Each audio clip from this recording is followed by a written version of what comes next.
France have got the try! What a try for France! Green was a striker, not a right winger. Oh, Bruno! Yes! It's 4-2. Lewandowski's got a hat-trick too, and it's in! And RB Leipzig have scored! Oh, and he has!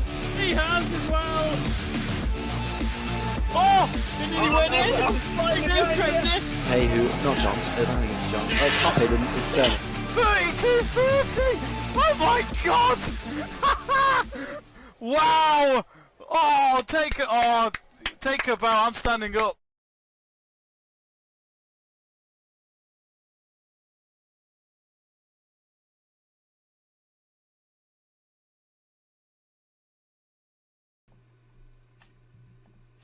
Hello and welcome to Let's Talk Sports live stream watch along of the 2022 Men's Australian Open final between Rafael NADAL and Daniil Medvedev. And well, we've got quite an interesting clash we've got here at the Rod Laver Arena. Medvedev, a runner-up last year in Australia to Novak Djokovic, the king of Australian tennis, is not here today. Of course, we all know what happened 2 weeks ago.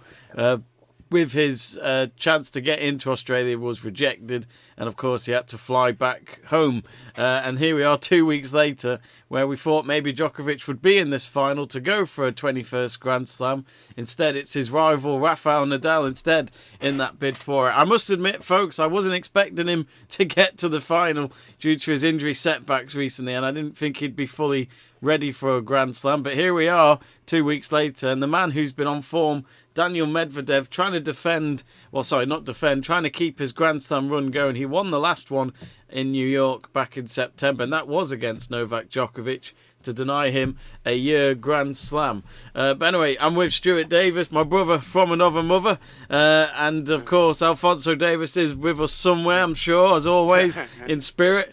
But Stuart, how are you feeling about this one? Because I think this could be, well, I actually think Medvedev is the favourite, not just because of the rankings, but Medvedev has been probably one of the best in the world in the last 2 years, I'd say.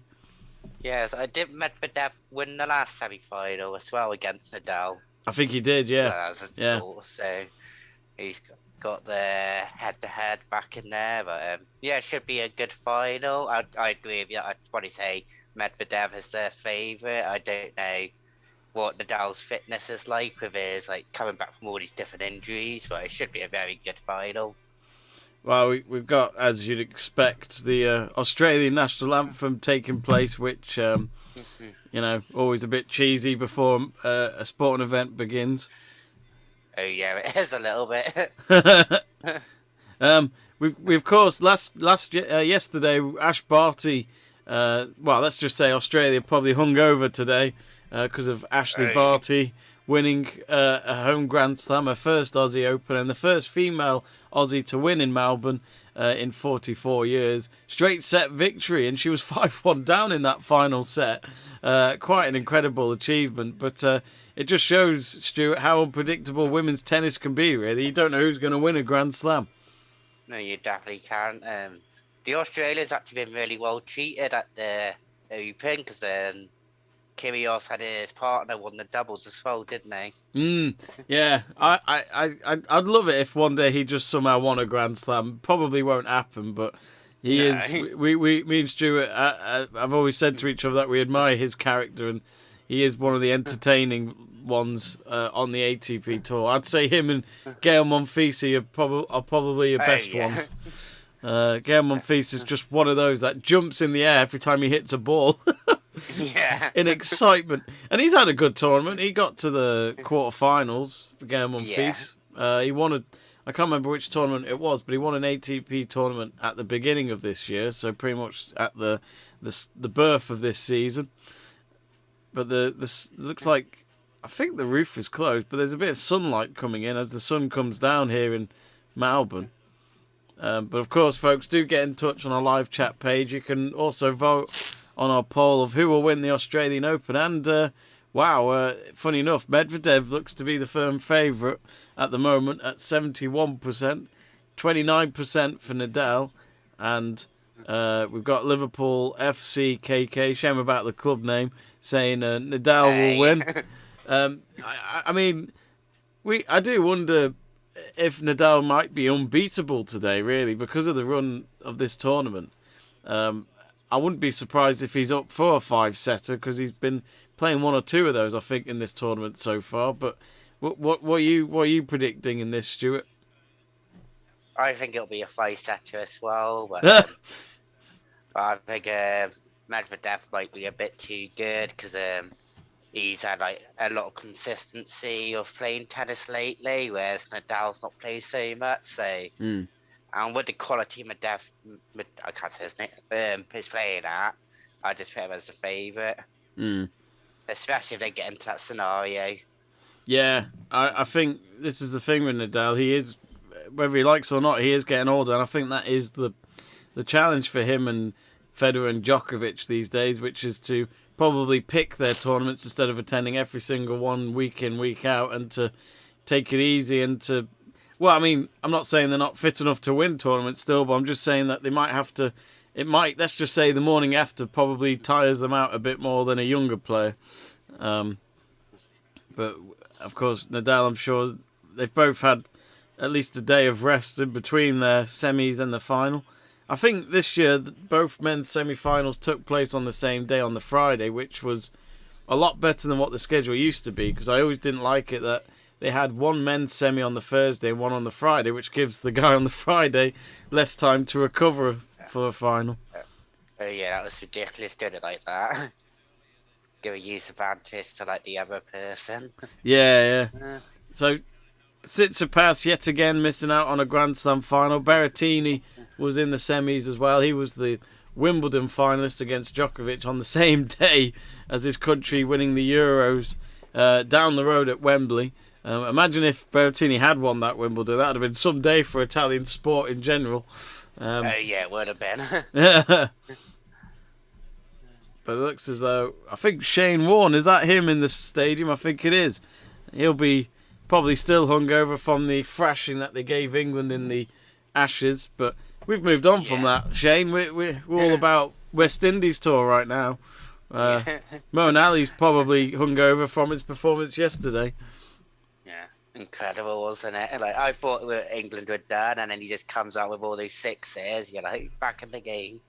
I remember I was thinking, why is he retiring from Test cricket? And I was like, okay, now I can get it. Now I get it. Yeah. More money, only a one-day job. He was captain as well, wasn't he? He was, yes. No, he's a good player. Both players are just in the tunnel. I think they're just waiting for the announcer to walk them out to the court. I think I just saw... Of course, this is the Rod Laver Arena, and it wouldn't be a Rod Laver Arena without Rod Laver in it. No. Rod the Rocket Laver, he's bringing out the trophy just before. And he was... I remember my dad used to say that Rod Laver was that one player that had bigger arm than his overt. But it's... you know Stuart's having a good morning when he's got his... pint of milk in. I've always got the milk ready. Have you already been for a run this morning? Yeah, I've been for my run, and Jesus. 4:30 in the morning. I found 4:30. Yeah. I found it hard just to get up for this, and it's past 8:30 in the morning. Brilliant. Well, I still got Tim Hemmond speaking. What is he in? Oh, is he commentating? I don't know if it's because I'm on Eurosport. Yeah, I'm on the Bet365, so whoever's just doing that. Yeah. I've got Mark Petchey on mine. A guy who, quite frankly, no offence to Mark Petchey, but he was a coach for a little bit for Andy Murray, and that's all I know him for. Like, if you gave me a CV or I had to remember it, that's all I would know. But he's done all right as a broadcaster in tennis, no doubt about that.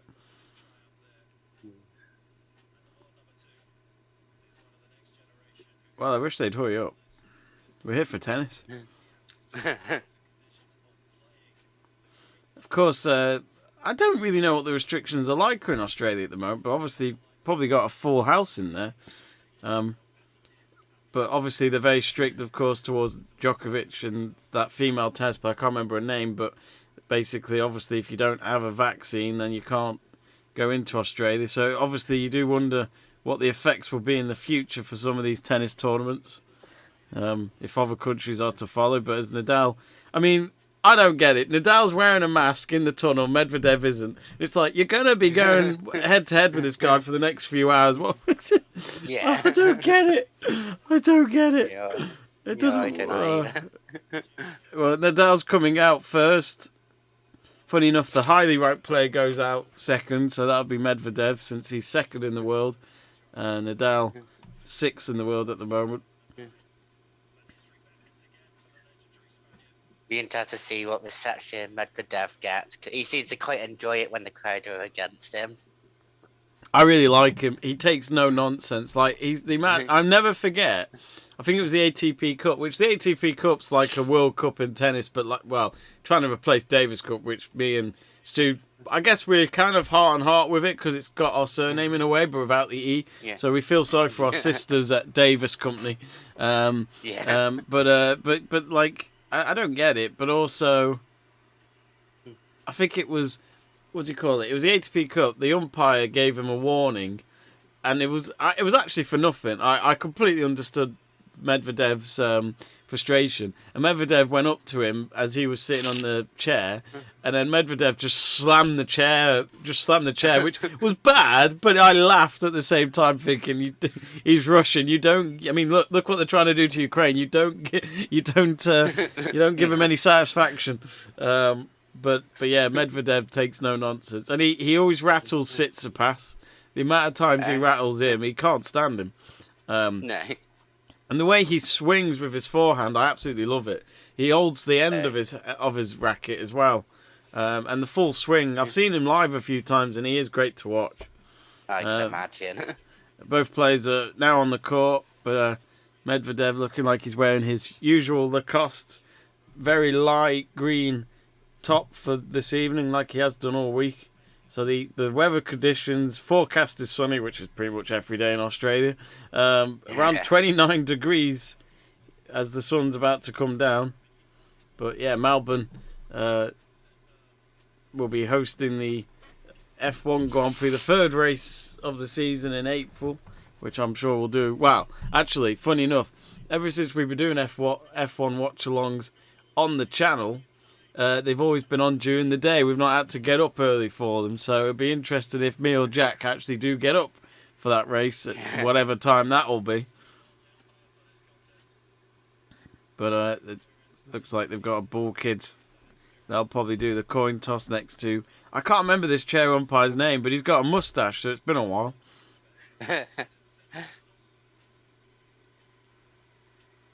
Oh, Nadal's first to the net. That means he's more up for it. The one thing I've always hated about Nadal is the superstitions he has. Yeah. Remember when that bull kid kicked that bottle over and he told him to put it exactly back where it was, and then Nadal had to put it exactly where he wanted it.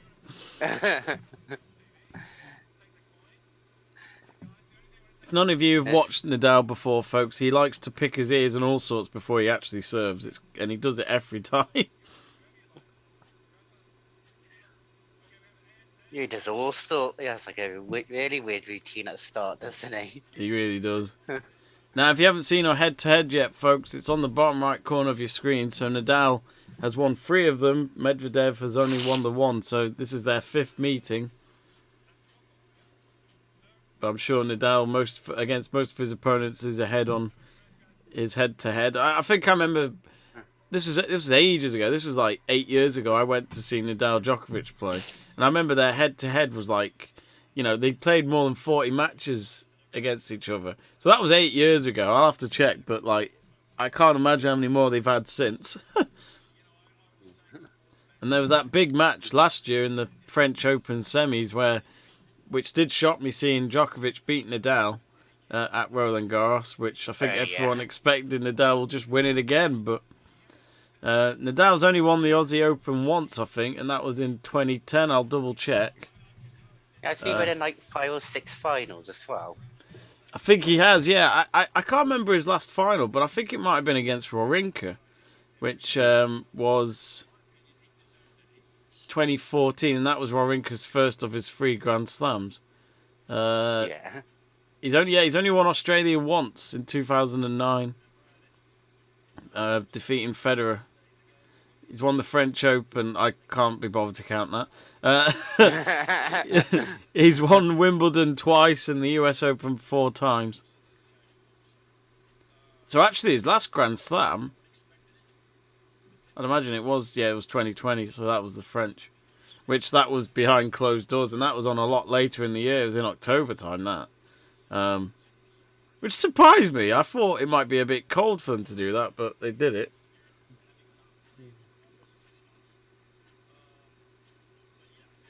That prize money of 125 million. Jesus. No wonder Uncle Tony's retired. I didn't realise it's been like 5 years since they split up. Carlos Moya is still his coach as well, and he was an ex-player. Burgoyne says, Stu! Guys managed to get up early then. No, he's watching from his bed.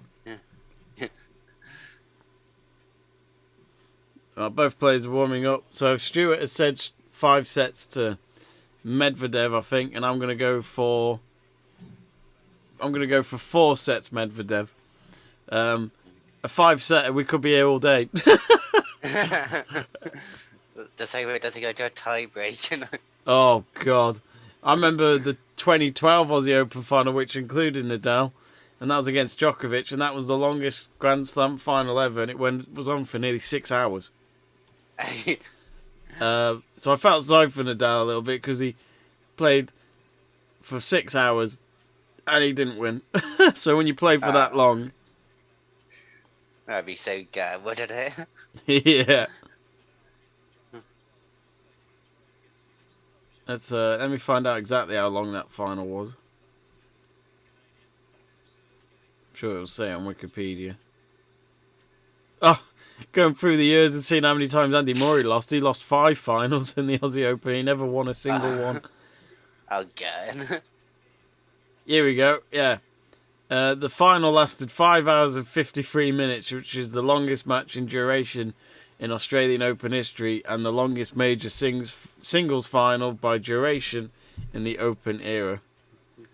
It is often considered to be among the greatest matches in tennis history. I remember watching it because I was in sixth form at the time, and I remember watching it where I think I watched it from the start and I was still in my excuse me. I was still in my pajamas. And then I woke, and then I literally was in my pajamas till 2 or 3 o'clock in the afternoon, because I just honestly didn't think the match would be that long. Yeah. I have this number 1 rule: if I'm in my pajamas past noon, then that is not good. That's a bad day. Usually when you're like incredibly hungover for me. Basically, if Stu doesn't start his 4:30 run, his day's fucked. Yeah.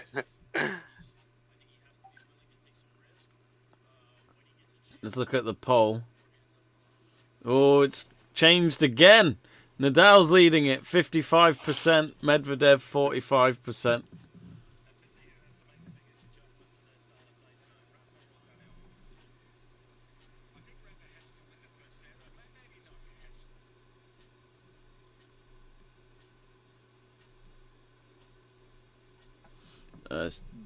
All players still warming up. Of course, there's more Africa Cup of Nations today, folks, but the big game tonight for me has got to be Canada versus USA in the World Cup qualifiers. That's at 8:05. Oh, yes. Canada, they might just win the group. If they win that, they might just go on to win the whole thing. Not the World Cup, the group. let's not get carried away. But our cousin of ours will be there. He'll be winning, hopefully winning the game for us. That's why he's not here today. He's already got 5 goals in this qualification campaign. Not bad for a left back. That's really impressive. Yeah. Is he left back or right back? I always get mixed up. I'm pretty sure he's left back.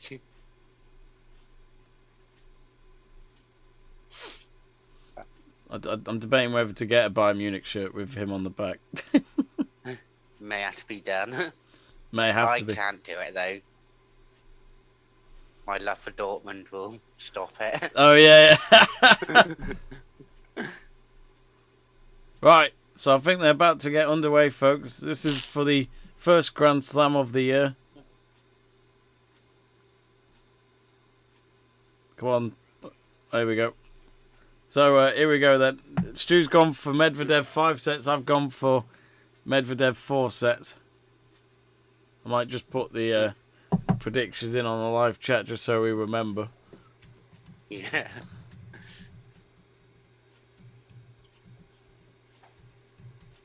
If it does get a 5 sets, we'd have probably forgotten.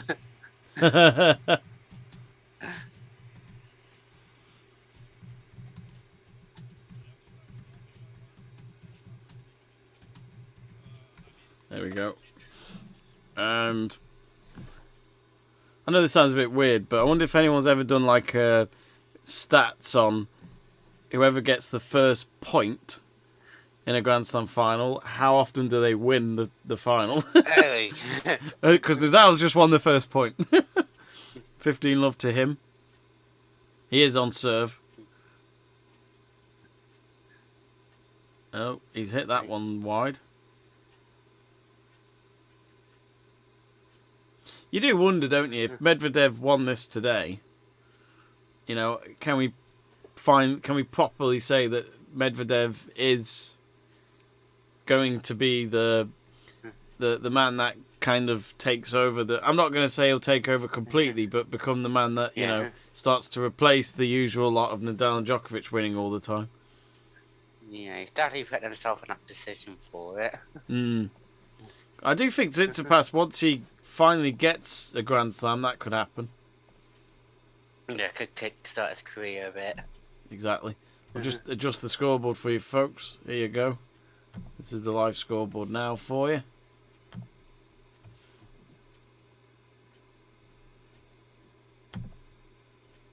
So currently 30-15 to Nadal. Do put in your predictions on the live chat page, folks. Me and Stu have shared ours. It's on there for you. And don't forget to vote. Nadal leading our poll at the moment at 60% to 40%. Medvedev's return not quite weak there against Nadal's serve. Nadal then with his left forehand. Oh, Medvedev forehand way past the court. Nadal just a point away from taking the first game. We got Sulik again in touch. Hello, Sulik, saying Nadal famous. He uses a capital D and L there. I'm wondering if that's the usual text that people. I don't get it why it's capitals and lower cases where people do that. It's quite funny. So 40-15 to Nadal. First serve is a net. It's funny, every year I watch the Aussie Open and he always gets sponsored by Kia, and I still don't want to buy a Kia. So it's not working. Good return from Medvedev. And Nadal's hit the net there, so he'll have to try again. Of course, British tennis didn't really go great this time. I mean, it was good to see Andy Murray win a match in Australia after, 2-3 years ago that we all thought he was going to retire after that Aussie Open in 2019. Emma Raducanu, she beat Sloane Stephens, but sadly didn't get further than the second round. But in all fairness, she's just a kid still. She, at least, I can't be doing with the criticism she's been getting. No, it's not on. Well, if she retired right now, she could say she's won a Grand Slam. Yeah, more definitely. more than most of our British players combined. So it's, respect's got to be given to her. All I would say is to anyone that does criticise her, lay off her. She's got a lot to deal with just becoming a famous tennis player overnight. Let's be honest, it is overnight success what we've seen there. And Nadal's hit the net, back to deuce. Interesting, because I always think, Stuart, even if you don't break the serve in that game, as long as you make them really go for it, then I think it just shows what could happen. Yeah, it does, and I think it plays that mental effect as well. So Nadal under a little bit of pressure here in this opening game.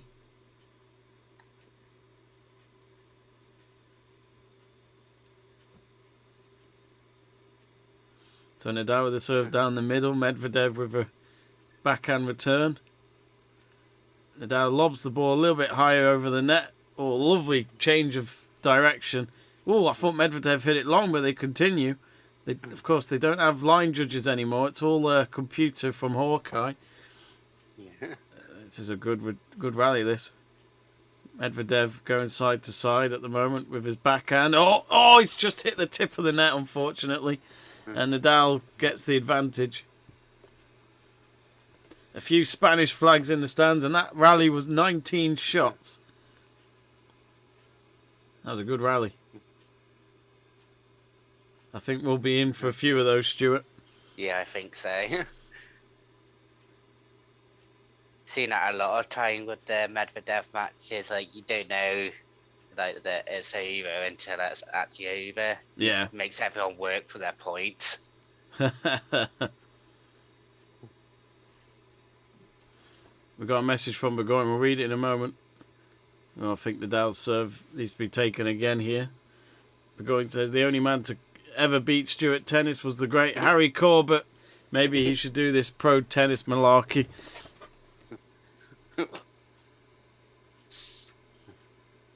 Oh, lovely serve down the middle by Nadal. Medvedev couldn't make the return, really. Well, he did, but it was nowhere near what he needed to do to get it back on the court. But Nadal does get the opening game. That was a bit of a challenge, but be interesting. You know, I always think it's interesting to just see how both players start off with their service game. So Medvedev to serve in just a moment. Yeah, so important to win that service game. I used to remember, like, can I say prime Djokovic back in 2015? I remember no matter who he was against, whether it was Federer, Nadal, or anyone lower ranked, I just remember Djokovic always breaking their serve straight away. And that was his prime. Yeah. Like, the moment he did that, that would normally be it. Because most of the ATP matches are only 3 setters max. So, you know, they're not that long, really, compared to Grand Slams. Which, of course, this Grand Slam today is a best of 5.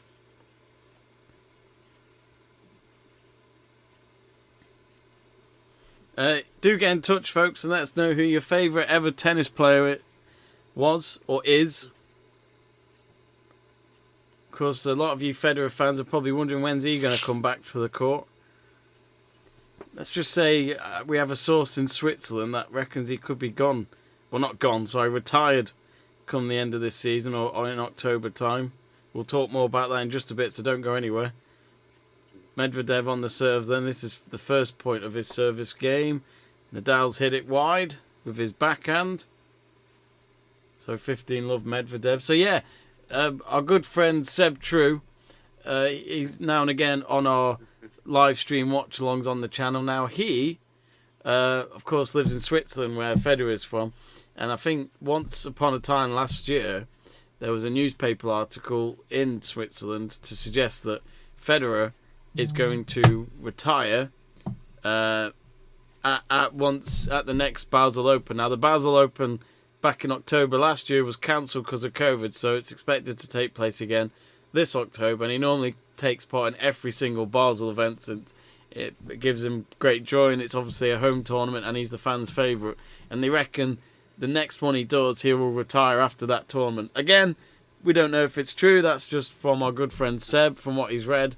But you'd think, Stuart, it would be Wimbledon with all the success he's had there.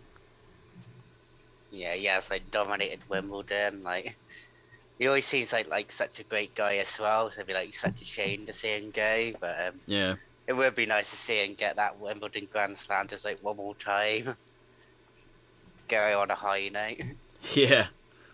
Well, Medvedev 40-15 here. An ace would do. Oh yes, he did that exactly. It was an ace past Nadal's right. Lovely jubbly. So 1-1, and that looked quite comfortable for Medvedev, to be honest. So again, as I say, it's always interesting, these service games, first few games, see how they warm up to it. You would think, though, Stuart, mentally, if you went a set or two down, do you just think mentally, is that, you know, do you think they're ready to do 3 more sets if they can turn it around? You know, that must be the toughest part of tennis. Yeah, definitely. Especially when, like, you're serving as well as Medvedev there, you're gonna have to beat those, like, multiple times. Yeah, absolutely. But yeah, it's like that in snooker. We said that when we did the Masters final a couple of weeks ago. How you could be 9-4 down and basically your opponent only needs to win one more frame, and that basically means you have to win every single frame to basically win the tournament. You know, I'm sure it's happened. Oh no, it's long. Long from Nadal. I thought Medvedev's forehand finish there was beautiful, but it didn't matter anyway because Nadal already hit it out. So it's love 15. We got Kirsty Stanton saying hi. Hello, Kirsty. A regular watcher of ours. How's your day been so far, even though it's the early hours? Have you woken up from a hangover? Have you gone for a 4:30 run? Like Stuart would? You probably saw him. Some would say Stuart knows the foxes around Shrewsbury. We certainly do.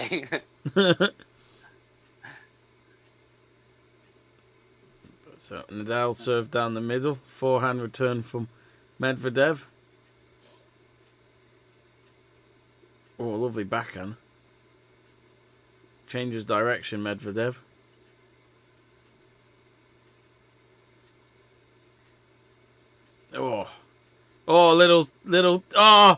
Nearly the spin. It changed so much, like a Shane Warne delivery. Yeah. Oh, Nadal backhand, nice and low. This is a great rally. Oh, beautiful Medvedev down the line with a backhand. He left Nadal for dead, and that was 26 shots in that rally. That was beautiful. Love 30. Watch this again, Stuart. I think I'm about 10 seconds behind you. So Yeah. that was amazing. I love the long rallies. Burgoyne says Stuart's a secret Leicester fan. He knows all the foxes. Yeah. He names one of them Ranieri, I believe.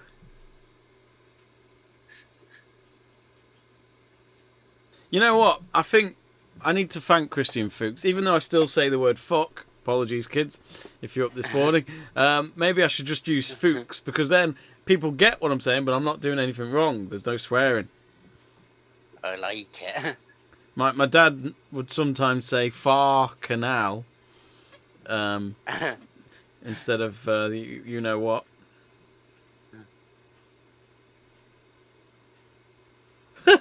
Kirsty says, good last night. I got scammed by McDonald's. They didn't give me any chips. The robbing bastards. Oh no. I'd go back and ask for like double. How has Nadal got to the return of that? Wow. Oh, I've got no idea. I mean, that was there's no doubt a bit of luck there, but even so, that was brilliant. That looks certain for like Medvedev to win it. That's absolute world class. When you slam it like that, you expect him to return it and hit it out, but nope. Got a look of the draw there. Gives Nadal a chance still in this service game. He should get there on the net unless Medvedev... Oh, lovely backhand. Oh, Nadal, lovely net defending. 30 all.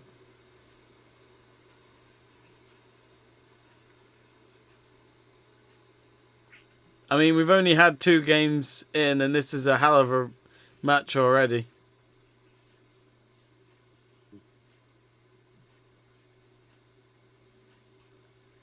But yeah, Nadal wasn't giving up on that point at the net.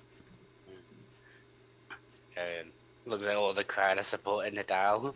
Yeah. I was going to say, there's no doubt about that today. Medvedev loves it, like at the US Open. Burgoyne. Oh, hang on. We'll talk about that in a minute. Let's just see who wins this next point.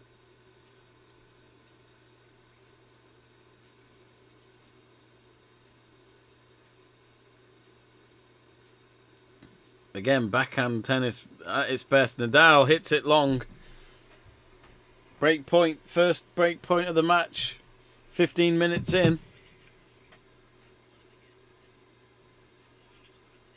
It's just past 8 p.m. in Australia, hence why this match is on very early for us here in Britain.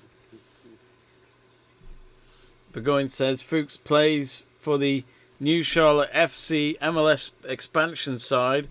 Would be a solid play for MLS fantasy. What do you mean for the new So, are they starting out this season, Burgoyne? Because I know they've been planning to add more teams to it in the next few years. I didn't know that was one of them.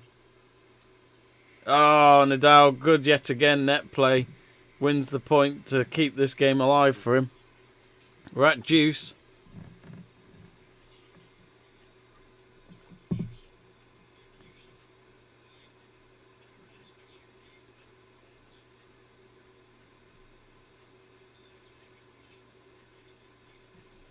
I love it how it's all been European tennis the last few years, if you think about it. You know, Federer, Djokovic, Murray, Nadal, Wawrinka. It's all been dominated by European tennis in terms of the men's circuit.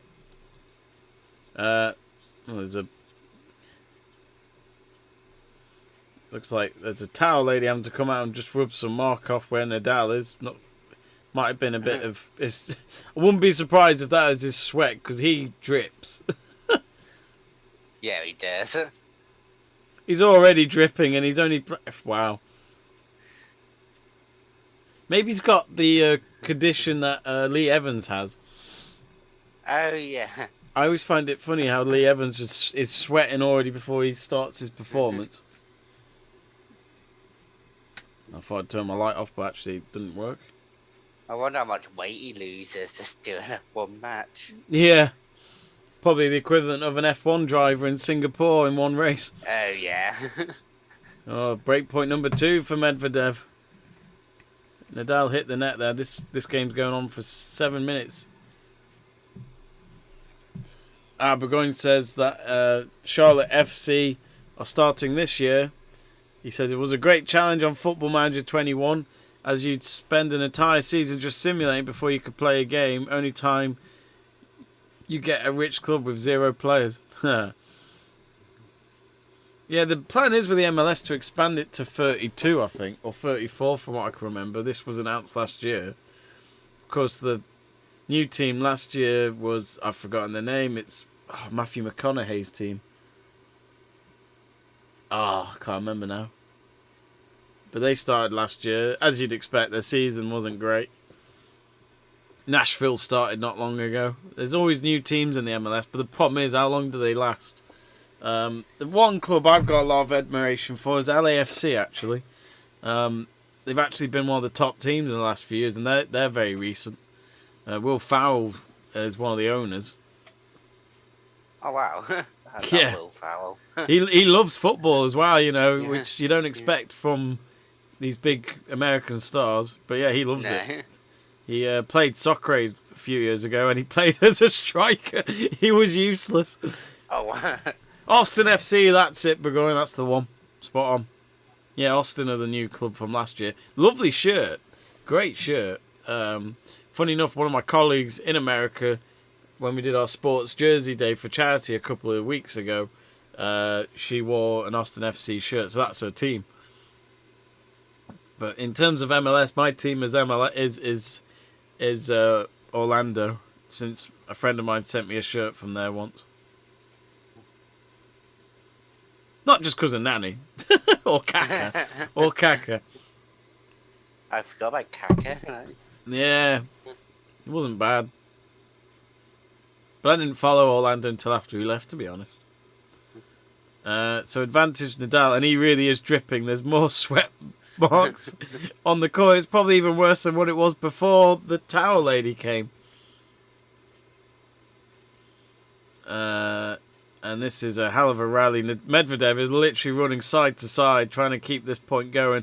Nadal wins the forehand, pass to the left of Medvedev, and he wins the game 2-1. But again, as I said, Medvedev may have not won that game, but he's making it longer games on Nadal's serve compared to Medvedev's. But let's see what happens in this fourth game as they have a quick break. Thoughts on this match so far, Stuart? Yeah, I mean, a good match, and Medvedev's making Nadal work hard for his break, for his serve points. Medvedev was quite comfortable on his own, so I wonder if he can continue keeping his serve comfortable and then just put a bit of pressure on Nadal on his service game. Burgoyne says that Austin is not as good as sound as Orlando. I'll say this now, the MLS level in the actual continent, though, is absolutely terrible. It normally a Mexican club wins the Champions League over there. Monterrey, Club America, Tigres, they all are a lot better. LAFC have done better than Seattle Sounders have in the last few years. LAFC have got further in the last few years.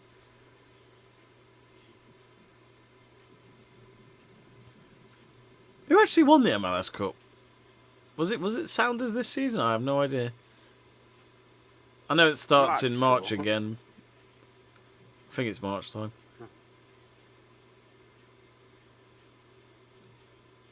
But again, touch on the live chat page, folks. Don't be shy. It could be anything sports related or about this tennis match. That is why we're here today. But let us know who your favourite tennis player is of all time.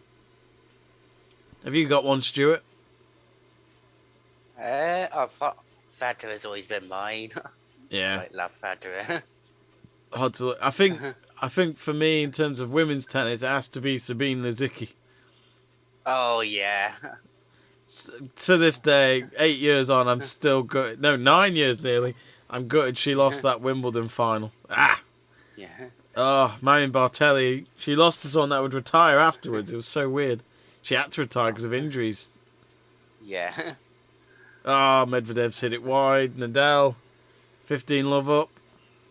Well, sorry, love 15, that is. Yeah, I got Liziski on Instagram, and she always looks like she's having like a good time, like having a laugh. Yeah, I was gonna say, Lisicki not smiling. You know she's not having a good day. Yeah, definitely. Maybe when it's the anniversary of the Wimbledon final. Yeah. Bless her. We love you, Sabine. If you're watching at all, we love you. If you didn't know, folks, she's from Germany. To be honest, I don't think Sabine Lisicki's been in a proper tour match in a long time now. I think she still plays, she's still a pro, but I don't think she's high up in the rankings to be competing at Grand Slam level anymore, which is a shame. Oh, Nadal's return nearly made the court there from a difficult angle, but Medvedev wins the point. 30-15 after he was love 15 down. Medvedev with the serve, trying to go down the middle, but it struck the net. Second serve. Oh, lovely return by Nadal, straight at Medvedev. Rally keeps going though. Oh, Medvedev's hit it long. 30 all. Burgoyne says that it was New York City that won it last year. They beat Portland Timbers on penalties. I mean, yeah, sorry. Yeah, you're right. Absolutely, I remember it now. Their first ever MLS Cup. Oh, the return from Nadal. Still going. He's hit it out this time. Now, if I can remember, I think it was 2019. Medvedev had a great summer in America. And I think he pretty much won nearly every tournament in build-up to the US Open. He got to the US Open final, was 2 sets up against Nadal, but Nadal would then take it to 5 sets and won the match. So in a way, Medvedev, you could say, is trying to plot revenge today after what happened nearly 3 years ago. Yeah, definitely. 2-all. Last rally, just 8 shots there. Oh no, sorry, average rally length says it's 8 shots at the moment. But yeah, 2-all. Who cares about the average rally? I don't. It's like expected goals. I mean, my God, people are actually starting to use it in their punditry as well. It's like, no, every match is different. Yeah, definitely. Medvedev's been so good at getting that ace on that for the final point. Yeah, you can count on Medvedev if you need an ace. Emma Raducanu's not bad at that as well. Oh yeah.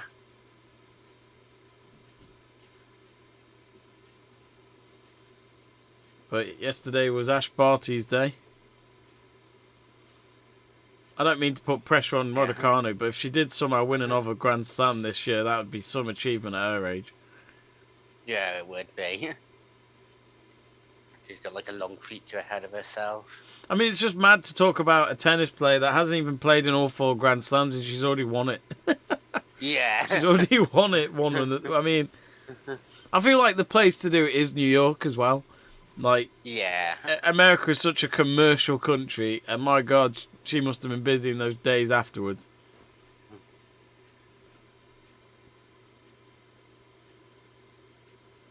Me and Cara were here on Let's Talk Sport when she won it. Our most watched tennis stream as well on the channel, which Cara was pretty much in tears, I think, when Raducanu won it.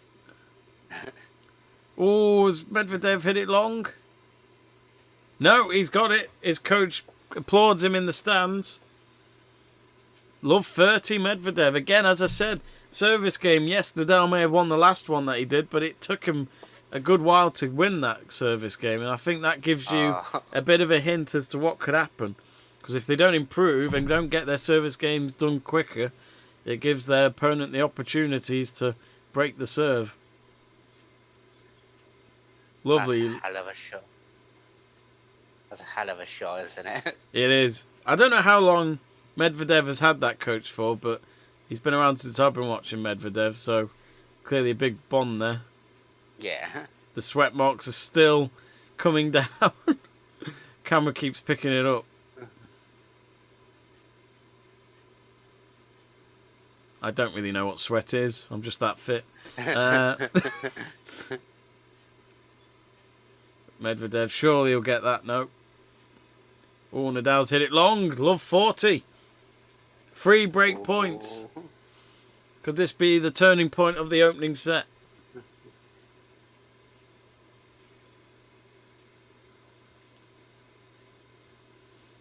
Medvedev is sweating as well, but he uses his shirt to... he just pretty much uses his bottom shirt to wipe it up. If you haven't yet, folks... do give us a subscribe, give us a follow, sorry. Click that subscribe button. It's free to do so.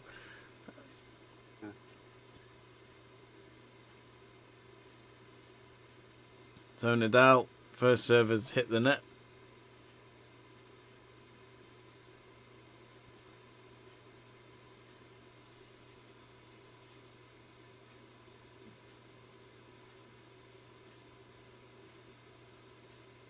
Medvedev with a backhand return. And Nadal's hit it long again.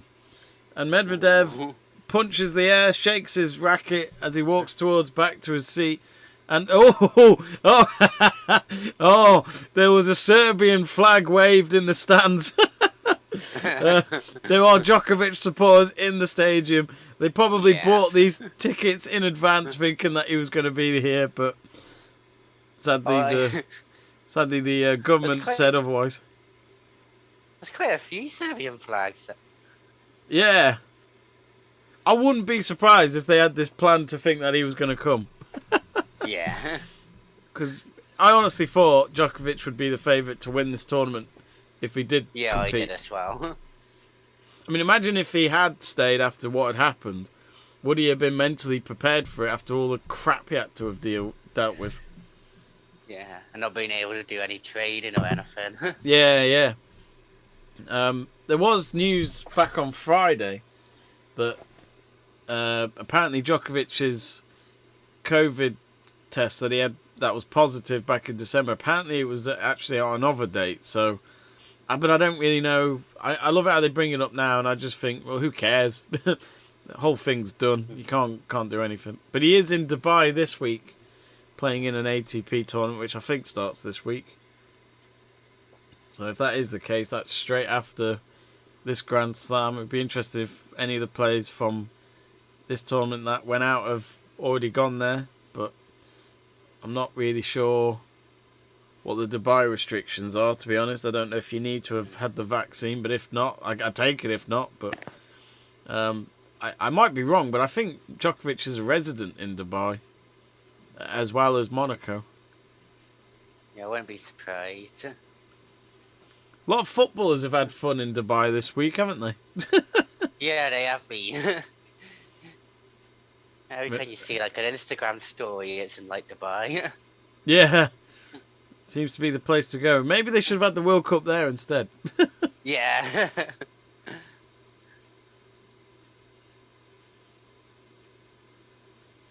Medvedev is to serve, but it's time to get the towel lady to come onto the court to wipe off the Nadal sweat.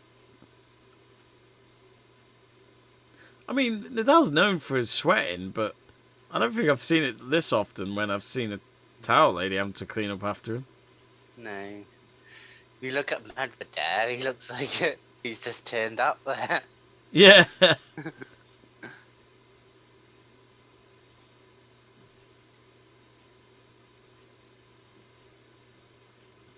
Oh, Medvedev, I thought he might just make the forehand, but love 15. We've got a couple of chat. Can't really read them. One says V var en go. Mohammed says Nadal, Sire, favourite con, Jura, Australia Open. I'd imagine he's saying maybe something like Nadal to win Australian Open 2022. I'm not sure. Apologies if I've read that wrong. Medvedev nearly hit it long. Nadal hits the net, 15-all. Unforced errors, look at this. Nadal 12, Medvedev 5. Big difference. Ooh. Looking at our poll, we've had quite a lot more votes since. Nadal 58%, Medvedev 42%. Oh, another ace from Medvedev, 30-15.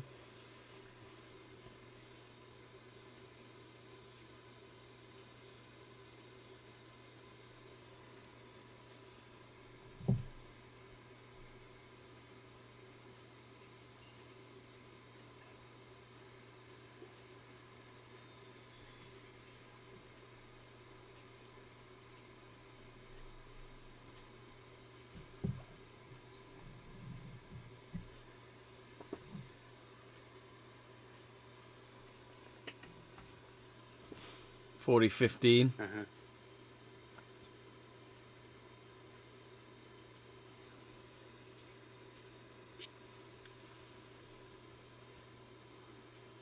So he's a point away from going 4-2 up. Ooh. Oh no, he's hit the net. I thought for a moment that was his double fault, but no, it isn't. No.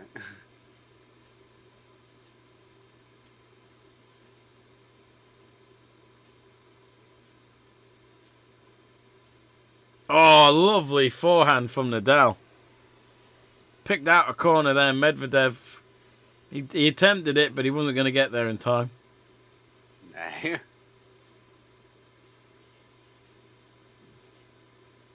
Winning speed at 144 kilometers an hour.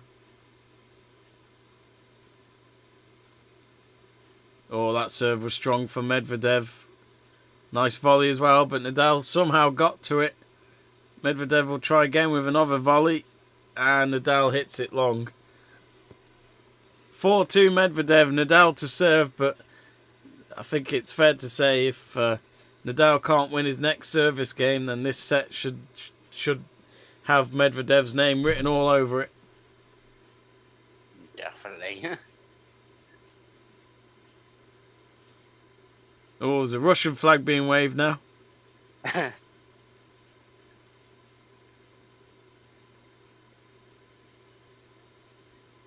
Have you seen many of like Medvedev's interviews after their games? No, There's, like, review. Yeah, on 2 different ones. He's just having a go at the crowd. What, the Australian crowd?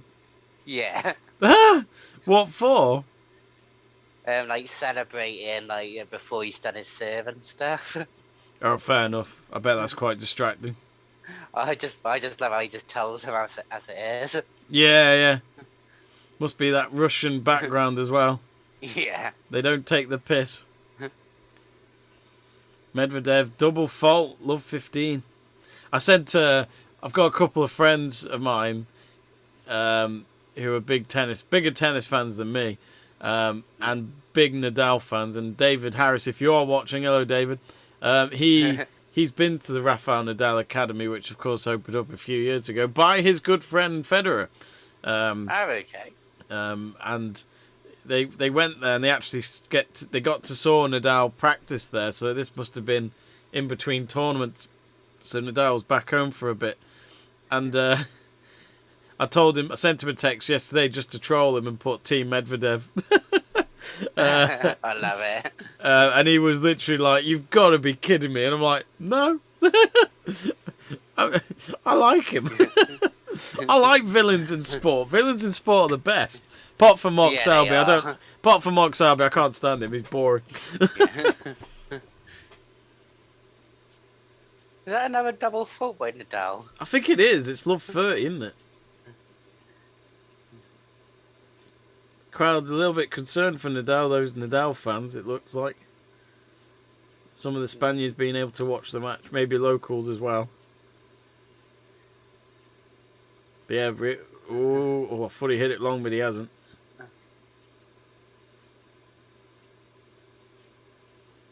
He looks like he's got control of this point. Ooh, nearly hit it wide. Oh, lovely spin. Medvedev, yes, lovely forehand. Love 40. 3 break points.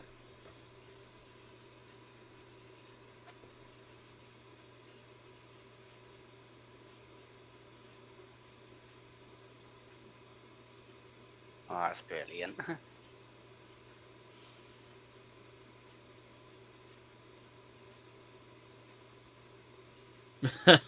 There's a great slow-mo shot of 3 fans in the stands wearing Nadal masks. Nadal face masks. Just pause there, not accepting. Oh, he's broken his serve again, Medvedev then. 5-2, serving for the first set. I said, didn't I? I said it's all about those first serving games. It gives you a hint of what you can expect. Yeah, Oh.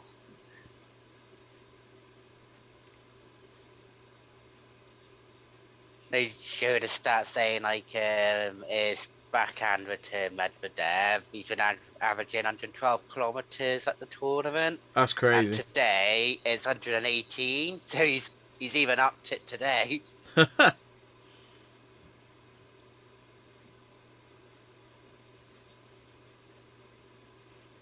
There's a few banners out there saying bring on #21.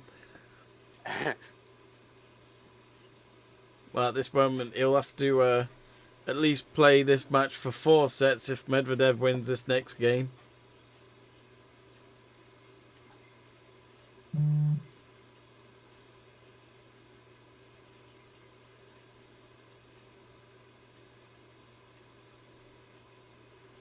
Get in touch, folks. Don't be shy.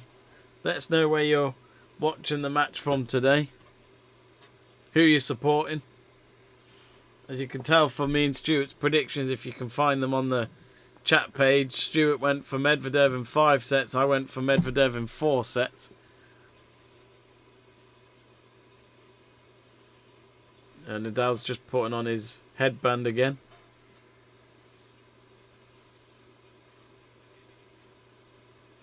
I'll never forget, like, Andy Roddick was one player that always wore a cap. Yeah. And I'll never forget him being on the Jonathan Ross show And he also wore a cap then. The guy just always wore a cap. It was so funny.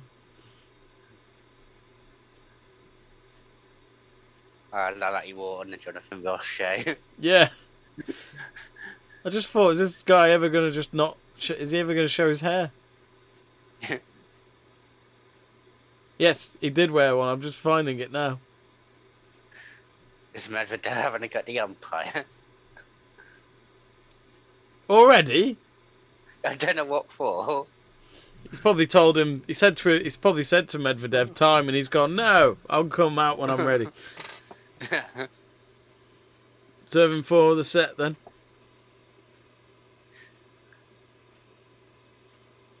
My favourite one is definitely when Kyrgios shut the water bottle. It's like, it slipped out my hands. Oh, yeah.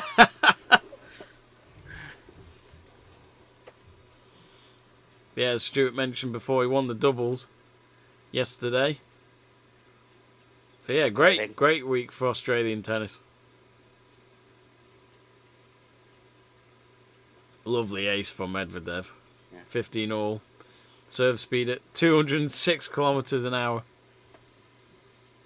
Oh, that's mad.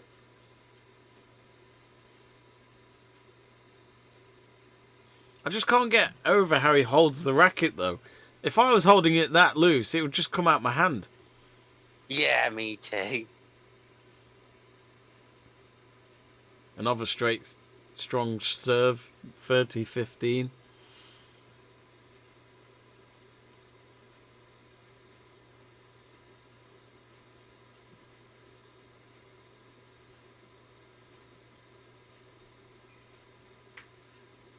Oh, Nadal's hit the net. Right at the net as well. He should have got that. The confidence is not there. Yeah. 2 set points, 40-15 Medvedev.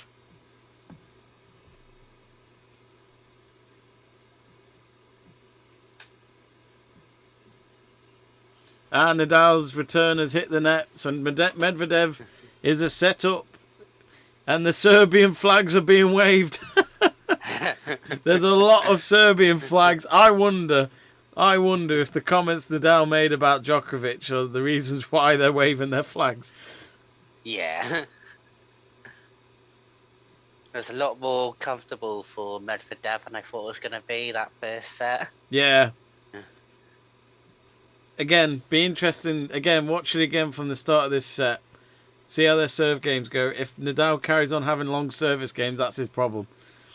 Yeah. I mean, it's okay if you win them, but at some point you're going to tire yourself out and get easily revealed. Set 1 summary then.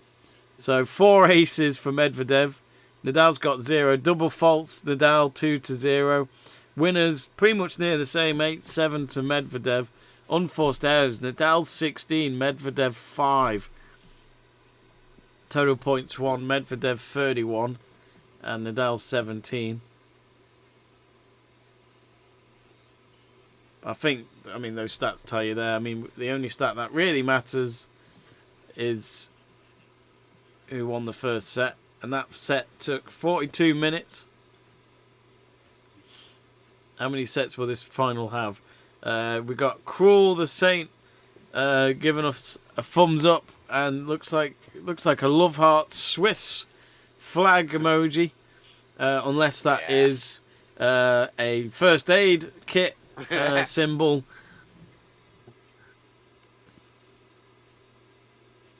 Funny enough, M&M Direct was selling Switzerland football shirts the other day. Huh. For any of you Swiss fans, if you need, if you want a bargain, there you go. Unless they're sold out, then I am sorry. Just make sure you get True on the back. Make sure you get what? And True. True. Oh.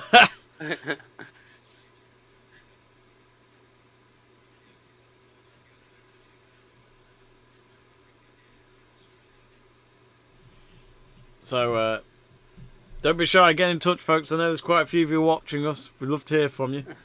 So, Nadal's going to start the set with the serve. You wouldn't like to go 2 sets down. No. If you haven't yet, do subscribe to the channel, folks.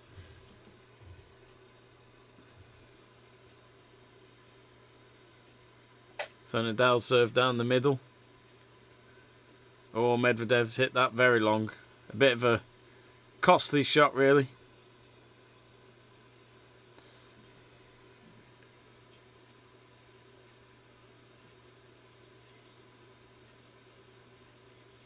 First serves unreturned for Nadal, 38% in the rounds before, but 14% tonight, so big difference. Yeah.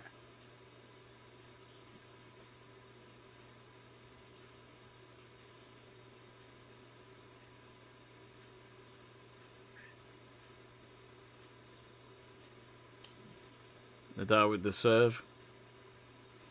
Medvedev's forehand down the middle towards Nadal. Now Medvedev's hit it way wide. That's more like it from Nadal, more power and precision.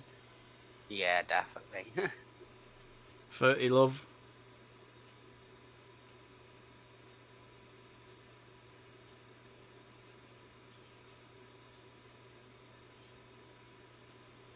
Now, if I can remember rightly, if you win a Grand Slam, that's 2,000 ranking points.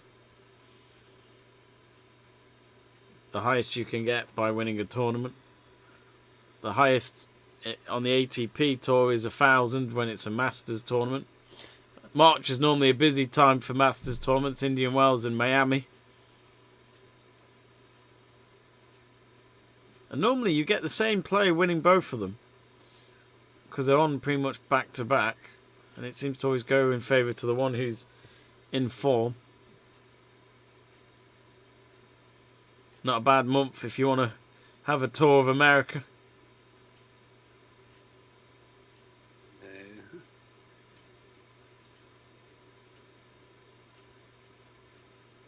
Oh, Nadal, lovely slice, but it's just wide.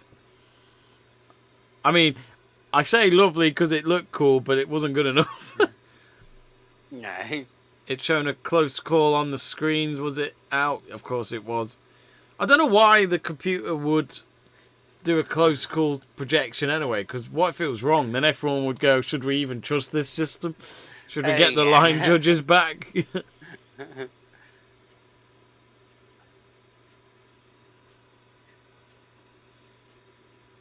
30-15 then.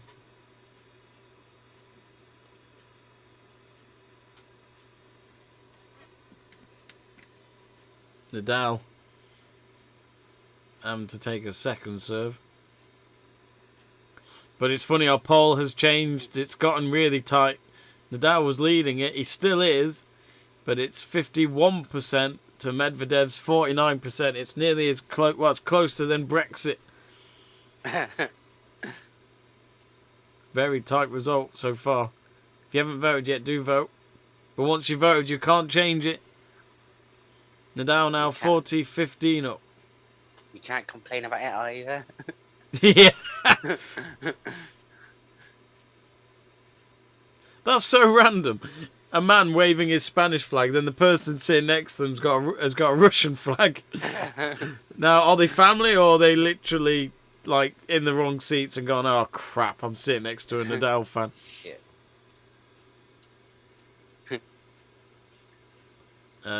Greg Livingston says, hi, hello Greg. Hi, Greg.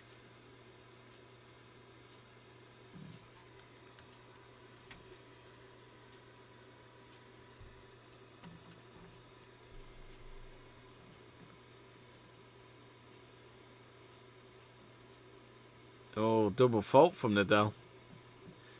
He's just not there, is he, Stuart? Yeah, he's done quite a few of them. I think first set was 2 double faults. I think that's what it was.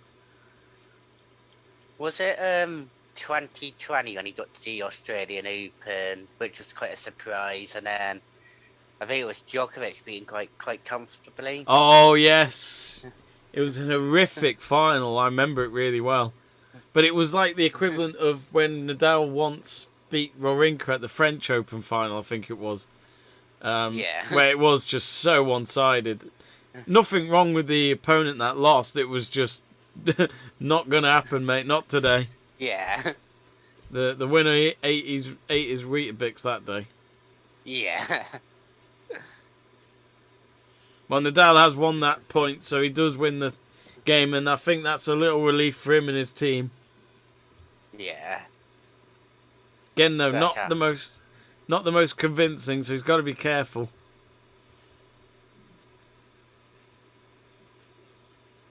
yeah, you just feel Medvedev can like be a service game at any point. Yeah.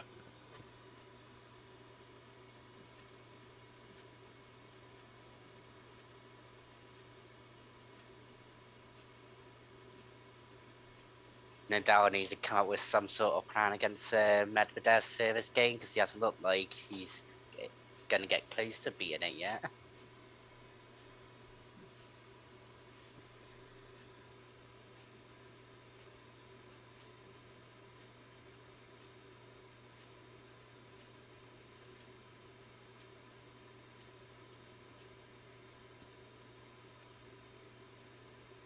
So Medvedev just serving. Nadal's hit that wide. 15 love. I remember, of course, Medvedev stopping Djokovic from winning all 4 Grand Slams last year. Oh yeah. I remember him saying in his trophy speech to Djokovic, saying he's the best player tennis has ever had. So that was quite the statement. And funny enough, Djokovic had more fans that day. I think the problem was because Medvedev's Russian. Yeah. And as you'd expect, the US crowd were not all going to favour a Russian. Let's be honest. No. I know we don't like politics in sport, but that sadly can be the case sometimes. But even so, Medvedev rose to the occasion. Rose to the occasion and nailed it. Straight sets victory that was as well. So To do it against Djokovic, you've got to be good. yeah. Remember Andy Murray beating Djokovic in straight sets at Wimbledon? Oh yeah. That was a statement, that was. I'll never forget, because that was months after he won the Olympic gold at Wimbledon, and I think that was a straight sets victory over Federer that day. Oh yeah.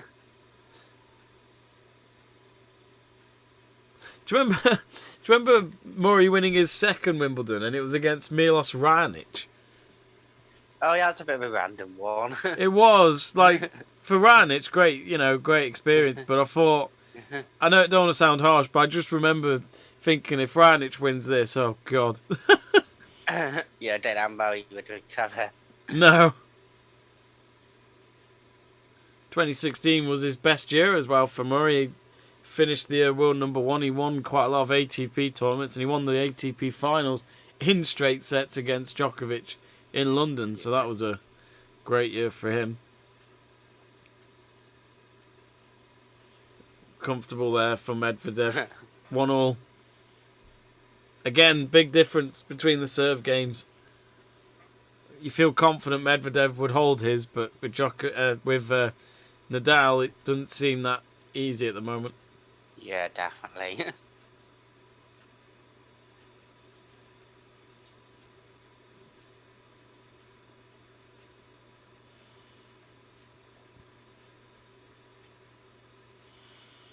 Our poll keeps changing, folks. Nadal 53%, Medvedev 47%, so the gap's increased a little bit again. I must admit, I thought there'd be more votes towards Medvedev when you look at the score. Still early days, though.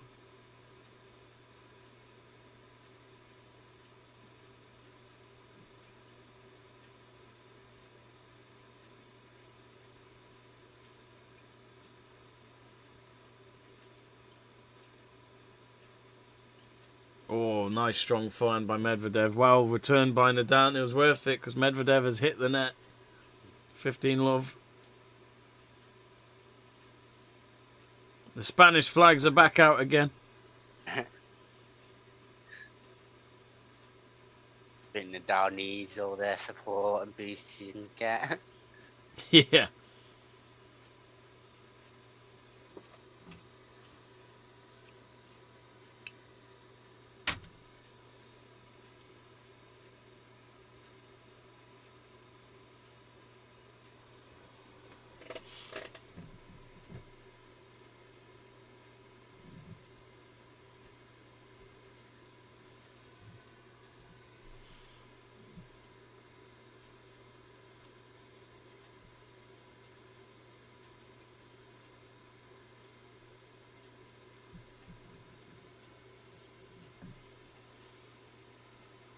Nadal now 30 love up.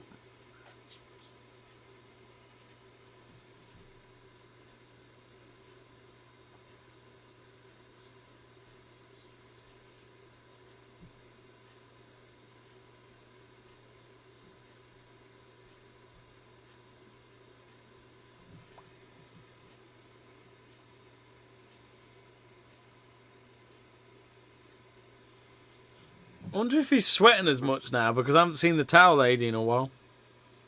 No, I haven't seen her for a while. So Nadal with the backhand slice, now Medvedev's forehand. Medvedev's changed the direction, and because of that Nadal's hit it long. Way long, completely missed shot that. Unforced errors, Nadal 20, Medvedev 7.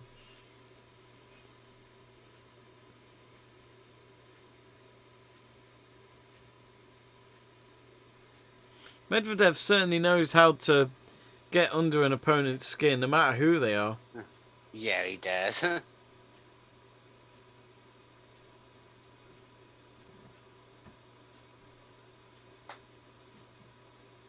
Nadal still leading.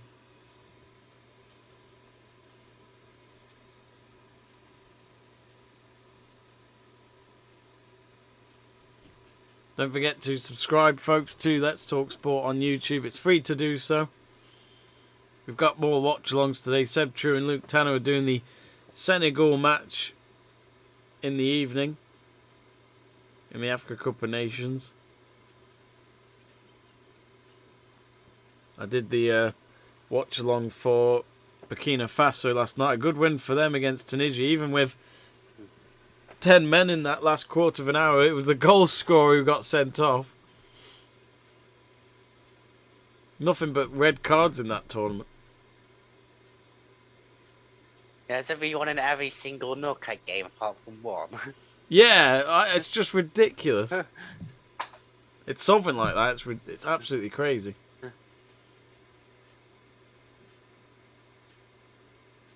It's almost as if the betting companies have got involved. Yeah. 30 all. Medvedev's hit it long in his return, so Nadal 40-30 up.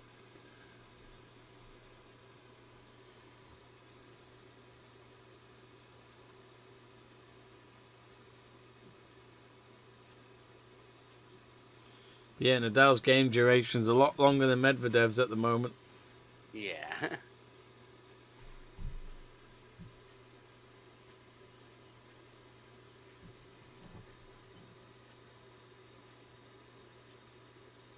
Now Nadal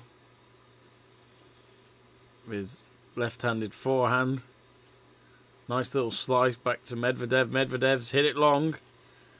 And Nadal leads 2-1 in the second set.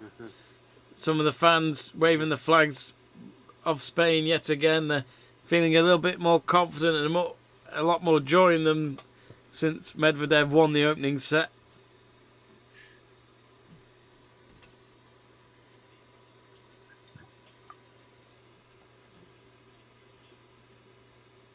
Carlos Maya. For Nadal when he got that point.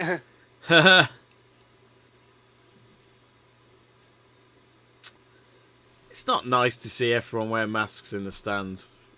No. I don't get it though, because technically if you're with someone for more than 15 minutes, those masks are pointless. Yeah. Like, that's when you can contract COVID. But what I don't get is that if they've all been negative or apparently got a vaccine passport, then how come they have to still wear a mask inside a stadium? Because technically you're in a safe area. Yeah, it doesn't make sense. Makes no sense whatsoever. Of course, here in England, restrictions have pretty much gone. There's no COVID passes, there's no masks anymore. Government have decided to get on with it. It's been exactly an hour since this match started, according to the match time. But as you'd expect, Nadal has gone to the fridge, and he's got his those weird towels that they have filled with ice cubes in it to wrap round his neck just while they have this drinks break. He definitely needs it more than than his opponent when it comes to sweating. Yeah.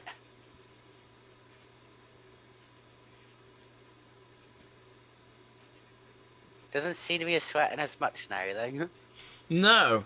I wonder if it's got. I wonder if the degrees has at all dropped a little bit in the Rod Laver Arena.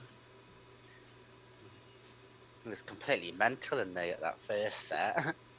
Yeah, it was like a psychopath. I don't know if the roof is closed. Normally, I'd imagine it isn't, because normally it isn't.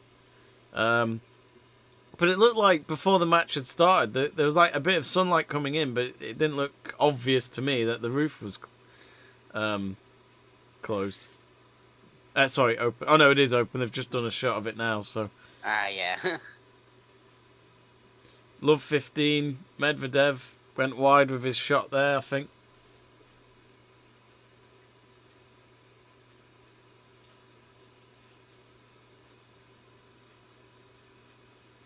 Serve down the middle to Nadal's backhand. You do feel this might be the turning point in the match if Nadal can break his serve. Medvedev has hit it long again. Love 30.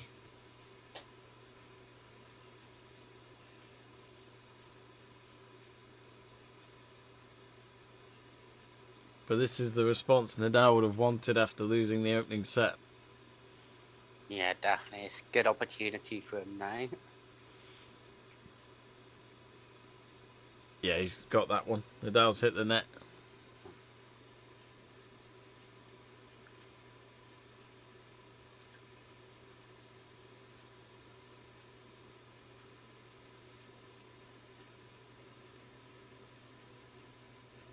I'm kind of used to the tennis players having to get their own towels now. Yeah. Wonder if that's a thing for sure in the future. Quite a few changes in the modern game of tennis because of COVID. Line judges replaced by Hawkeye, and that's pretty much probably going to stay. Wimbledon stuck with the line judges last year. I think that was because of the tradition. But in terms of the tournament budget, would they actually favour Hawkeye?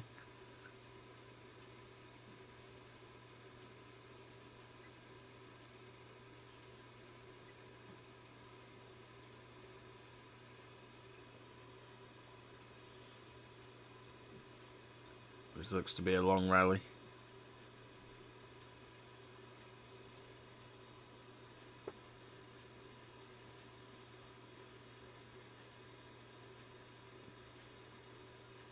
Oh, backhand from Nadal.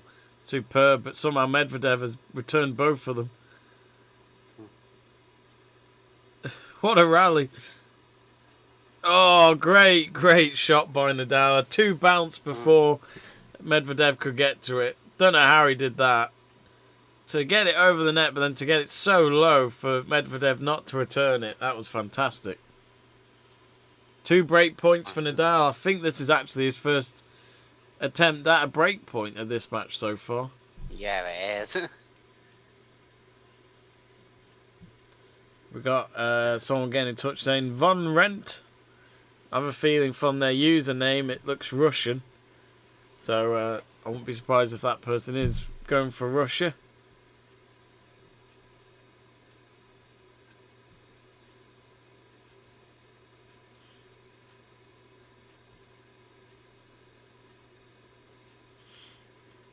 Oh, that's it. Medvedev with an ace. As I said, if you can rely on an ace, it's Medvedev. Yeah.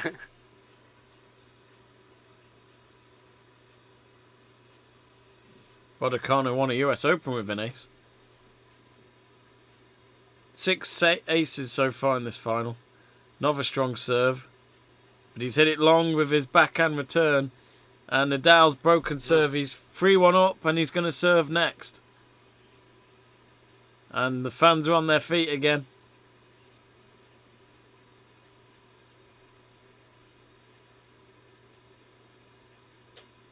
You couldn't... It's one of those finals that you just couldn't see Nadal not win a set, at least. Yeah, I think someone of like Nadal's quality, you always fancy him to get like at least one set. Yeah, yeah.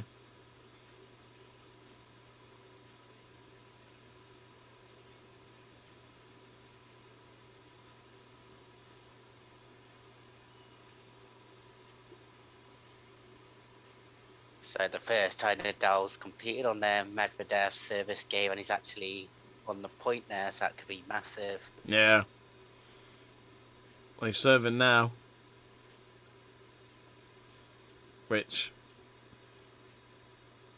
he should go on to get this set. Nadal's service game hasn't been the best, but he's improved it since the fall of the first set. Yeah, he has.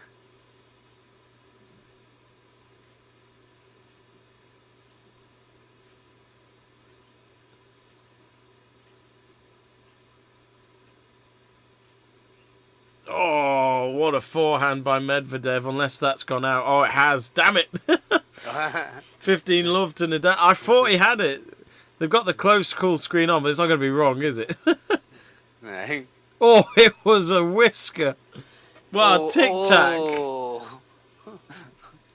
That's so close. Oh, I thought he had it. And let's be honest, the line judge probably would have said in. Yeah.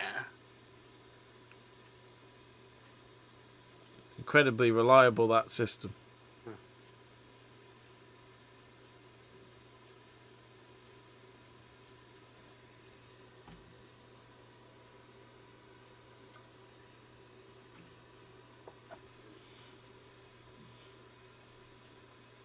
I can't imagine, like, if Nadal's that sweaty, I can't imagine how wet his sweatbands are. Yeah. So you could say Nadal's at his best so far in this match. He's controlling this game at the moment. 30 love.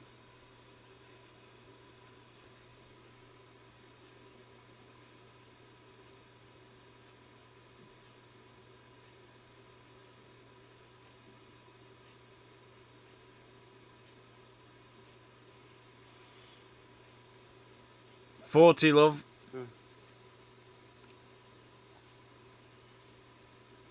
That's his first ace of the final. Compared to momentum now. Yeah. Yeah, he needs to build on it, that's for sure. We got Ninja Z Lego saying hello. Hello, Ninja. Hello. Where you from, Ninja? Oh, too good, Nadal. 4-1. Well, Medvedev will, of course, be serving to just keep the set going, but I'd be very surprised if he could turn this around and make it 2 sets to love. It takes something special. Yeah. You could probably say that Nadal's finally turned up in this final. Yeah, definitely.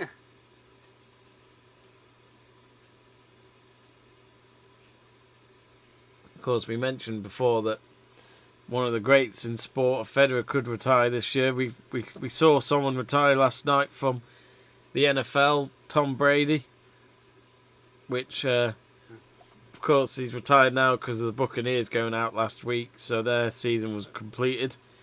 But I must admit, I was a bit surprised. I thought he might do one more season. Yeah, I did as well.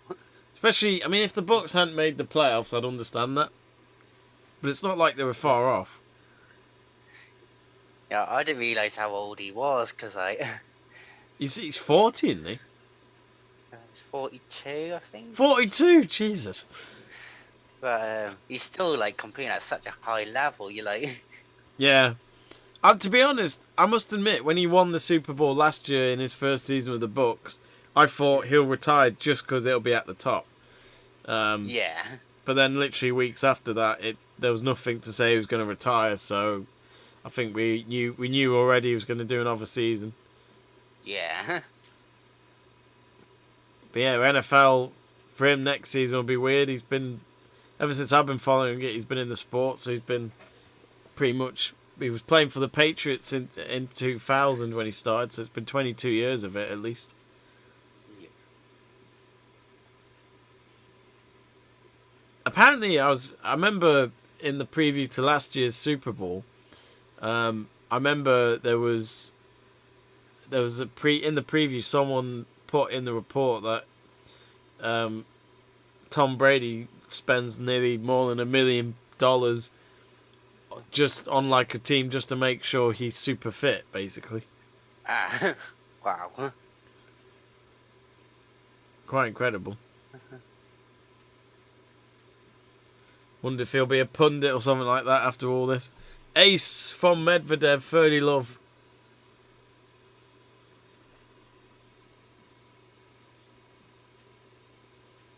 First serve percentage is 80%. Nadal's 50%. They show that and then he hits the net. Yeah. It's always the way, isn't it? Oh, Nadal hits it wide.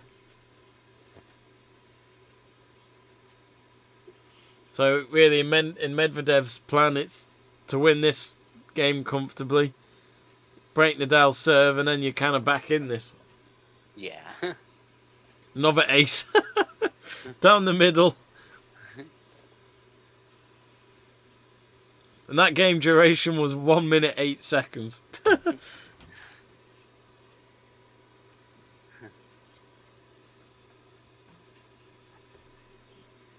Perfect response to when you get broken. Yeah. I love it how all the courts outside Rod Laver's got the lights on still. Yeah. It is quite interesting, like some of the courts, well, all the courts you have outside the main court at a Grand Slam tournament. I always find it interesting because, you know, some of them have no stands at all, and that is literally how Raducanu started a US Open. She literally just started on a random court in Flushing Meadows with no fans at all because it was a qualifier. And it's mad to think she'd start there and end it at Arthur Ashe. Oh, love 15. Nadal's hit it long. That's proper close again. It is very.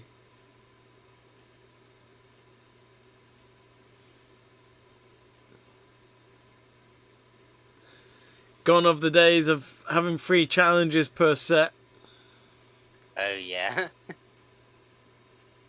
Actually, I worked at the 2020 ATP finals at the O2, which was the last one in the contract to be at the O2, but sadly there was to be no fans at all, so no one got to go and see it.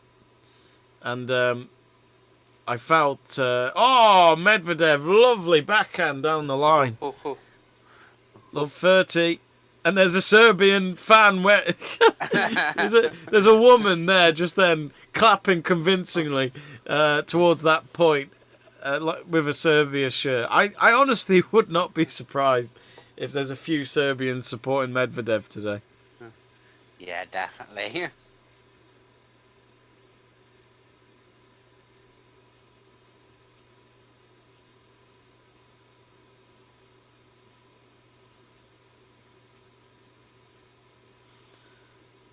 Do kind of miss the days of Yugoslavia. They had some good teams. Yeah, I definitely did.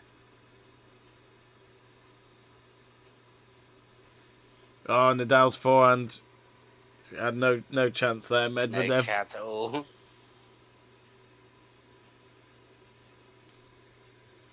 Johnny says Novak Djokovic, unless he's forgotten to put the J in.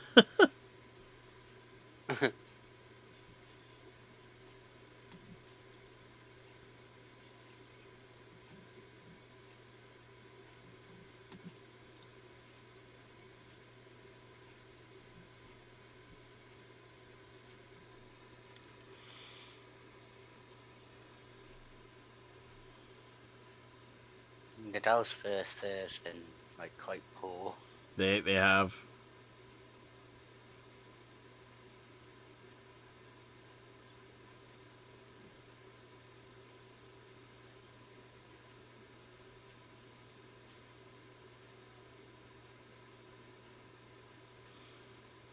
Don't know why, but Medvedev's backhand kind of makes me nervous.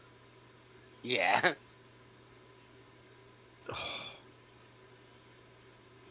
Nadal's 4. Oh, just as I say that. Oh, Nadal's hit it long. It was a good backhand for Medvedev. He heard me and he went, "What are you talking about, Willis? I'll show you a backhand." Break point. Of course, he'd have to win this and then win his next serve game, but it gets him back in this, that's for sure. Amax says, "What a backhand for Med in the last game." Was that the one down the line you're on about, Amax? It was a cracking backhand, if that's the one you're talking about. 2 break points then. Nadal back to where he was, you could say. Oh, lovely forehand from Medvedev. Surely that's gone long. Yes, it has. Medvedev, 4-3. Gonna serve. Makes this second set. It's not over yet. In the second set. A Russian flag being flown in the air.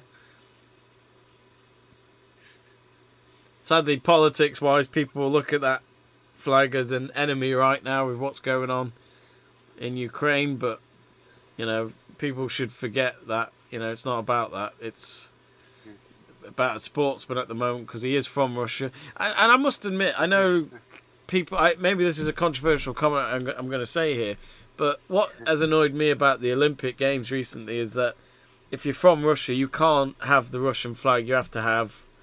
I don't know what they call it, but basically you're a neutral. Independence. That's it. And I don't think that's fair on the athlete, because just because Russia's responsible for certain athletes being done for whatever it is they've done, cheating or whatever, that's not... I don't get it. I just think, you know, you can't blame the whole nation. There's some athletes that are actually doing good things. Yeah. Yeah, it's like the entire nation getting punished, really. Yeah. It's like in school when someone stole some from the teacher, but then the whole class gets punished for it, and it's like, well, that's not fair. Oh, yeah. Yeah, you all get detention instead of just the one person. Exactly. But I find it interesting in how in some sports still, like, you know, the Russian flag is on the scoreboard here, so it's respectable, and I think that's fair, so... Yeah. I mean, I remember in 2014, I think this is when the start of the Crimea thing was going on with Ukraine and Russia, and this was at Eurovision. And as Eurovision is known as, it can be political. And sadly, the twins from Russia, every time they got points, they got booed in the crowd. And I thought that's not fair because, you know, it's not. They've got nothing to do with the politics. They're just there representing their country. Exactly. Anyway, Medvedev to get himself back in this. He's so far so good. He's won the first point, 15-love. Nadal looked like his backhand took a deflection off the tip of the net and then it went and gone wide. Yep, it just shown in the replay there. Oh, yeah. Not as quick as the last service game. No. Oh, double fault, Medvedev. Oh, dear. I wonder if that's his first. 15 all. I kind of hate it when someone breaks their serve to come back and then they don't do it in their service game. It's like, don't mislead us. Oh, he's hit it wide again with his first serve. I thought he got it down the middle. He's tipped the net, so he gets another go.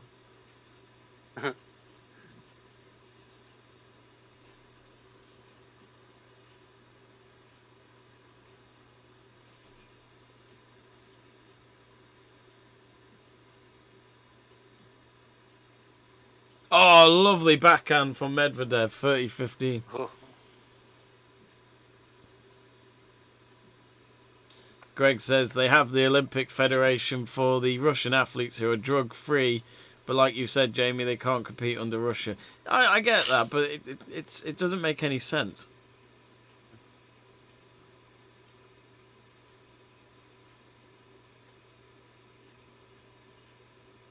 Every country's had bad history. We still wave their flags.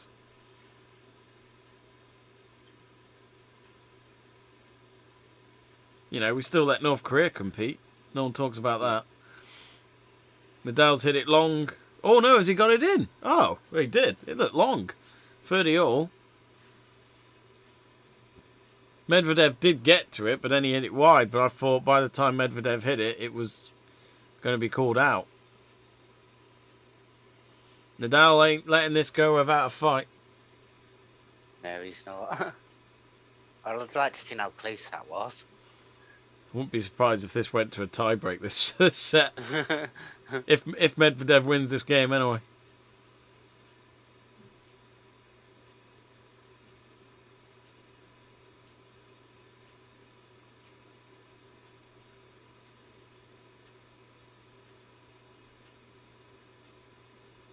You're guaranteed a tiebreak when it's Andy Murray. Yeah.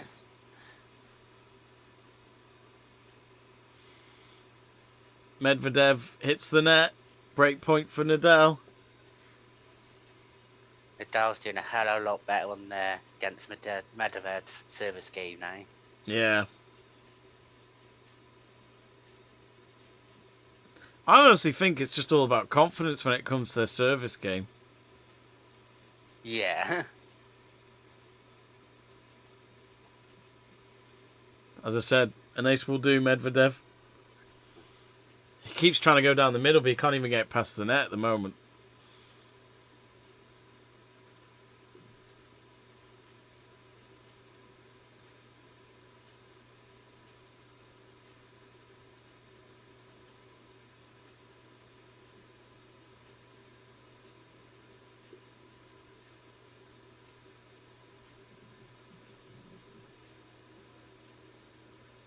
Oh, the forehand was strong from Nadal. Oh, Medvedev slips. And he doesn't make the ball, and that means Nadal is 5-3 up. Kind of feel for Medvedev there. He slipped. I think maybe he would have got there if he hadn't. Yeah.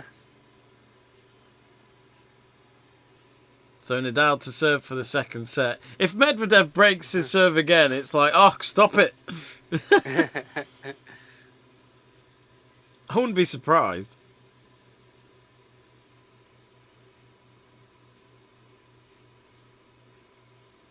AMAC says that the score here is delayed, isn't it? I mean, it says on our scoreboard it's pretty much probably a point or two behind, but I'd say it's pretty much up there. And he also says, awesome drop from Nadal to break again. He wants to make sure he gets this cleanly now, just so he can get that set under his belt.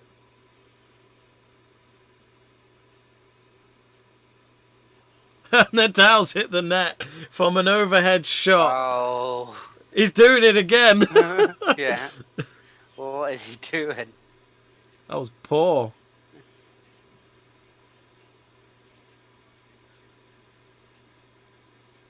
You just Weird didn't match. expect that from, you just didn't expect that from Nadal. No, no. You could see the Spaniards just literally just going, oh, don't do this again.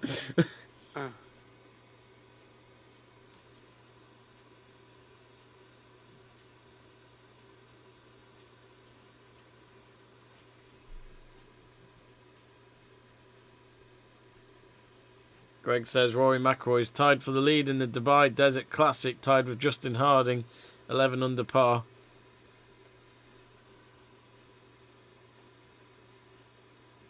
I think Nadal's hit it long again.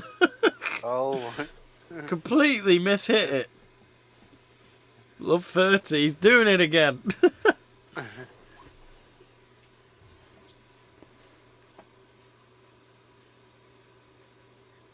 You could say both players not in the best of zones right now. Second set has been a weird one.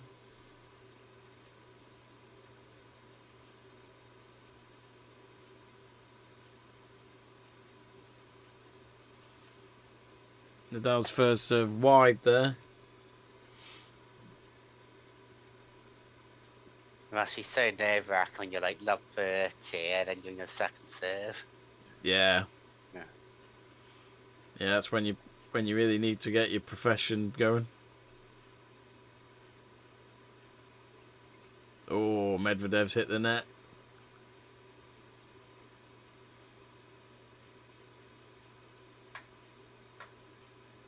Yeah, I really can't get used to the towels.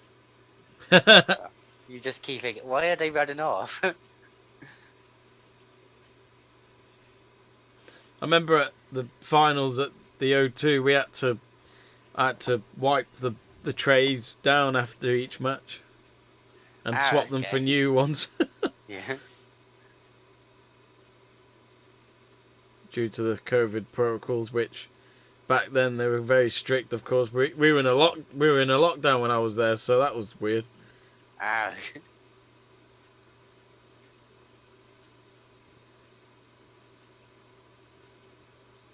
Oh, I'm surprised Medvedev went with the volley, but it worked out at the end. He got it to the net. 2 break points.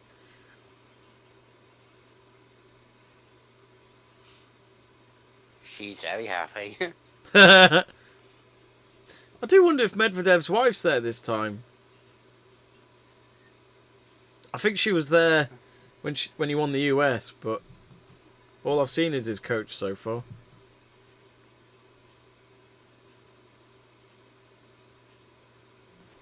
Burgoyne's got a question for you.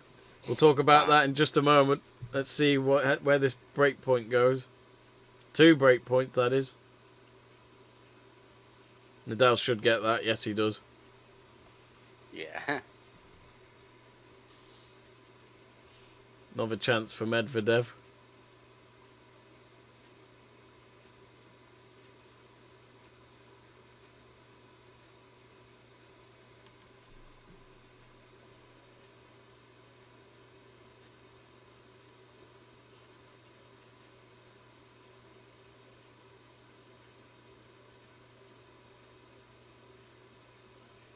Oh, strong serve, Nadal. Juice.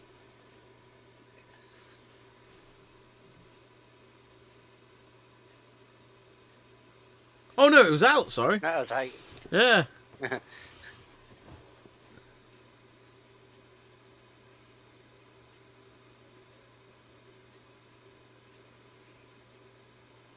Oh, again, Nadal, fair play. Making Medvedev run for the point.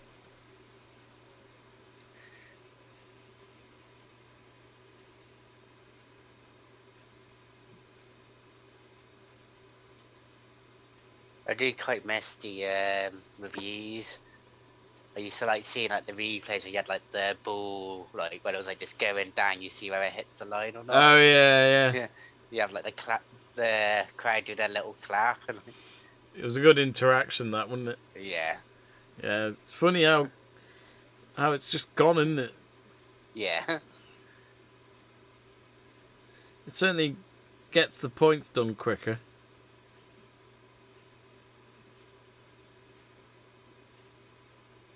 I think that's you could say that is the challenge for tennis these days, modern day tennis, which is to get young fans into it, but it's, can they sit and watch for that long? It's not easy.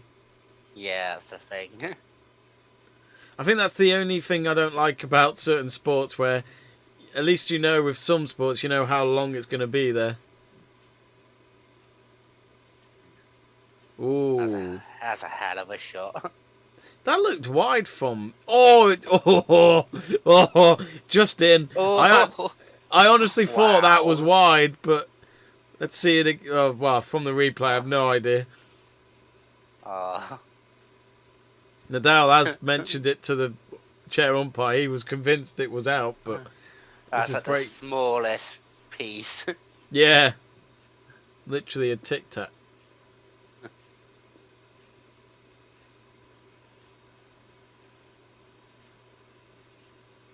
Oh, Nadal's being paused here. That won't help him. I think there's a fan in the... I think there's an intruder, because there's a few security on the camera's far out. I don't think they want... They never like... They never want us to see, do they? No.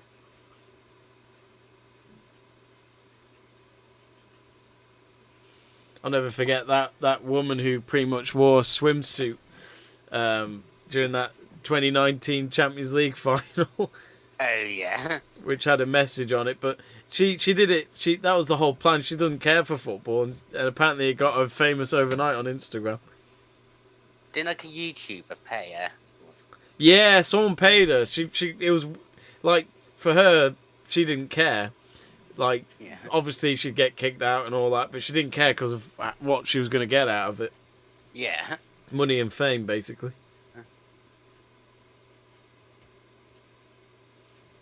So that won't happen to Nadal or Medvedev there with the pause.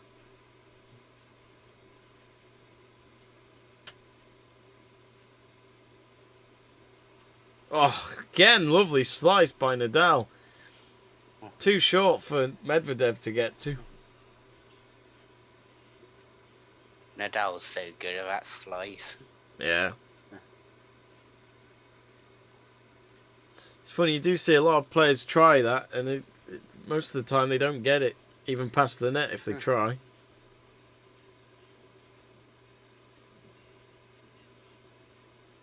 Back to Juice.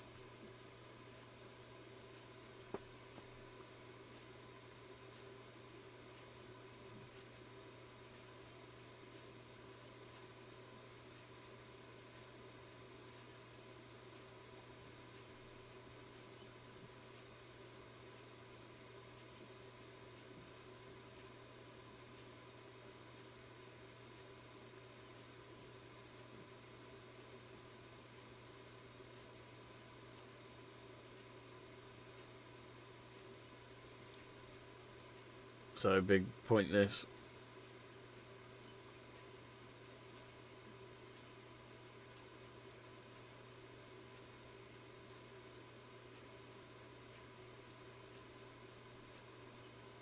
Oh, I thought Nadal hit it long, but it carries on. He's done another slice, but this time Medvedev gets to it.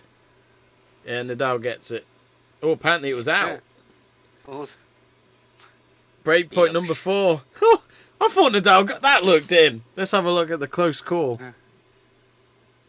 Oh, it's way out. Oh, Medvedev got lucky. yeah.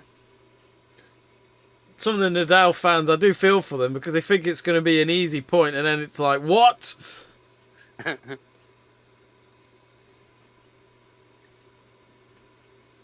We will read your messages in a bit, folks. This game, though, however, is going on for a bit, but this is big. If Medvedev gets this, he's back in this set again.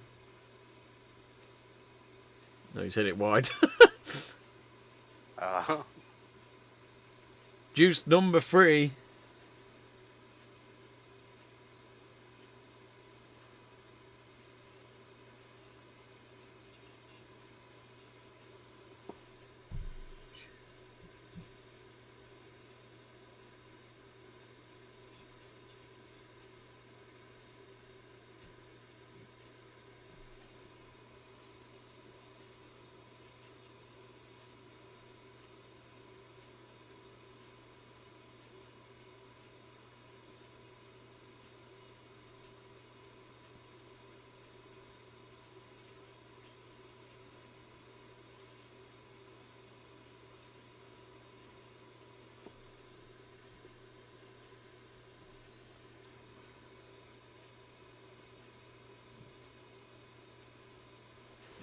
I take it that was second serve. Yeah.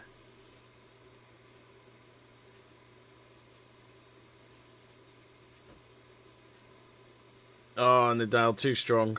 Too strong. Somehow... Oh, no, it's gone long. Set point to Nadal.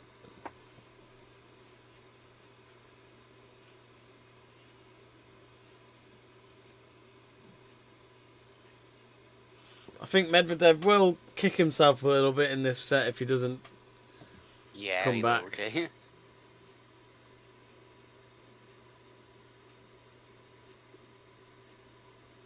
Especially if we, at some point, look at the stats, how many break points he had.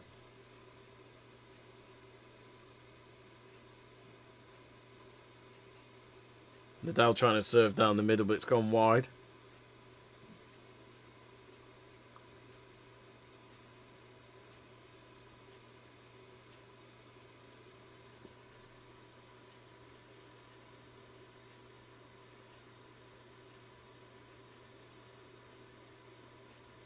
Strong forehand return by Medvedev.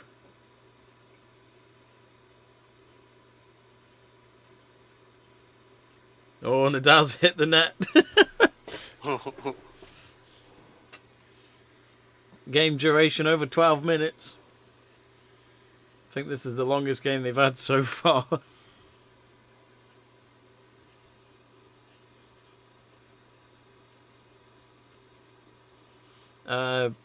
So Burgoyne says, Stu, would you rather live in a world without Dejan Lovren or a world without cheesy mash? As much as I love Dage and love them, I couldn't live without cheesy mash. So, So that frame of Lovren, you can't keep it anymore.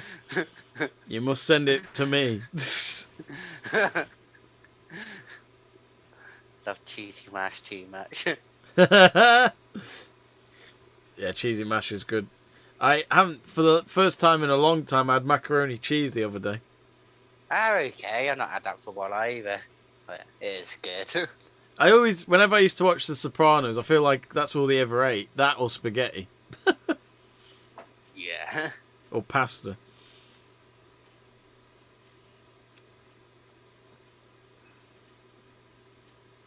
Ite Erez, hello, says, can I watch it online somewhere? Depends, where are you based? Nadal's hit it long, Medvedev's broken him. Fair play to Medvedev. Oh. Now that, as I said, I'd said he'd be kicking himself, but I think Nadal will now. I'm confused by that lady in the stand then. She's wearing a t-shirt that says Roger, but she's waving a Medvedev flag. That's like wearing a Real Madrid shirt and a Man United cap. Pick your team. Pick your team.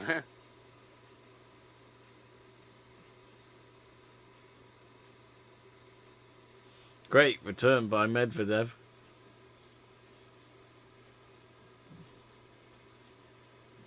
Now, Medvedev has got to win his service game this time, otherwise he will lose this second set.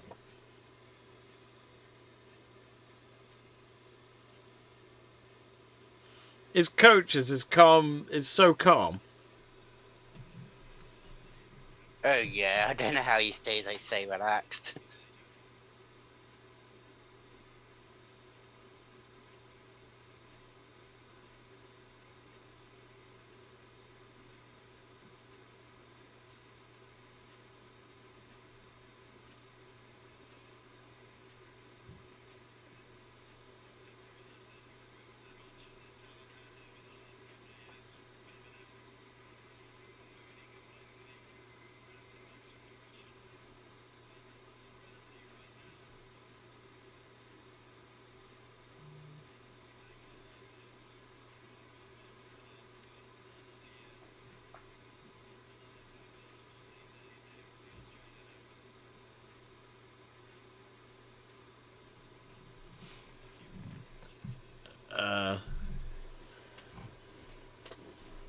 Oh, wait. Burgoyne says, it's like when Jamie wears his Crew Alex / Chester City half and half scarf, pick your team. I've never had a Chester scarf. I hope not. I've been to Chester games, but I've never had a Chester scarf. I just hate the ground. Like, it's in the worst place ever. Yeah. It's a 40-minute walk from the station. It's a pain in the arse. I know Shrewsbury's a walk away. Yeah. Quite a walk away, but even so. Yeah, a lot So- of grounds seem to be going that way now, where they're like nowhere near anything. I know, yeah. At least Crew Alex, it's literally you get off the station, turn left, there it is. Yeah. Gresty Road. They lost 2-0 to Rotherham yesterday at home as they try and fight for survival. Shrewsbury a bit ahead in the table. Medvedev 30 love. Oh, it's looking like might just have a tiebreaker. Yeah. Unforced errors now for Nadal. It's 15, Medvedev 5. Jabitsa Turzin says Novak Djokovic simply the best. This is a thing, isn't it, for Djokovic fans? They'll want Medvedev to win just because of the Grand Slam count. Yeah. It could have been 21 for Djokovic before Nadal if Medvedev hadn't have beaten him at the US.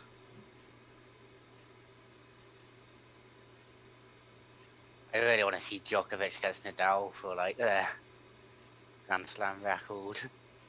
Yeah, it would have been nice to have seen that as this year's final in Australia at least. With like the history between them as well, it would have made it really exciting. Yeah, exactly. I mean, will we see Djokovic at a French Open? I don't know, but well, we're at 5-all, so he's won the service game. So fair play to Medvedev. It looked down and out this second set, but he's kept it going. Who knows?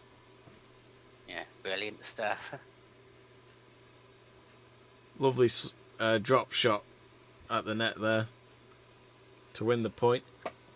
But I mean, yeah, this is the thing. French Open, you know, the President Macron he's clearly against the unvaccinated, and he's been making, you know, he's trying to make the rules difficult for the unvaccinated. So I think if Djokovic is going to go there, he'll need either an exemption or be vaccinated. So Yeah. you got to wonder how many tournaments can Djokovic actually go to after what we've seen in Australia. Because they said he'd be able to compete at Wimbledon, haven't they? Yeah, I mean, at the moment you have to quarantine, don't you? I think if you come here without the vaccine. But I mean, if that's as long as he can do that, he'll go to the tournament. I'm sure he can. He'll do it just to win another Grand Slam, I'm sure. Yeah. Nadal gets the first point on his serve. It's not a Grand Slam final without a tie-break. No.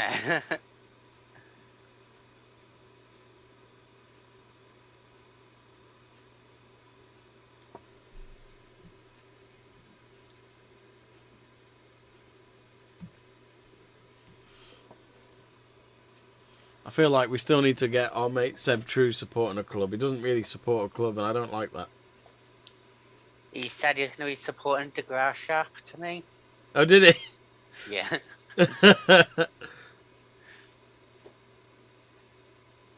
Oh, Medvedev got lucky with the net, and because of that, Nadal's hit the net. Oh, that was lucky. Yeah, it was. 15-all. I'll say this now, I'm not confident Nadal can even take this to 6-all. Oh, look at the slice. How do you hit it like that? I know they're professionals. I bet you've done it, Stu. You go on a court, you think you're going to do it, then it literally goes out of the window and you think, yeah. Yeah. Maybe that's because they're professionals. I just didn't know how to do like these spin shots and slice shots and things. I try and it just goes behind me. Burgoyne says, I thought Seb supports Gladbach. He kind of does. He does love the club because me and him went there and we enjoyed it. Like, if I had a German team, mine would be Gladbach. I love Gladbach. A club for the fans, if you ask me. But, yeah, don't know, really. I do think that's a mission with Seb. We've got to get him to support an actual club. In terms of, if there is a team, it's of course England. He does support England. He was just as gutted as we were when they lost to Italy in the final. Yeah. That's interesting. Nadal's got 10 forehand winners, Medvedev 2. I mean, his forehand is one of the best.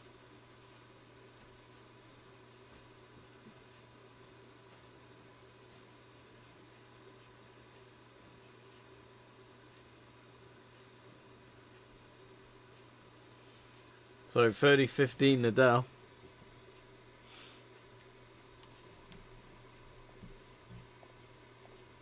Is that in? Must have been. Yeah, it must be if it's 30 all. I must admit, I missed the point. When Medvedev returned, it looked close to being out, but... Oh, Ben Franklin's got in touch saying Djokovic is the champion. This tournament is a sham. Silence is consent. What does that mean? Silence is consent. Not entirely sure.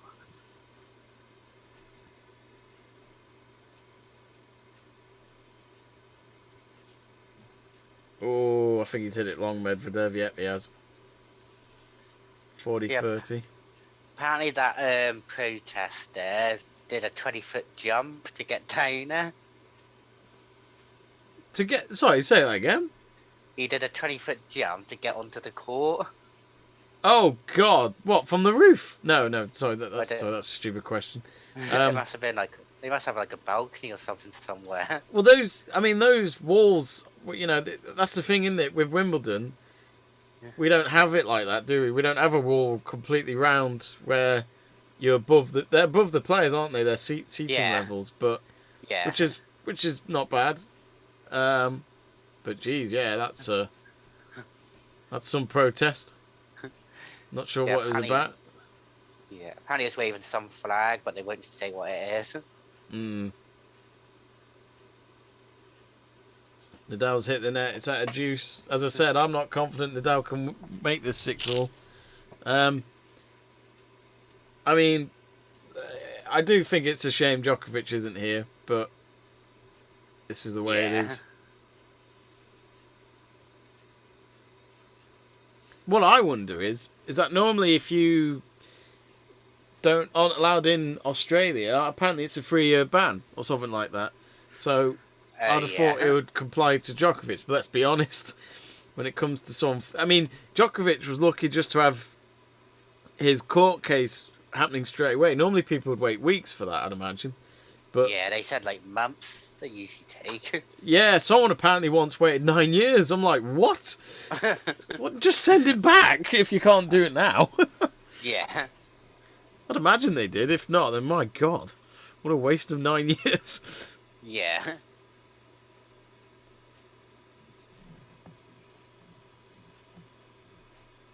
Oh, Nadal, lovely overhead shot, and Medvedev, he got to the return, but advantage Nadal.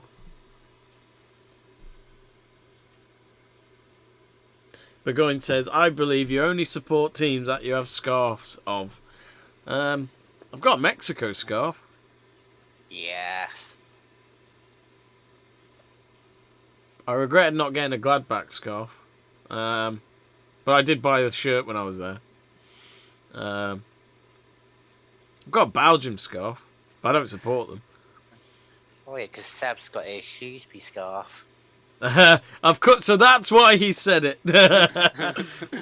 I've completely misread that.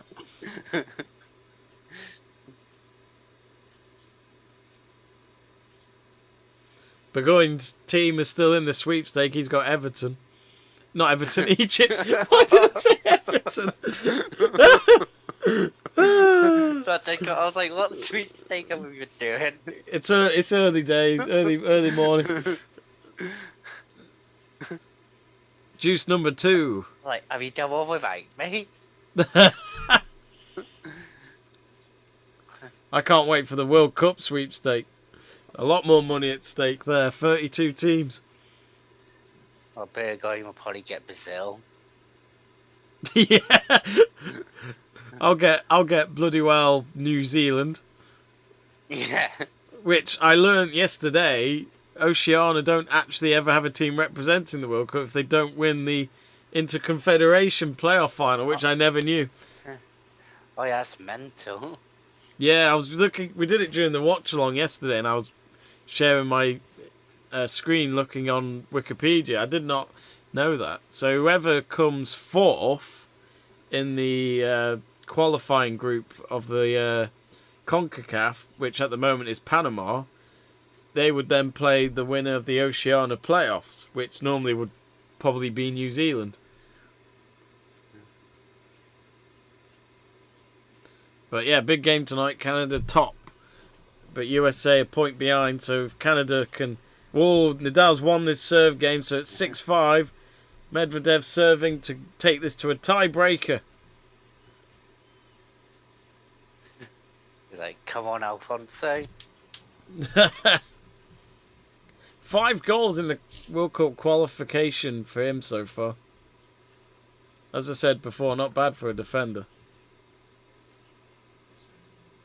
Do you actually play defence for Canada? Let's have a I know he look. does for Munich, he's like left back. Yeah, and he's always the fastest player on the pitch. Yeah. So they played on Friday against Honduras and won 2-0. And he played. No, he. Oh no, he didn't play. Oh. He didn't play in that game. Actually, I wonder if he's even playing at all. Yeah, well, he's not on the bench. So I wonder if he's even. I wonder if he's actually just taking a break, which would surprise me. But at the moment, Canada are in an automatic spot. I think the top three, you're just automatically at the World Cup. It's the fourth spot you want to avoid because it's a playoff.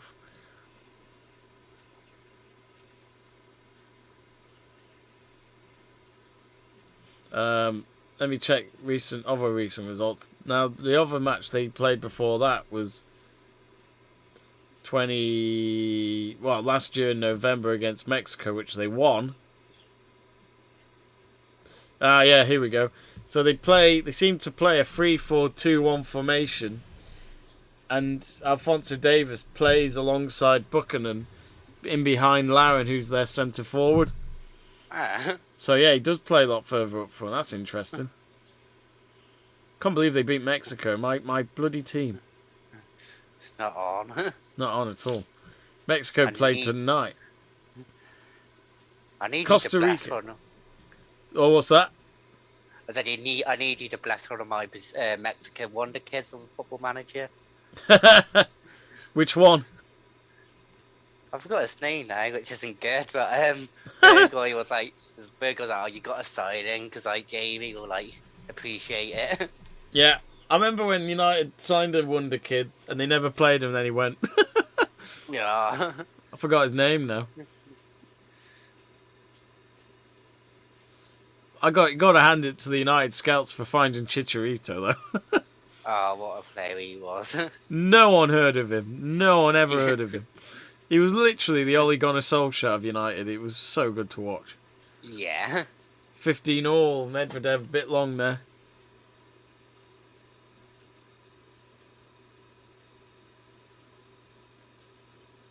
Luke Callahan says Djokovic is an obnoxious, arrogant cheat he can jog on. How's he a cheat? I'd love to know that.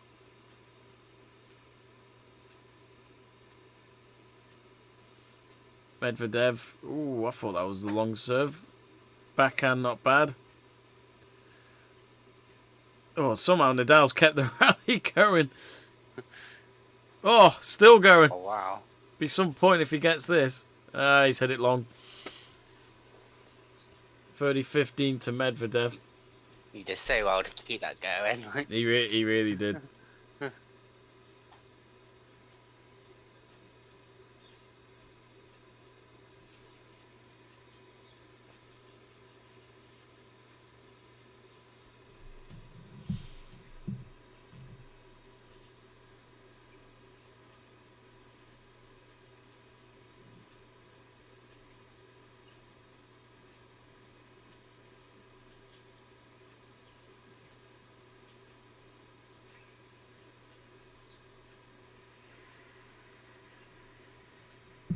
Oh, big point there for Nadal.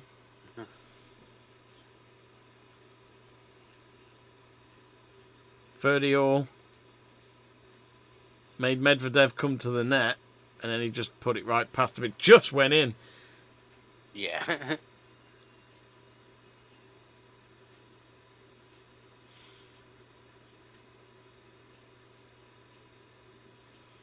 Oh, Medvedev ace. Speed at 210 kilometers an hour. Ooh. That's his fastest serve of the match. Nadal was 199. So that's 9 aces for Medvedev. He's gone down the middle again. Oh, Medvedev. You can come again. 6 all, tiebreaker, first one of the final.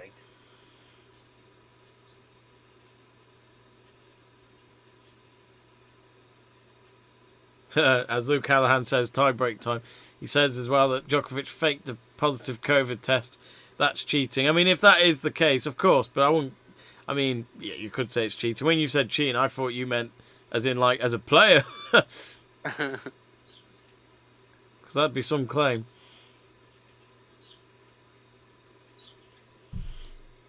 Jose Miguel says, any streams? It's on Eurosport. Don't know if that's available to you.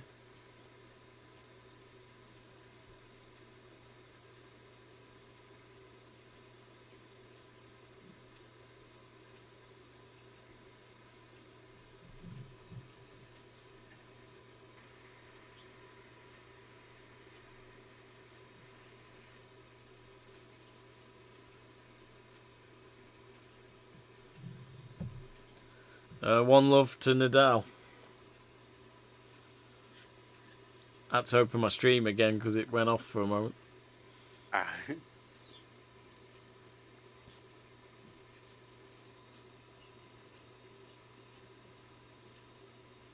Medvedev's not happy with something. No. Yeah, tiebreakers are nervous to watch. I'm trying to remember how the serves work in this. I can't remember. Oh, Medvedev's hit it long. Love two. They just have 2 each. Is that what it is? Yeah, I think so.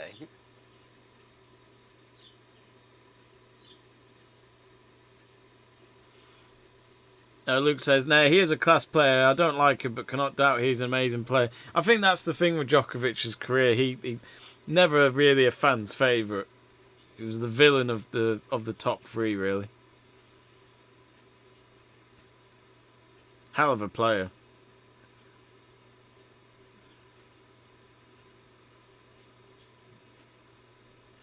Oh, that's an important point for Medvedev. He needed that 2-1. He gives the balls to Nadal and he says, now it's your go. Yeah.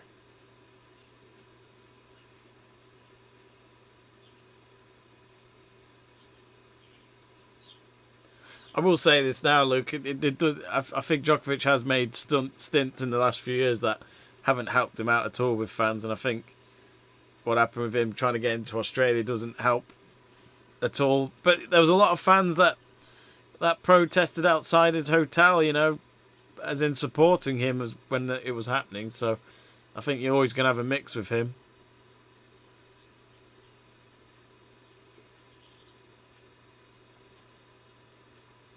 So Nadal 2-1 up on his serve. And he's hit the net, so it's back at 2-all. Luke, I think Luke has confirmed it with us that a change of serve after odd number of points played in breaker.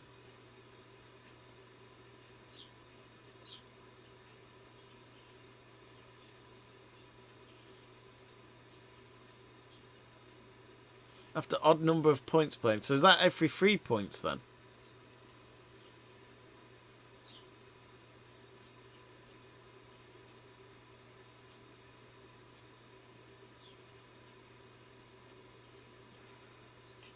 Oh, lovely slice again by, well, drop shot from Nadal. I'll say this now, his drop shots have been 100% tonight. Yeah, they've been perfect. Important point to win on his serve. Oh, that's so good.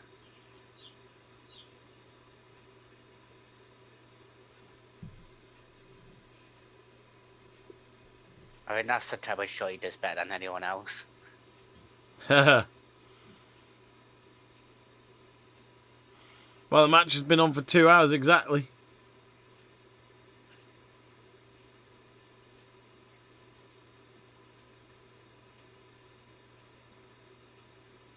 Oh, yes, he's got it.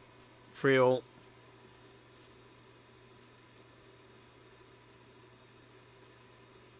Oh, I get it. So Luke says, no, change after 1.1, 0.3, 0.5, 0.7 played, etc. So 1 serve at the start, then change, then 2 serves each. Oh, okay. No, so you were kind of right, Stuart. 2 serves each, but the first one, just being the one.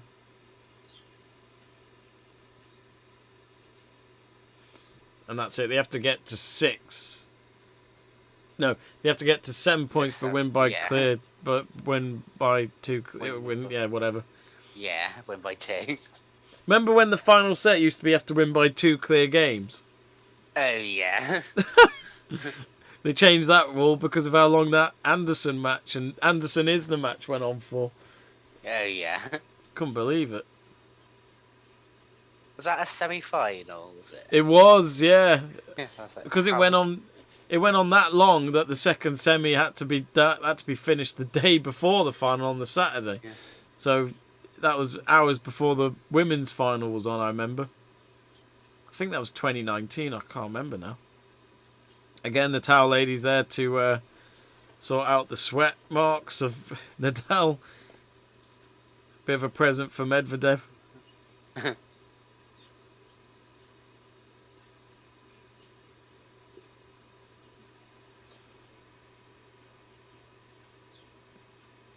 For free Nadal.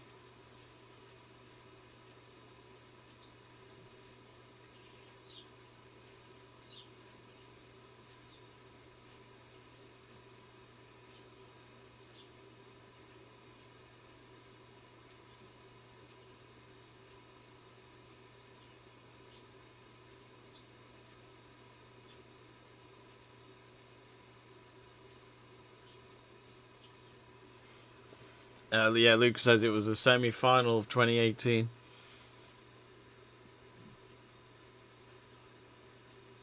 He must have been like so sore like the day after. Oh, I think it was on for like 7 hours. So John Isner has a history of being in the longest matches, as we all know. The one he had with Nicholas Mahut back in 2010. Longest ever match.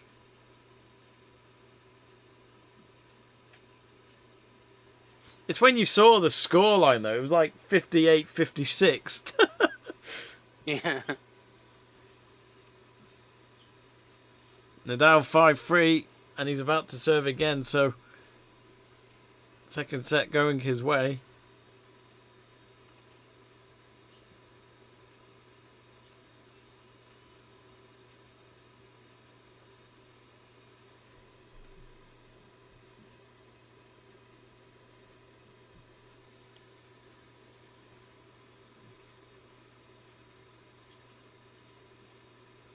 Oh, Nadal, he couldn't deal with that Medvedev return. Well returned. Maybe Nadal came up too quick towards the net there. Yeah. It was a good serve that Medvedev had to stretch out with his right hand. You just feel like when Nadal's about to get going, he then goes a step back again. Yeah, he does, yeah.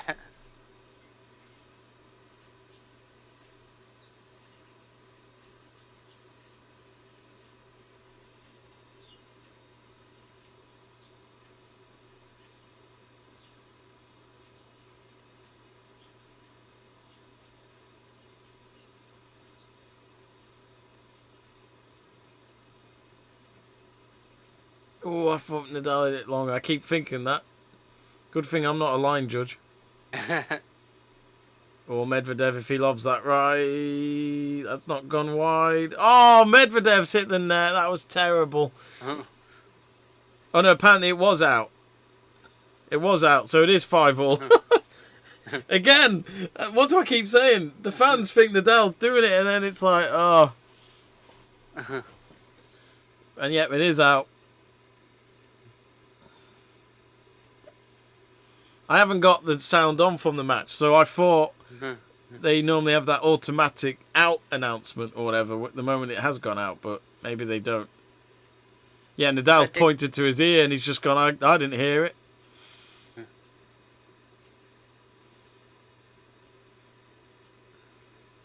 So 5-all.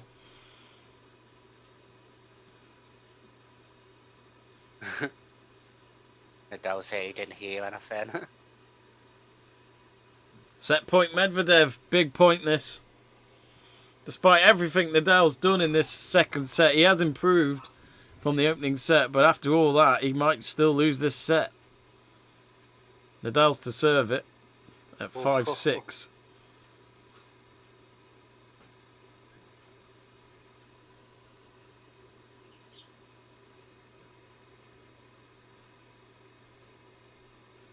think me and Stu might need a toilet break when this set's over. Yeah.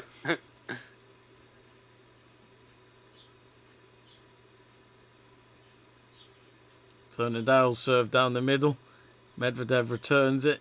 Now with a slice backhand from Nadal. Medvedev hits it towards the left-hand side of Nadal's court. Nadal gets there with a drop shot again. Medvedev gets it there with his backhand. And he gets the crowd to cheer him. I don't think you'll get much of a cheer, but he's 2 sets up. 1 set away from his second Grand Slam victory. What a set, though, Stuart. He looked down and out, and he's come back twice.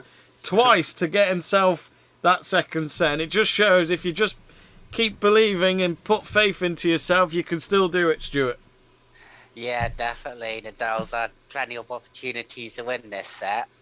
I'm just seeing Medvedev now just get up to the crowd, just going like that with his hands. They're just, all of them are just completely silent. But he completely loves it, doesn't he? Well, I mean, I know it's obvious what I'm going to say, but Medvedev must surely be the favourite now to win this. But what do you do if you're Nadal? Because that was his best. That second set was a lot better from him than the first. But you know, to put all that energy in and then not get the result you wanted, that's going to hit him a little bit. Hurt. Yeah, that's going to hurt him a lot. I've just posted in the live chat asking you all where's everyone watching the match from. So we're just going to have a quick break, a quick toilet break. That means Drew will be right back for the 3rd set, so don't go anywhere.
Hello, and we are back from our quick toilet break. Well, I think for Stu, he wasn't on a toilet break. He can hold it. I can't. Won't go into detail what I was doing, but yeah, both players had to go for a toilet break, so they stand by me. Yes. And I think a few of the fans have gone for a quick break because there's a few empty seats all of a sudden, unless these are Nadal fans that have given up. See if you've ever gone to get a pint. Burgoyne's apparently on my porch, so I'm quite annoyed he hasn't brought me one. But Just waiting for both players to come back then, and then hopefully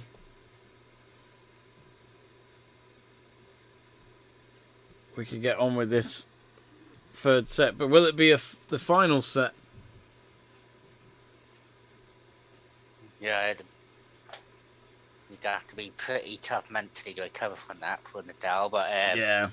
he's been in these situations before now, so with players like Kevin Federer, you always got a bit of a chance to come back into it. Yeah.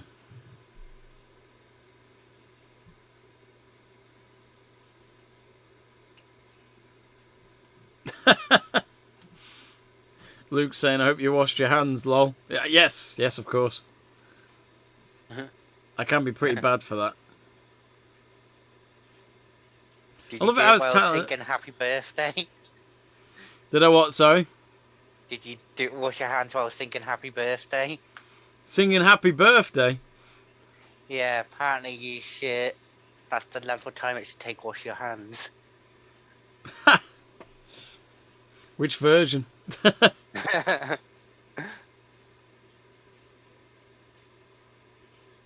anyway, they're back on. I love it as Tanos time since last point is 7 minutes 53 seconds. I mean, who cares? I think they're entitled to a quick break when they've just played a long second set. Yeah, definitely. So Medvedev starting the third set to serve.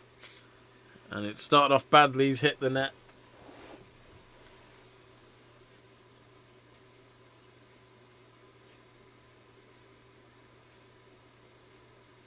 If you're new to the channel, folks, do subscribe. Give us a follow. It's free to do so. Oh, lovely volley from Medvedev. Cool as a cucumber.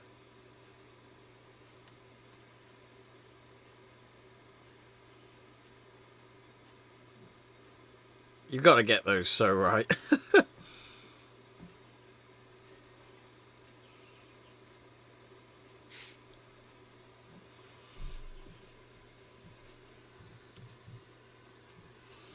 So yeah, today's match is in the Africa Cup of Nations.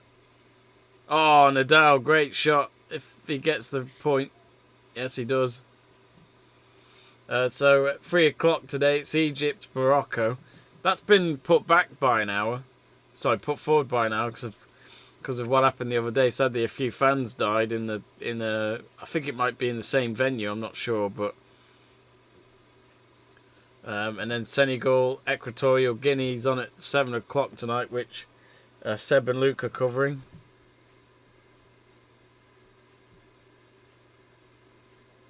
And then the semi-finals take place on Wednesday and Thursday night.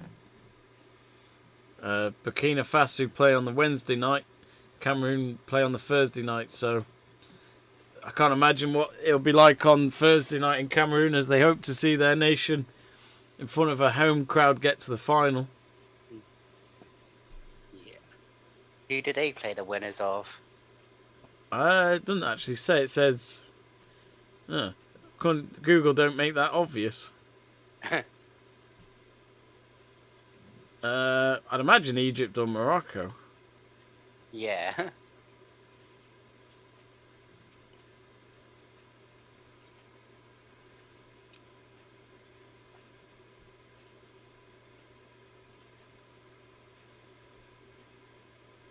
That backhand from Medvedev is like quality.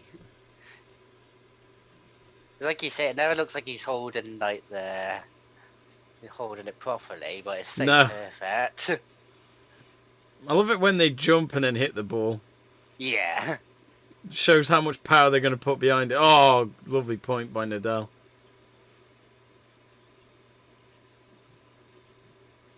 Now at deuce, so Medvedev serve game certainly being challenged straight away in this third set.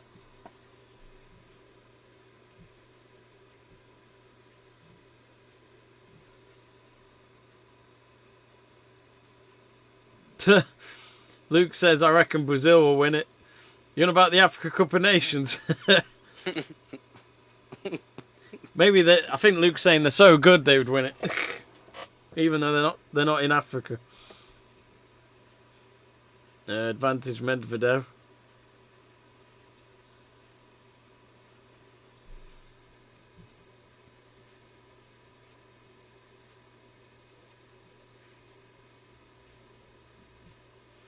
We should get one of those, like, you know, when you click a button for a sound effect. I feel like I should have got one for one recorded for when it's advantage Nadal and one when it's advantage Medvedev. You just click the buttons. Oh, yes. I used to have a weakest link keyring, and you just keep clicking the button, and it's literally just Anne Robinson going, "You are the weakest link, goodbye," and I just keep clicking at people. Yeah. Got Romish on it now.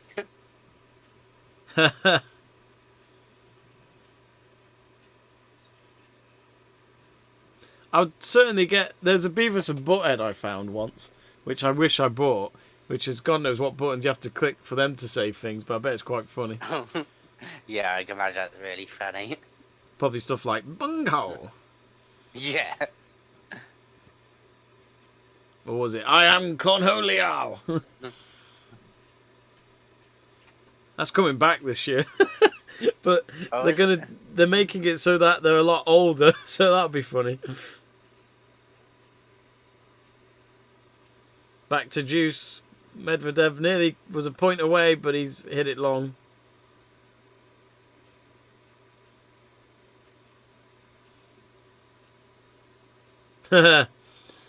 Luke says, yeah, Steffo, get a little jingle going for the big points. Open a new tab on YouTube and play it.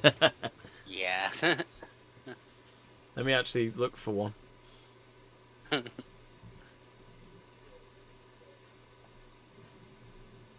Oh.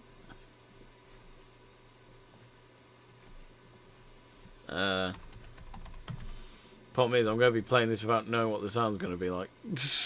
That could be dangerous. Advantage Medvedev again.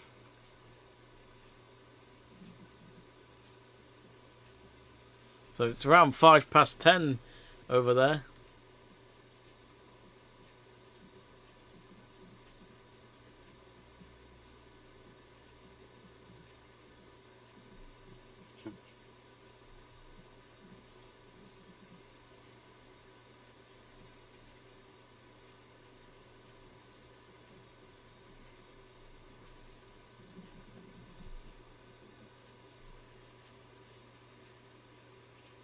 Juice number 4. Nadal's frustrating him.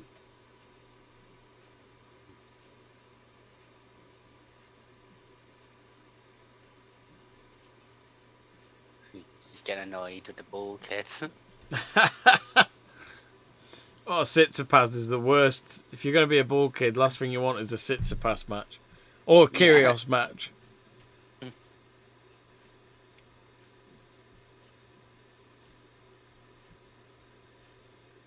I don't know if you saw on Kyrgios one night against Medvedev. He was giving like all the ball kids like his equipment from his bag. He was giving out his rackets and things.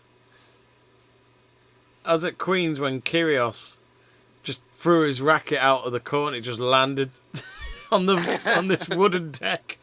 So literally people just walk around, they just see a racket come from the sky and they think, it's raining tennis, literally. I mean, luckily it didn't hit anyone, but it was a free racket for someone.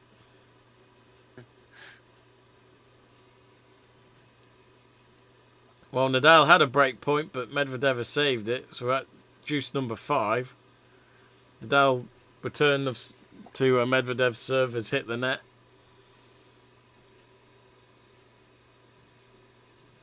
Of course, if Medvedev wins this match, then he's got 2 of the 4 Grand Slams, and maybe he would like his chances at winning the French and Wimbledon this year to complete the set. April the French one's in. Normally May. May.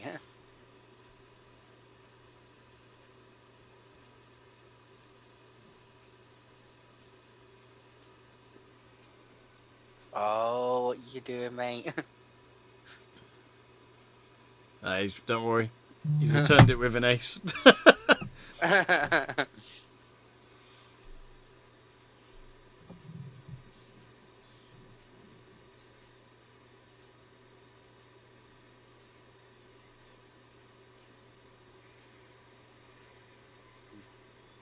My mate JMO has now sent me a text saying, have you seen the Greenwood stuff? Yeah, I haven't seen it all, but yeah, it looks like it might be a news story for this morning.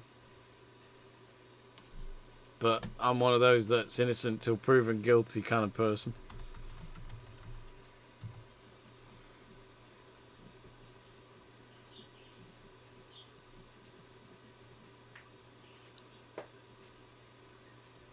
Yeah, I think Man United put a statement out saying to wait until they've investigated things and see what they say.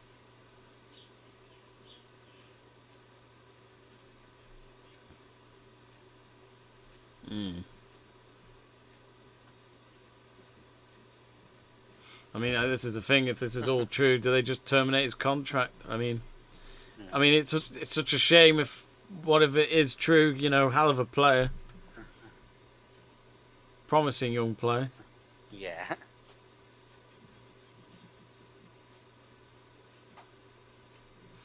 Luke says Greenwood stuff is awful. I heard the voice recording. I haven't actually heard it yet. Me and Stu have a group chat for Let's Talk Sport, and it's been shared in that, but I haven't heard it yet.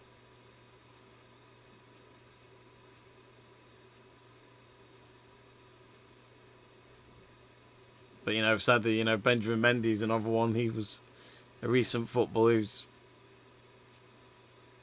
he's on bail at the moment. Oh no, I think his bail wasn't for that long actually. It was up until the end of this month.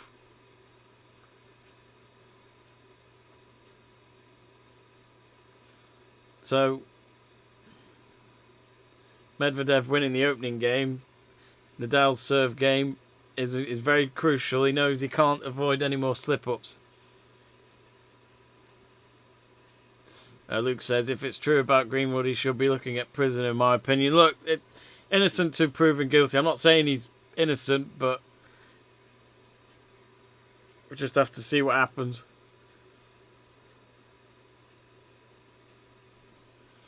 Burgoyne asks, who's the best wrestling pundit in Let's Talk Sport? Do you mean on Let's Talk Sport? I mean, we don't do any wrestling. We don't do any wrestling content really, so I'm not going to answer that.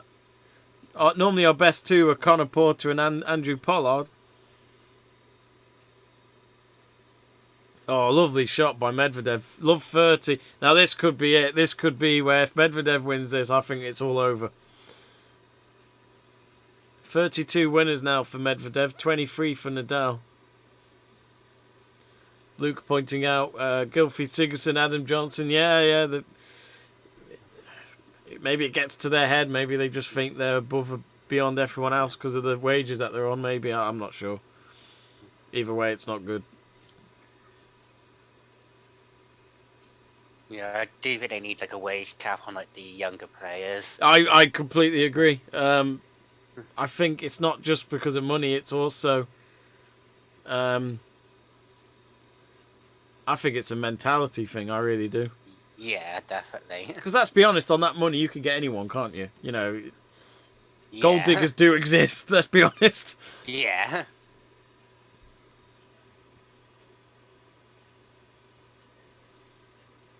Luke says, stick Djokovic in prison too whilst you're at it. He says, lol, joking. There's a few Serbian flags in the stands, Luke. I don't know if you've noticed that. I remember like Gerard saying how he used to have to like clean the older players' boots and things like that. I was like, I don't reckon that happens nowadays. No, God no. Did you see that return from Medvedev? That was so weird. He had to hit it like that. If you can see me now, folks, he hit it like that. It's just not the way to go. It still went in, but Nadal was no doubt going to win the point. I mean, just watch the replay. It's just so weird. Just lobs it in the air, and luckily it stayed on court, but it would still be... Yeah, That's just random. Yeah, I just see that now. It's like... 30 all, then Nadal's been able to get 2 points back. That's a great forehand from Nadal.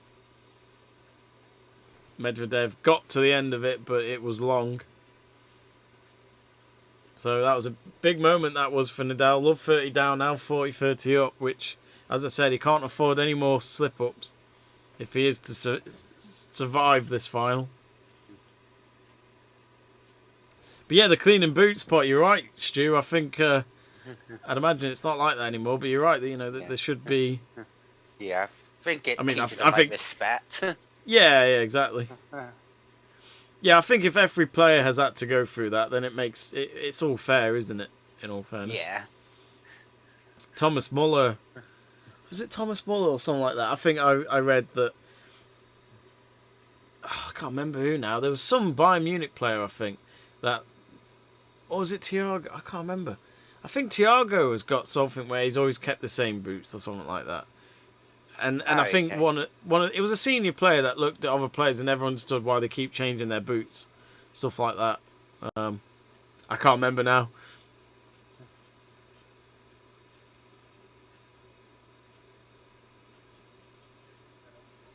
Burgoyne says, do you think acts like Greenwood, Sigurdsson, Mendy, etc. turn people away from the beautiful game?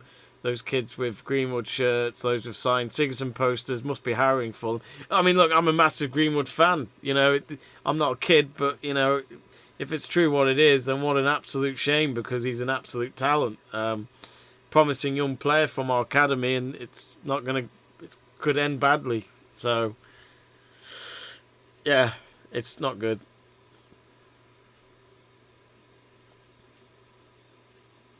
It's like being told your favourite ever sports star did something wrong, and you know you lose respect for them overnight. Just changes.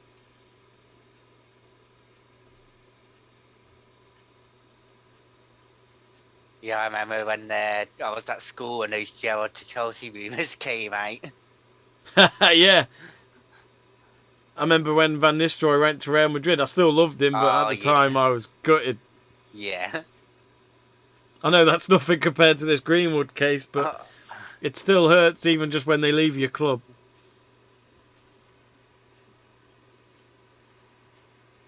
Nadal with an ace.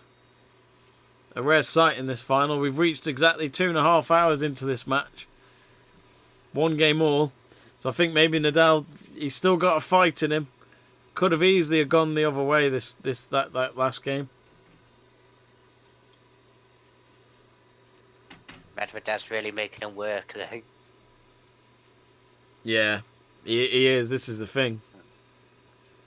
Exactly what we were talking about at the start of the match. It's all about how long their serve games go on for, I think. Medvedev does remind me a lot of Djokovic's style. Yeah.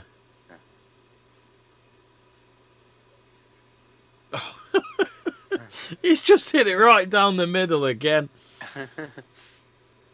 Greg asking, Jamie, are you streaming the Canada versus USA World Cup qualifier? I sure am. 8:05 exactly tonight. That's the time of kickoff. UK time, so I'd imagine that'd be what? 5 past. Well, it's in Canada, so I'd imagine it's 3 over there.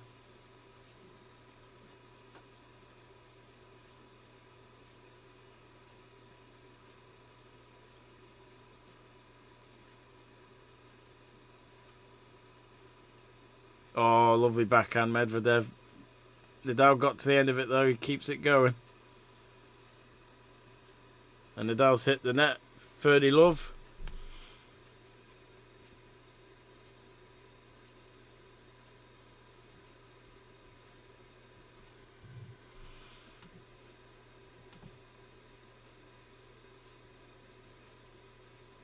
Well, I mean, I've been on the BBC Sport website, and there's nothing there about Greenwood. You see, this is what I mean. I feel like if it's not mainstream, at least, it might not really be true.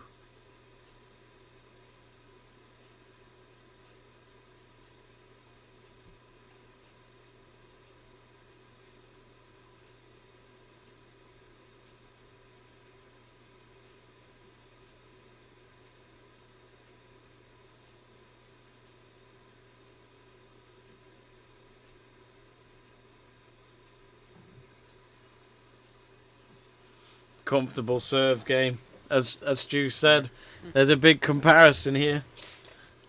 2-1 up, Medvedev. I'll say this now for Medvedev. I think he's more up for a 5-setter than Nadal would be. Yeah, definitely. Now, Medvedev's just gone up to one of the officials. I think he might be asking for something, I'm not sure. Right, go to an advert.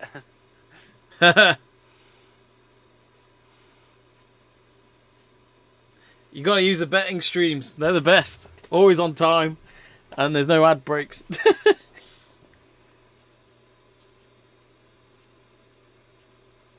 Burgoyne asks, do you remember Nile Ranger? I certainly do. He was at Villa, wasn't he, at one point? He was such a talent in his teens. Absolute basket case off the pitch. Huge disappointment. I don't really know what happened to Ranger. Who remembers Titus Bramble? Now that was a odd one. The one player that I can't get over is Boyata at Hertha Berlin.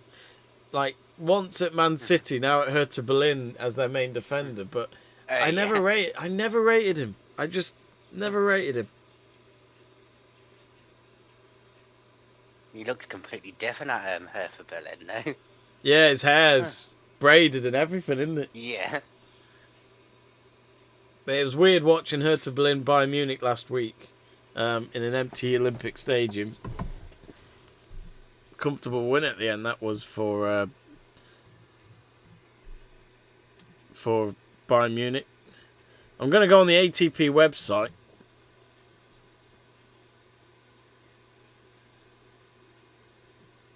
And see what's coming up in terms of tournaments, at least.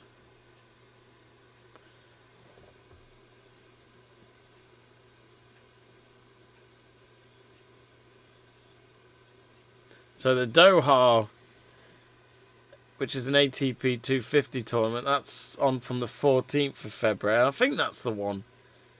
Well, there's an ATP 500 straight after that, and that's Dubai. So I'd imagine that's the one that is what Djokovic is competing in. They'll match paused a little bit because there's fans still going down the staircases, which of course annoys any tennis player. Nadal serving 2-1 down, let's not forget. Medvedev's return has gone long.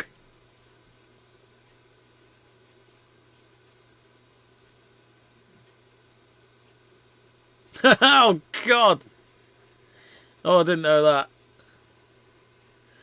Apparently Ranger liked fighting in Newcastle Town Centre among many other offences. Oh God. Burgoyne says he also used to play with a tag on for Southend. Oh, that's embarrassing. They must have put a limiter on. You know, if he goes outside the stadium, he's in trouble. The beep goes on. Yeah.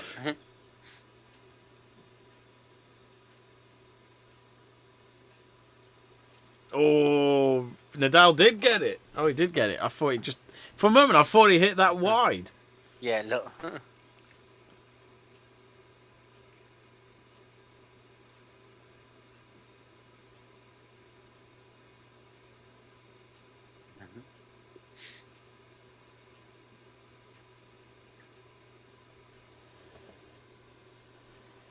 What would happen if a Southend game went to penalties then?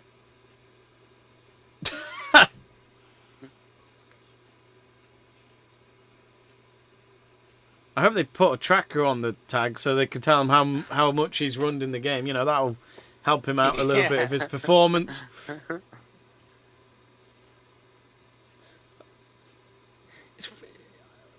I mean, when they're in training, they wear those they look like sports bras, don't they? What male players wear, which kind of tracks their performance. But I don't know if they actually wear them in the games because, like, for example, you see some of them take their shirt off when they score, and you don't see it. And I kind of wonder, well, how do they track their performance? Unless there's something else. But yeah, not sure. Wow, this is a lot more like it from Nadal in his service game. He's currently 40 love up.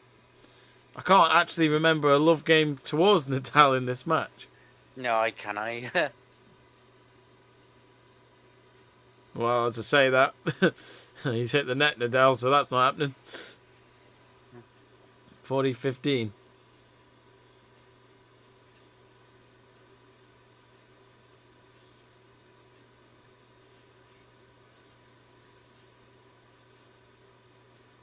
Luke says, Medvedev, more of a shot maker than Djokovic for me, can come up with more winners but make more mistakes. Djokovic is just a brick wall that doesn't miss. The one thing I've always learned from Djokovic is that he's like Murray.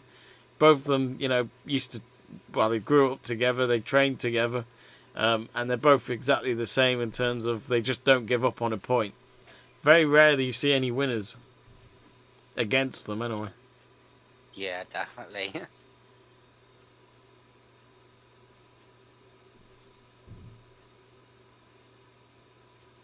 Always think it must be so frustrating to play against Djokovic because you do all those good shots and he just returns them. Yeah.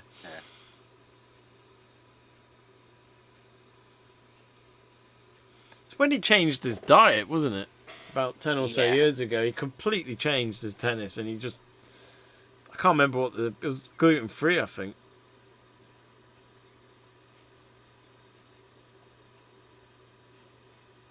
If I was them, though, I'd just at one point be like, when's my next biscuit? Yeah. Interesting what they've got outside the Rod Laver Arena. All these stands set up for shops and all that, but in a different way. It's hard to describe it, but there's some new balls in place. So 2-all Medvedev to serve. I wonder if this will go to a tiebreaker. Luke says, Murray's a nice guy though, lol. Sir Andy, lol. He is funny. His dry sense of humour is brilliant. What a backhand from Medvedev. Somehow it got past Nadal. I don't know how he got to that, but that was a fantastic shot.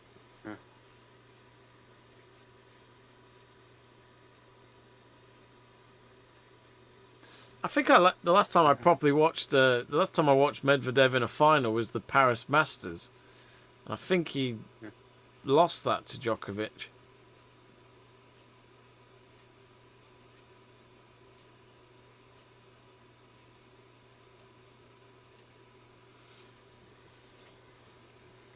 Serves it down the middle on his second attempt.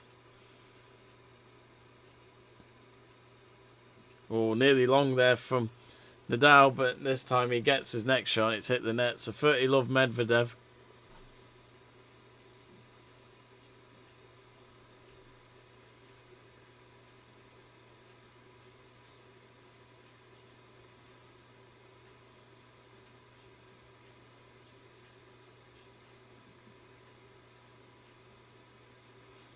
Simple.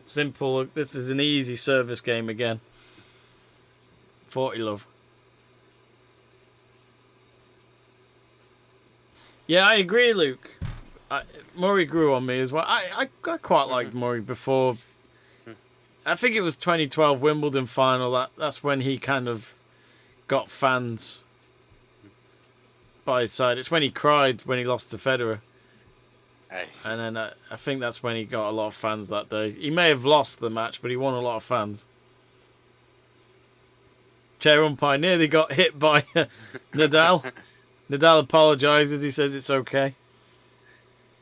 I always like watching Andy Murray on A League of Their Own when it's on. Does he go on it a lot? He's had 2 or 3 times on it, and he's done their road shows a couple of times. Oh really? But I just love his sense of humour. Yeah, it's just dry, isn't it? It's Yeah. just dry. I think he definitely gets off his mum because his mum is a bit like that. Yeah. Do you remember his Christmas Day post once, and it's just him in a Christmas jumper, but just not smiling at all. Yeah. That was brilliant. That's quality.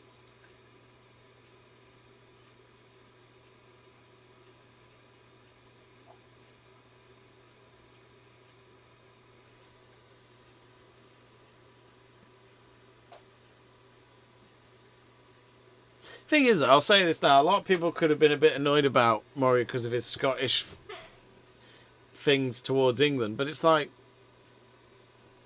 well, what's wrong with that? He's Scottish. When it comes, let's be honest, we all know why there's a massive rivalry between Scotland and England. It's mainly because of the football. And I remember in that press conference when he was just a kid, and he was like only 18, and it was probably his first Wimbledon.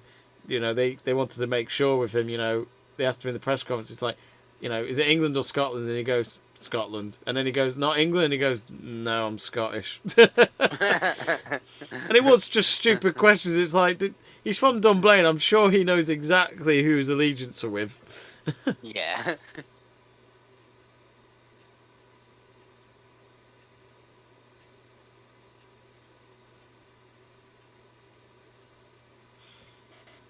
I think last time I checked, Murray's residence is London these days.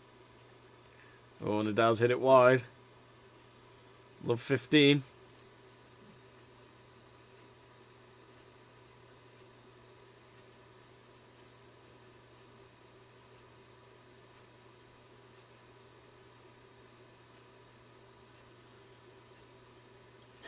In a way, I kind of don't know if I want Federer, Nadal, Djokovic to win a Grand Slam ever again.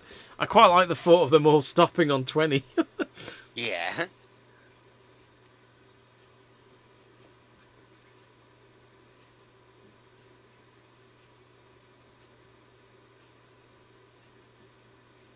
Oh, Nadal's hit it wide again. I thought he nearly clipped the line on the left there, but Medvedev smiles. Love 30. I do love the idea if I say all three of them are in the semi-finals of like a competition. It's been so long, hasn't it, since we've had that?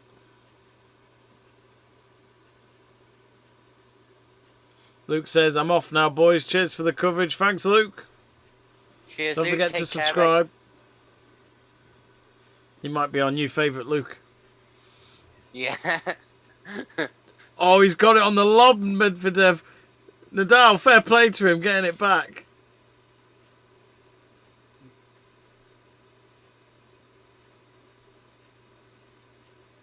Oh, lovely backhand for Medvedev. Love 40. Nadal's in trouble. 3 break points. Fair play to Nadal, actually. This lob's great. Yeah.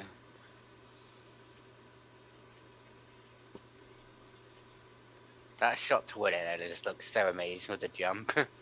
Yeah. The moment he jumps, it basically means if you get to the receiving end of that ball, it's going to hurt. Yeah.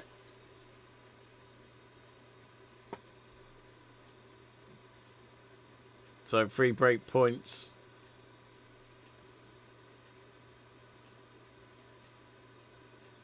As long as Medvedev is clinical, he should be okay. But just as I say that, Nadal's just done a nice slice. He's done that a few times to Medvedev. Whenever he's on, on the line, he can't get anywhere near these.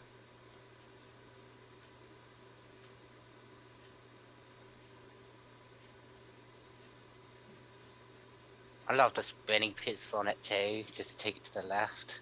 Yeah.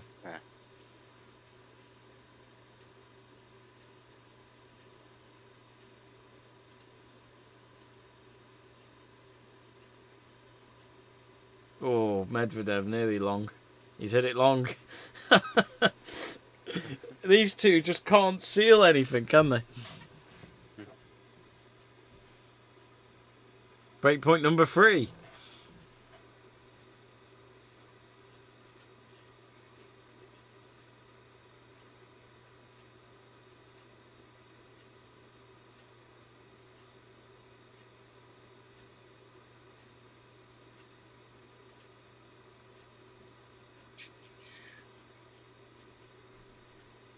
Nadal's second serve.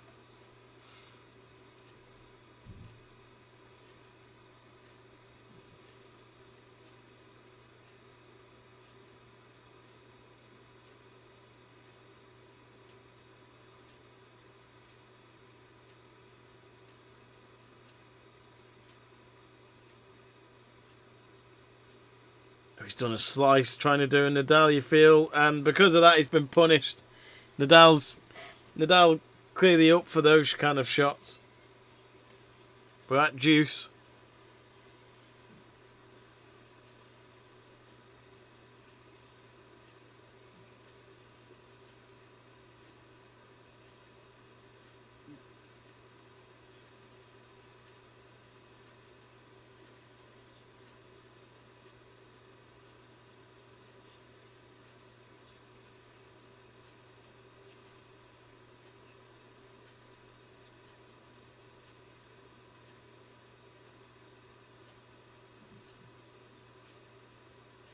Oh, good backhand from Medvedev.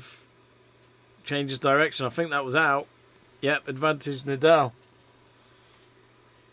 How's he turned that around? Yeah. Just shows with experience and a champion like him, there's no guarantee you've got him yet.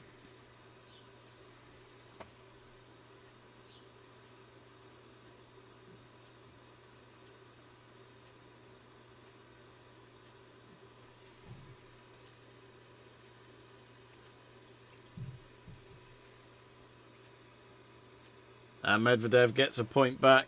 Ain't over yet. Juice number 2. Burgoyne says Luke Hallahan. Luke, an arrow towards Luke Dornan. So he's saying that Luke Hallahan is greater than Luke Dornan, and then Luke Dornan is greater than Luke Tanner in that order. I have to agree. And I think I've got to add in Luke Tanner is greater than Luke Waterfall to that as well. Yeah, and then I've got Luke Waterfall greater than Luke Skywalker. Yeah. I didn't like it when they killed off Luke Skywalker. No. Giving me That spoilers, mate. What's that? You're giving me spoilers. Oh, shit. You've not seen the new trilogy? No, I'm joking. I was gonna say.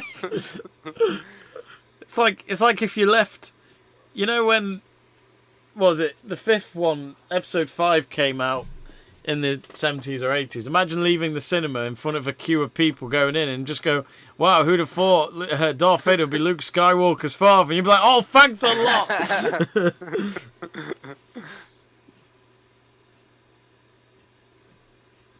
The cameras now and again keep focusing on this couple that keep cheering for Nadal with a Spanish flag. I mean, I love how passionate they are, because it's not been a good final, not an easy final to watch for Nadal fans. No. But they clearly do believe in their turnaround. As I said, US Open final 2019, I think it was, Medvedev was 2 sets up against Nadal, and he could have won his first Grand Slam then, but Nadal soldiered on and he won the whole match. So it can happen, but I'm sure Medvedev has learnt a few things from that. Yeah, definitely. Got a bit more experience now. Yeah.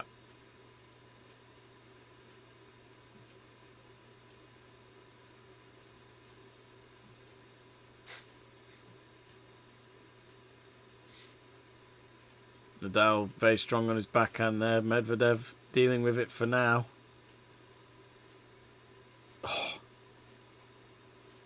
Oh, I think he's hit it long, Medvedev. So 3-all, and I think Medvedev will be frustrated there. That could have been the moment he won the set in my eyes.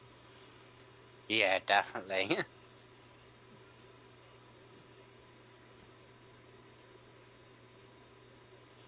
Burgoyne asks, can I ban Stu from the stream for the waterfall comment? Well, I'm afraid you don't have that power. I mean, I could do it right now. I mean, this would be the preview if this was without Stuart. Look, he's gone. He's completely gone. But you can still hear him. But I brought him back because I have the power. You've got the power. What was that program called? I have the power, He-Man. I'm not sure that's on now.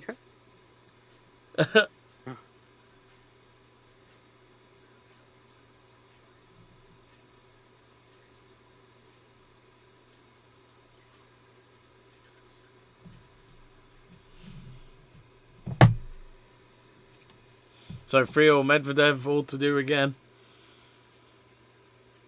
And he's hit it long. Love 15. I think he's just had a quick rant at the chair umpire. Unless he was just speaking to his coach in the distance, I'm not sure. Mm-hmm.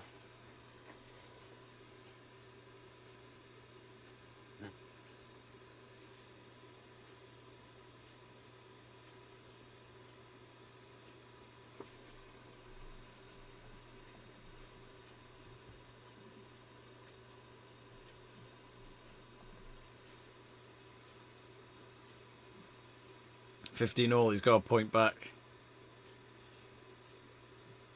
Random question from Burgoyne to Stu, asking you, how powerful is Mac Roberts? Extremely powerful. I thought Have you it was a met new... Mac? No, I kept thinking though, when you mentioned Mac Roberts, I thought it, when you asked how powerful, I thought it was a new software from Apple Mac. Oh. Medvedev's having a go at the ball boys. He's asking them to give. He's asking the ball boy on the right to give the ball to the other ball boy.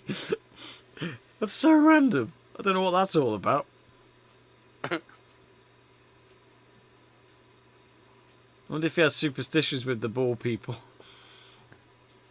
He's like, I don't care what your system is. This is my system.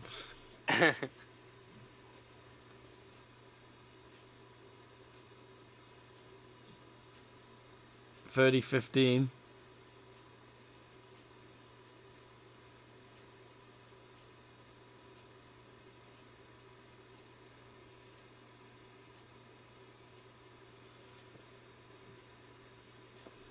He's got 14 aces in this finals now.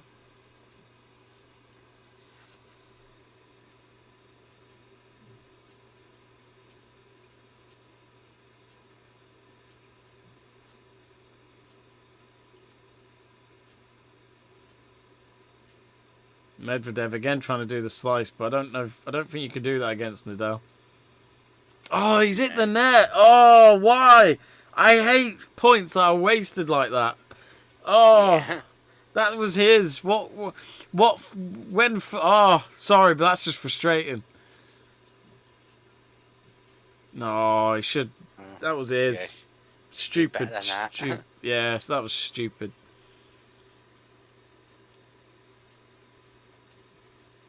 He knows it.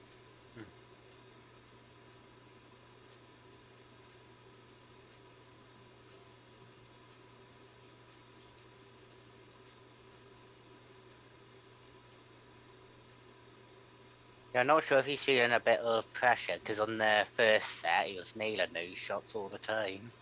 Yeah. When it comes to net play, I don't think Medvedev, in between him and Nadal, I feel more confident with Nadal. Yeah.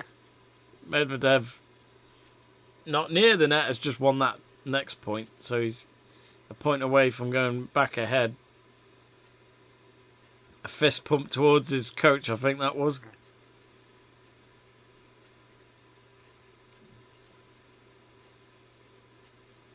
Ooh, was that wide? I think he got it in. Yes, he did. 4-3, Nadal to serve.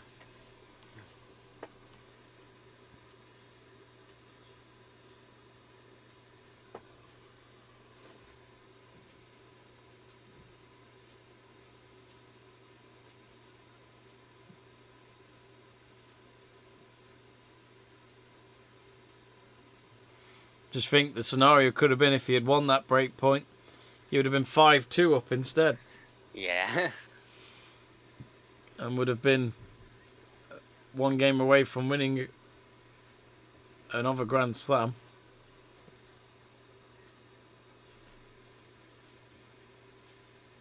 So now the chair umpire's having a word with the two ball kids. I'm not sure what the complaint is. I haven't got the sound on, so I've no idea. Mine's gone to an advert. Oh, is it? Mahesh Dakal says, hey Jamie, who will win this set? I think this is... I still think Medvedev will win it. As I said, I don't feel confident in Nadal with his service game at all, to be honest. No. He should have... He was 40 love down, let's not forget, folks. In that last one. And let's not forget, if he doesn't win this next game now, Nadal, then Medvedev will be serving for the championship.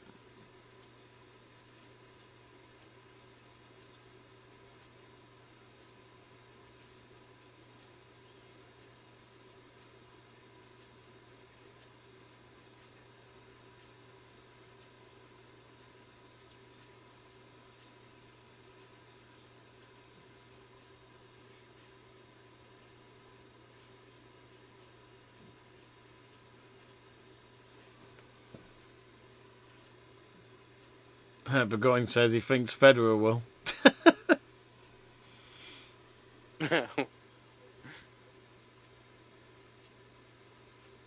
Can you see Federer winning any more Grand Slams, Stuart? With the amount of time he's been out of competition, unfortunately, I can't see it for a little while. Yeah. I think it's something you'd really like to see, but it's like you'd think it'd be extremely unlikely. Mm. Yeah, I just can't see it. Love 15. Nadal's hit the net with his backhand. Yeah, I can't see it. I just feel like because he's not been playing enough tennis recently and his injuries, and as you say, there's more competition now. You've got the likes of Medvedev and Tsitsipas up there, along with Sasha as well. And then you've got Nadal and Djokovic still, so... Yeah.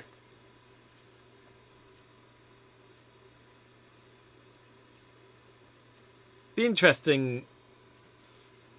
I mean, was it Wimbledon this year? He lost the match, but when he went out, the set that decided the match, he lost 6-love, and I think that was the first time he ever lost a 6-love set at Wimbledon. Oh yeah. And when records like that happen, which are bad for a player like Federer with his good record at Wimbledon, you could say that could be the start of the end. Yeah, it definitely is. 15 all.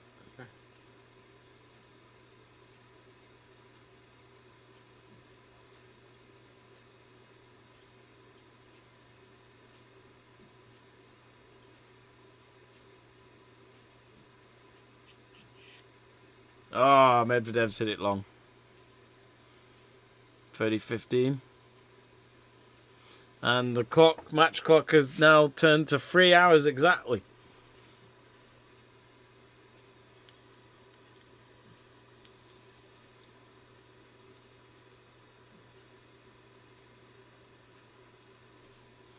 We've been streaming for the last 3 hours and 20 minutes. Yeah.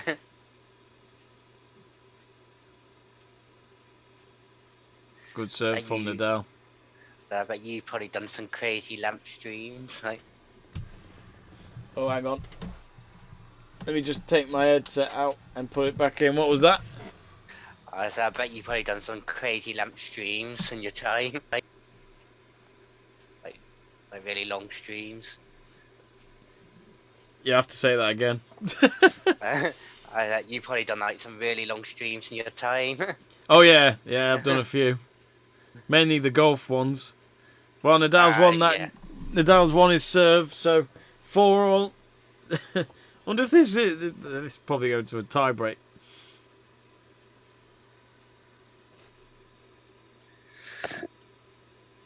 If you think maybe the pressure is on Medvedev, to be honest, since he's 2 sets up now. Yeah.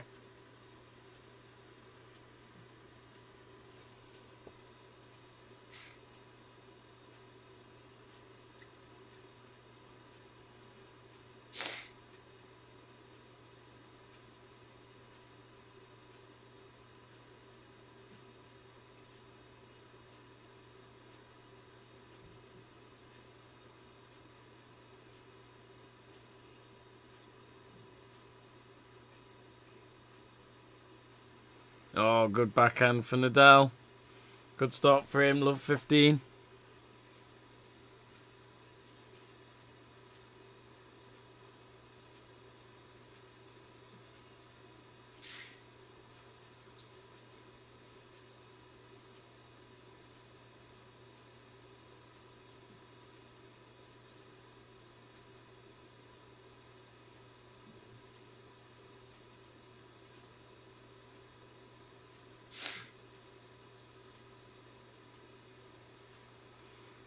Oh, Medvedev. For once, he got a point at the net. Wow. 15 all.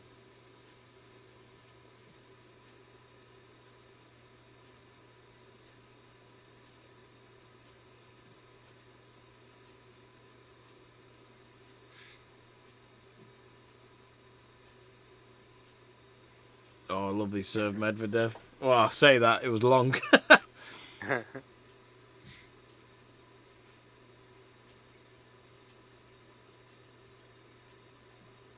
Oh, he's hit it long again, Medvedev. 15-30. Some of the Spanish fans are feeling a little confident all of a sudden.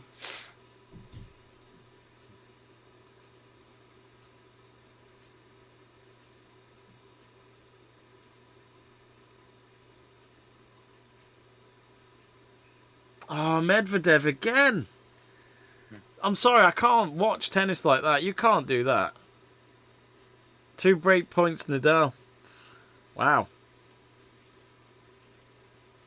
Medvedev, I don't know what he was doing there, but there was no pressure on him on that point whatsoever. Oh, Was that really bad? was at the net, and his hand coordination was completely terrible.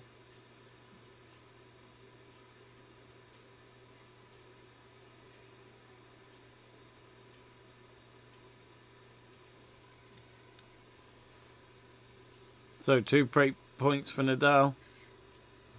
Again, Medvedev with the slice. Oh, how's Medvedev kept that going? What a point for Medvedev. Djokovic, I mean, Nadal threw everything at him, but somehow Medvedev just got it. Break point number 2. What a big moment that was. Wow. Completely stretched out for that. But again, as I say, the moment Nadal sees a direction, it gets stopped again. It's been his final tip. It's just that's what's been his that face expression of Nadal after that point says it all. Of how his night has gone so far.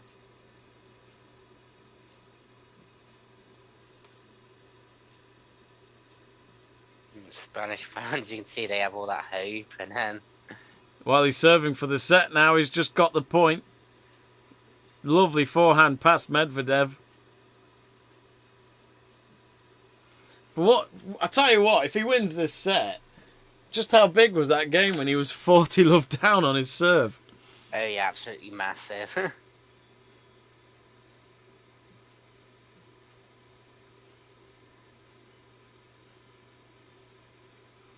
Burgoyne's randomly asking us. Actually, Mahesh says, are you guys watching on TV or what? Well, I'm watching it on the Bet365 stream on my phone. And Stuart is watching it. Are you on Eurosport, are you? Yeah, I'm watching on Eurosport. Burgoyne asks, would you rather get a big favourite for a sweepstake or a dark horse? For example, with France last year, shirts were impossible to find for a reasonable price and they were set for disappointment. I'll say this now though, Burgoyne. If you're trying to find a shirt when the tournament is on, I think it's going to be very difficult to find it at its normal price because they're in demand. So the price is always going to go a little bit higher, I think. The moment the tournament ended, those shirts were like half price. I think Stuart's a little disappointed now from his body language that this match might go on a bit longer. Stuart's thinking I was supposed to be in the pub an hour ago. Yeah.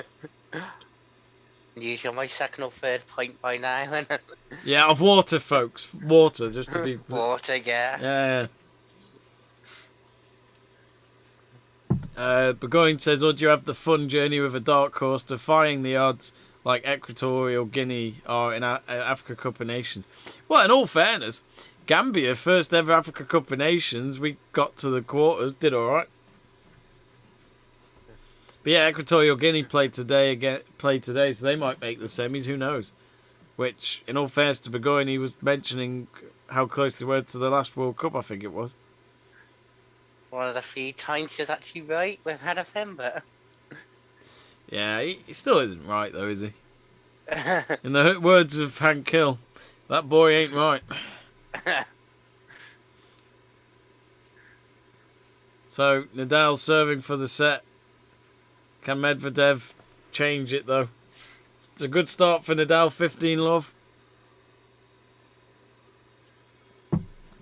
Forehand down the right-hand side of Medvedev's court.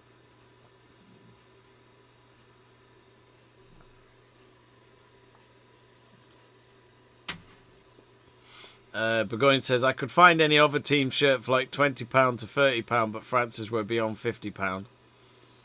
It was a good shirt, though, that home shirt. It's quite a nice design. But maybe because they were world champions as well, there was probably quite a demand for them. I'm thinking about all the players that play for France. Pogba, Varane, Kante, Griezmann, Benzema. Me and Burgoyne spoke the other week, Stu, and we plan to do the World Cup sweepstake probably a month in advance. Okay. It was a good call by Burgoyne, because that means like we can all get our shirts in time. Yeah. So Nadal 2 points away from winning this third set.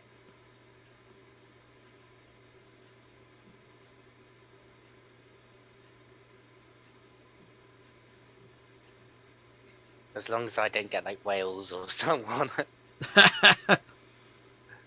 They need to win their playoff first. Yeah. 3 set points Nadal. Who'd have thought?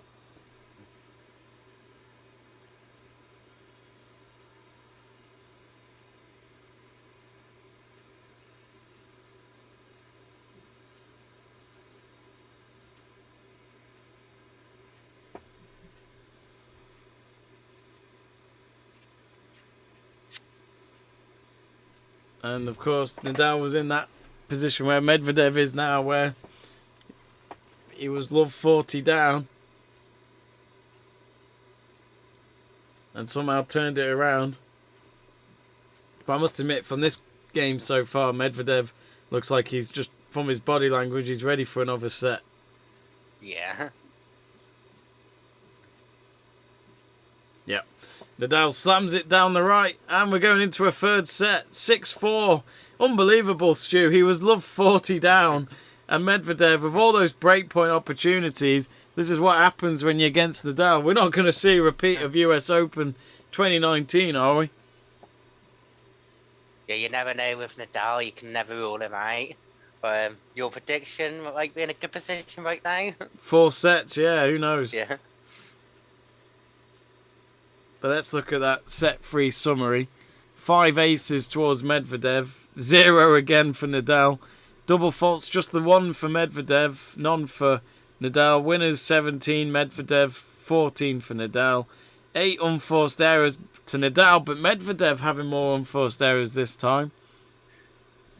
And look at that, breakpoints 1. 0 out of 3 for Medvedev. 1 out of 3 for Nadal. Yeah. And those 3 breakpoints was that game when he was love 40 up. Yeah, I think when you're in that position against Nadal, you've got to take the opportunity because Nadal will come back in it. Exactly.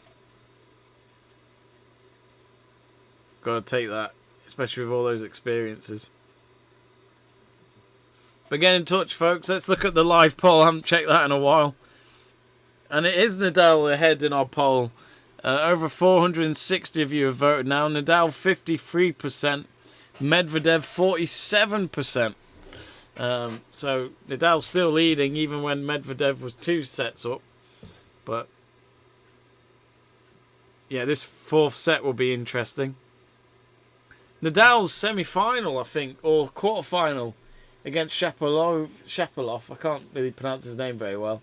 But that was a 5-setter. And Shapovalov felt like I think he said he thought the umpire or officials always favour Nadal, which is quite a statement to make, but I didn't watch that match, so I don't know. Yeah, I missed that one as well.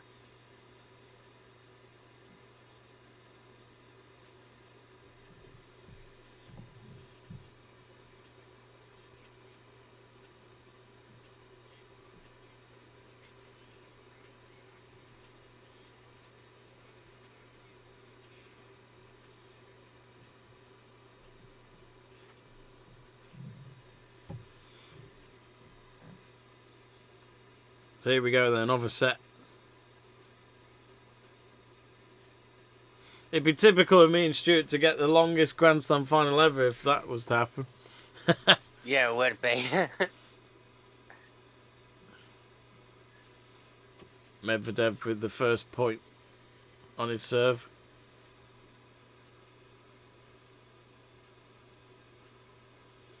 If Medvedev wasn't to make any slip-ups in this set, he should win this set in terms of the order, but we'll see. Burgoyne says, honestly, I'd love to get USA or Canada in the next sweepstake over Brazil, Italy, France, or whoever. I'd just love to get Mexico. I've already got Mexican shirts, but I'm sure they'll get a new one ahead of the World Cup. It's now 11 o'clock at night in Melbourne.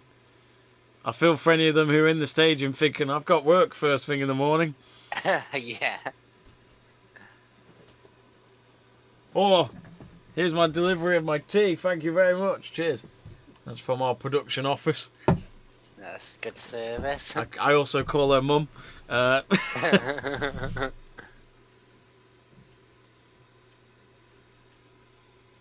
Burgoyne hasn't come in with my drink yet. No, he's a bit of a lazy bastard, isn't he, with all that? Yeah. To be honest, Burgoyne's one of those that you'd ask for a cup of tea and he would make you a blackcurrant. Yeah. It's not not what I ordered. Did you keep the receipt? I love that bit off The Office where Michael Scott says to the receptionist, he says, if they don't make the coffee like I want it, give it back. And then she goes, how do you refund coffee?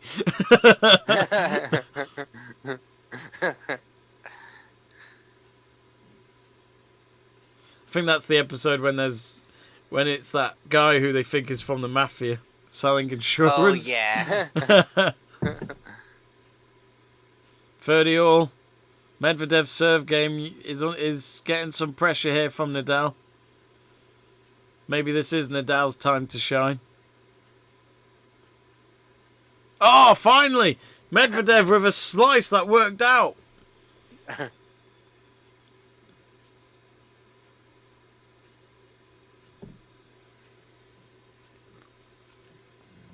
Now, Liverpool FC KK got in touch with us at the start of the stream. Now we're hearing back from them saying, come on, Nadal. And Medvedev wins the serve game. Nadal's return is too long. So 1-love, Nadal to serve. Liverpool have just announced that Diaz signing right now. Oh, have they? Oh, I thought it was done. Oh, okay. Has Lampard been confirmed yet? Because he's been offered the job, apparently, at Everton. It looks like it's likely to happen, but I haven't seen any official confirmation yet. In case Burgoyne's wondering what team mug I'm using, it is an Airbus UK bought in the Mighty Wingmakers mug.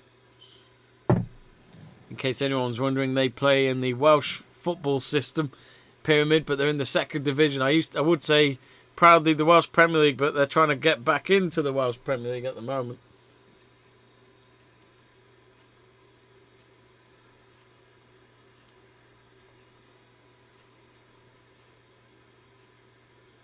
So the chair umpire's on the phone.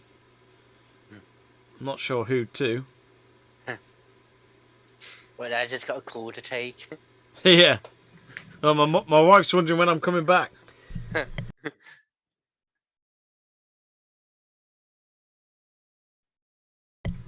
Excuse me. You got a problem with the microphone? No, I was sneezing, so I muted my mic. Oh, no, I was on about the umpire, sorry. Oh, maybe.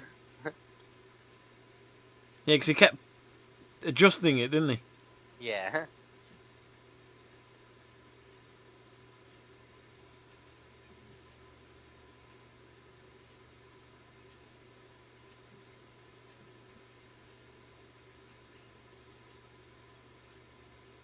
Oh, Nadal should get that. No. Medvedev does... Ah, he gets it at the end. Medvedev did well to get to the end of that forehand, but then he left a massive gap on his court and Nadal took the advantage. 15-love.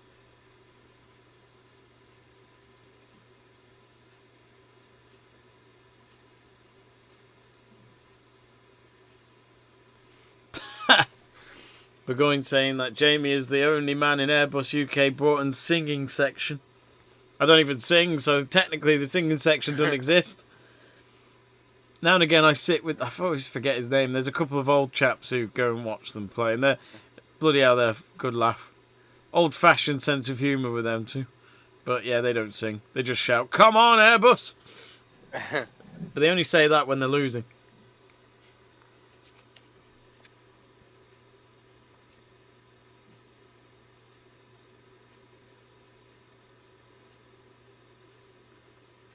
What a return there from Medvedev. Right.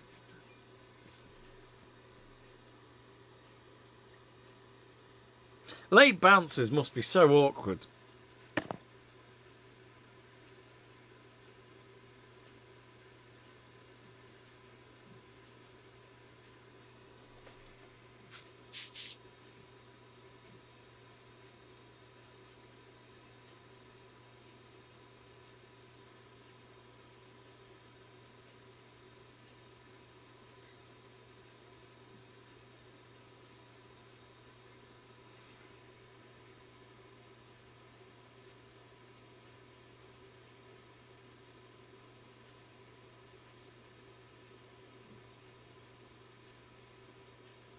Double fault Nadal. 15-30.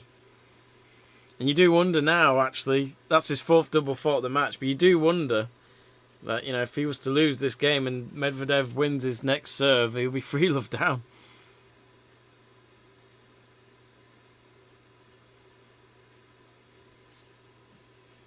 Greg saying, watching the stream and watching the World Rugby 7 series. Where's that taking place? Greg?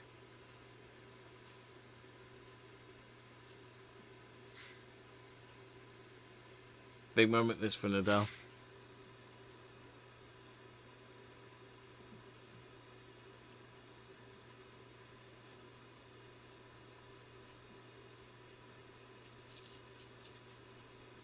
Ah, again, Medvedev. Why didn't he just smash it? I don't know why he had to play like that towards the net. He had that point again. Yeah, he did. Burgoyne says, "Don't check your WhatsApp, Jamie." Oh, God, what? There's always a why when he says that.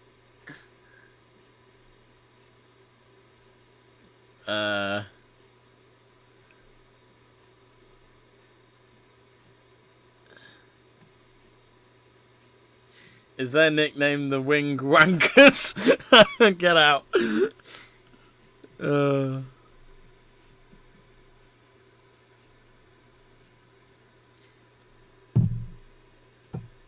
So 30 all.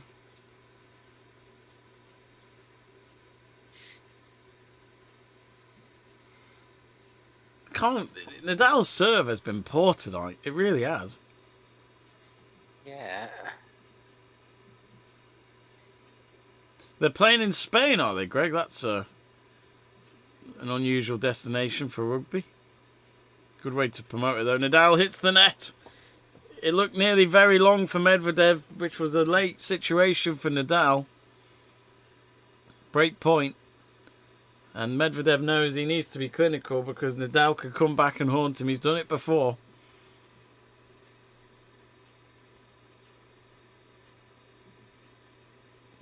Burgoyne goes, "Okay, I'm leaving now." The Wing Wankers.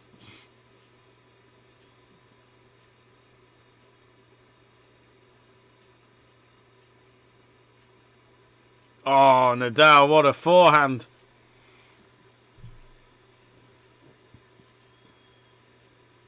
Back to now at deuce.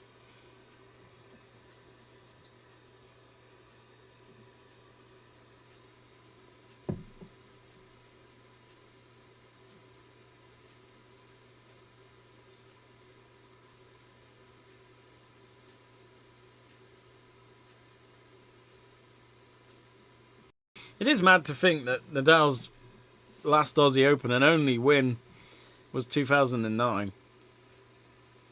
Years ago, you wouldn't think in tennis someone would come back and win a Grand Slam 13 years later. That's no, mad. you wouldn't, do. Oh, Nadal's hit the net. His slice for a change has not even made it past the net. Break point number 2 then for Medvedev. There's a guy wearing 2 face masks. But I've seen it all.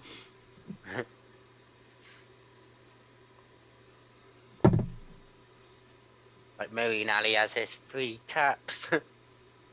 Oh yeah. Does the umpire not hold on to their stuff anymore because of COVID? I'm guessing that's the reason. Yeah, because I've noticed the captain or whatever keeps wearing their hat, or is wearing 2 caps. So Yeah. random. Yeah, the umpires mustn't be allowed anymore. It's quite amusing seeing them wear 2 caps. Oh, Medvedev hit the net. Back to juice. You just feel like with Medvedev, his clinical game is not there at all at this moment. No. Greg says, I'll be right back as England versus Scotland in Rugby Sevens. Scotland will win. Ooh. Hopefully England win. Six Nations next weekend. And I'll be trying to do a few watch-alongs for that. Did a couple of watch-alongs of the Six Nations last year, which were fun. Oh, Medvedev. His net play is absolutely shocking today. Yeah, that's shambles.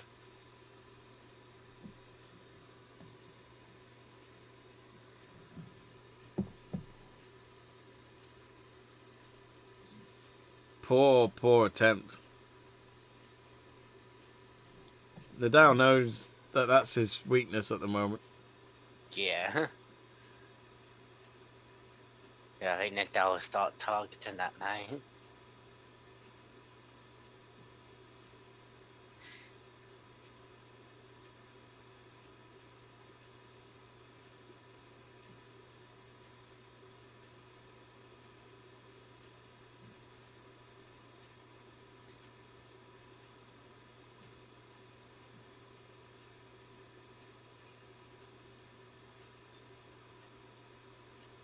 Oh, Medvedev's got it. What a rally.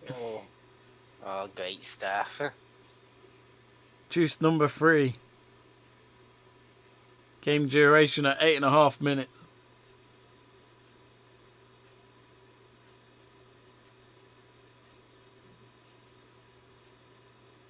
Greg says it's weird the Six Nations start in February as usual but finish in March.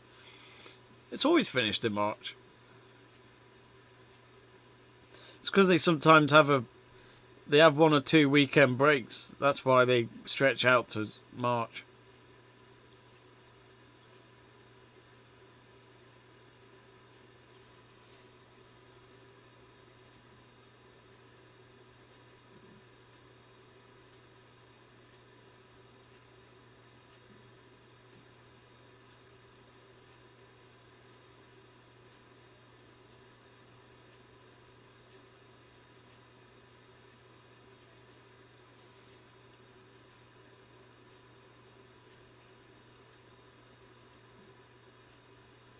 Ah, Medvedev's hit the net again.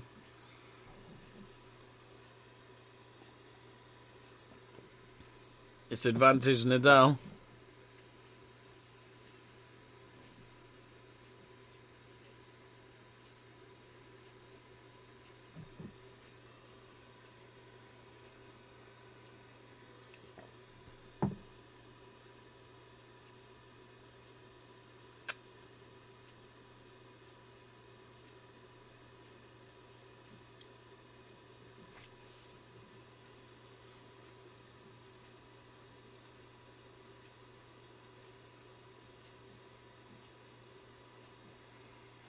And Nadal's won the game.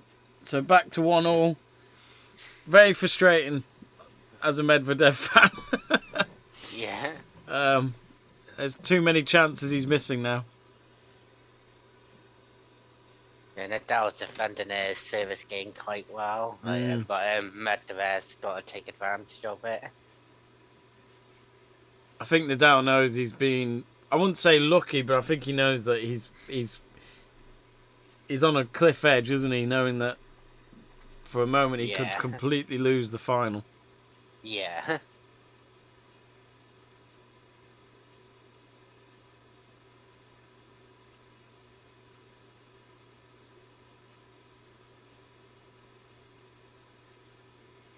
Always hit it wide, Medvedev. Love 15.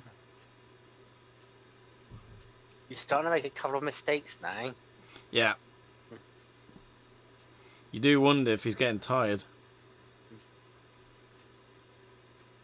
Even though Nadal's older, he looks more pumped up all of a sudden. Yeah, he does. Oh, great forehand from Nadal. Yeah, I think he's playing Medvedev at the right time all of a sudden.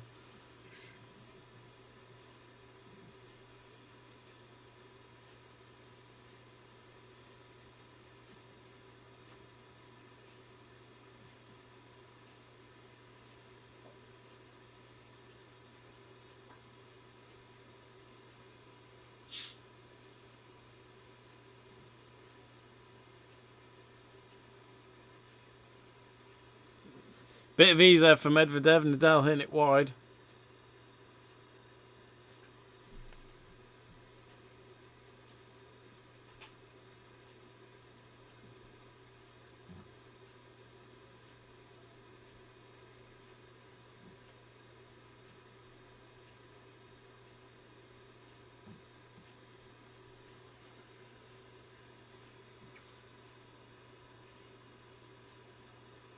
Oh, he's hit it long again. 2 break points. We could have been packed up half an hour ago. God damn it. No offence to the viewers, but like at some point you think a match is over. He's just got an ace. Could have been at the pub on my water. Yeah. Not his milk. Not the 15 milk. 15 aces now for Medvedev. Nadal's still on 1.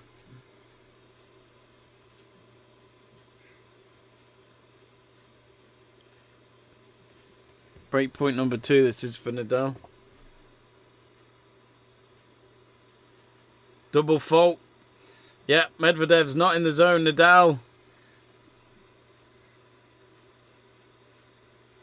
This is feeling like the repeat of the US Open in 2019, Yeah. this. Looks as though Medvedev's getting some sort of treatment here.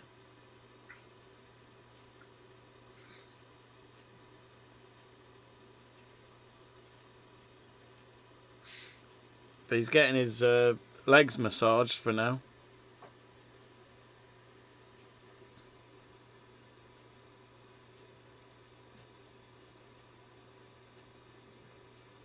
They keep going for an advert anytime things like that happen on mine.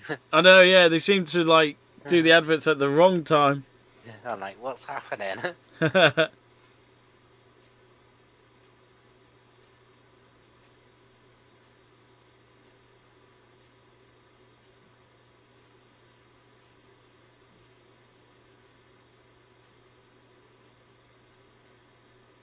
So, Nadal 2-1 up and he's about to serve.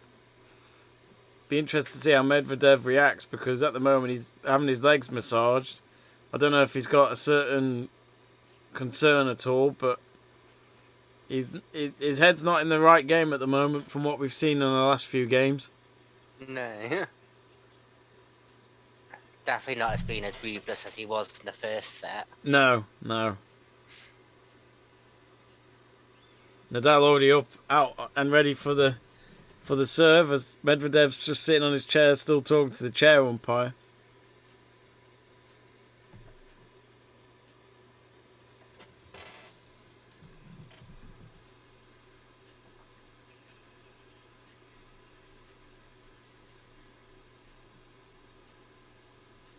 My phone battery's on 26%. Wow, and how I'm watching my phone. I'll have to charge my phone up at this rate.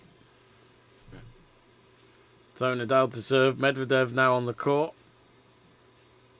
Nadal's first serve hitting the net.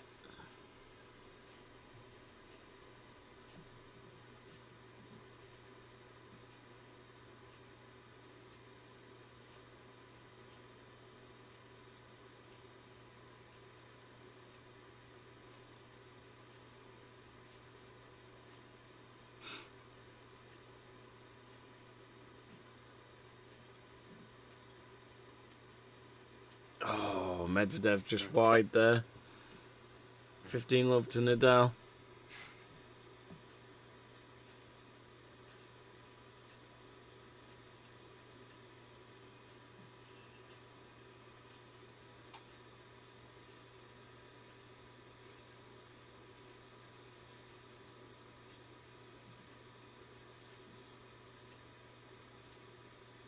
Imagine if you're Medvedev, though, and you'd lose another Grand Slam final to Nadal after being 2 sets up. Oh, yeah.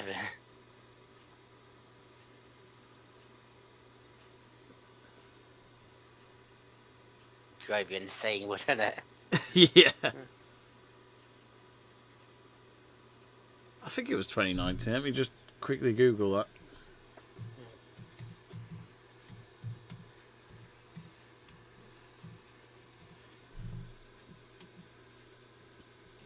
Yeah. Medvedev won those first 2 sets 7-5, 6-3. Then Nadal won the third set 7-5 and then 6-4. Oh no! What am I saying? Oh no, I think Medvedev was actually 2 sets down. Oh, I got that wrong. So Nadal won the first 2 sets 7-5, 6-3. Then Medvedev came back and then Nadal still won the final set 6-4. Okay. That's interesting. Oh, lovely backhand for Medvedev. 15-30.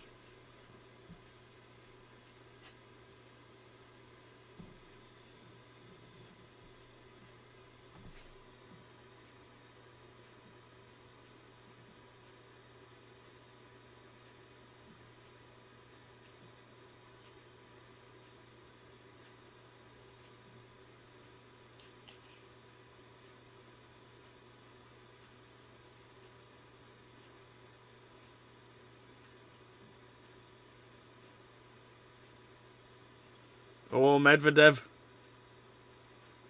Oh, how's this rally still going? I have no idea. Oh, Nadal wins it.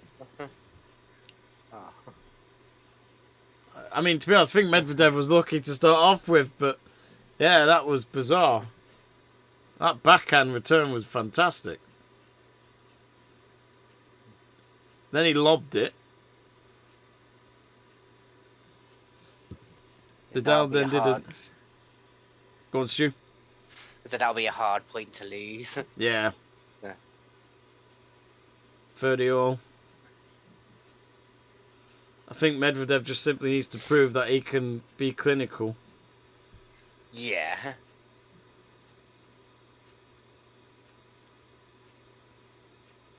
Because already in this game again, in a Nadal serve, you feel Medvedev's got a chance here to break back.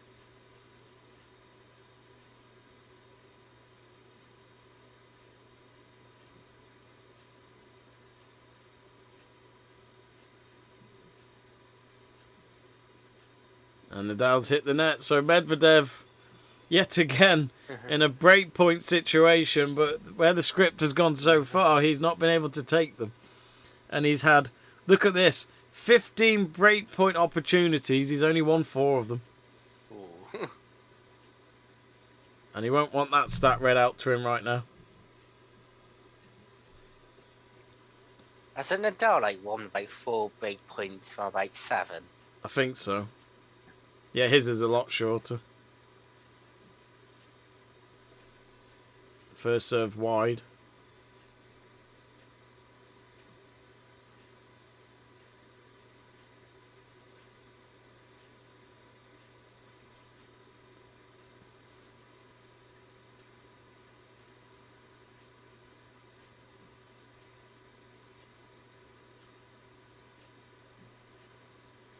And he's hit it long. Due to an error from Nadal, it's Medvedev who finally gets a break point and at a good time as well. So we're back at 2 each. So Nadal's break serve cancelled out. Yeah, he hit it way long with his forehand. But every time Nadal gets a step forward, he goes a step back. That's literally been the summary of his final so far. Yeah, it has been.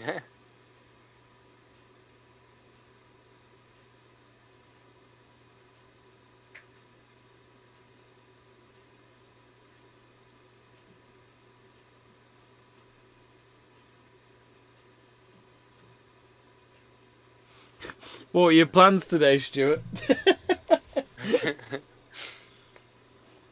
I'm usually just pub and just, well, there isn't even any football to watch, so No, not too bad. it's championship today, isn't it? I think that's it, really. Yeah. I mean, what are you talking about, Stuart? There's the Africa Cup of Nations later. Oh, yeah.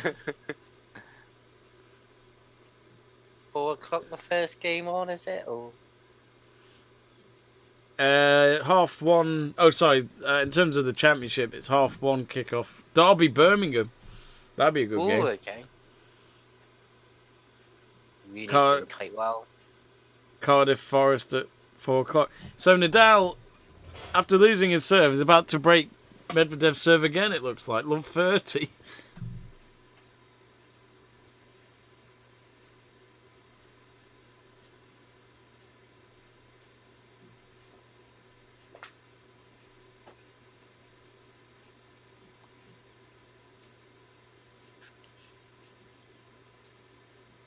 Oh, I thought Medvedev hit it long. Both of them have been hitting it Yeah. very close to the line. Yeah, they have been.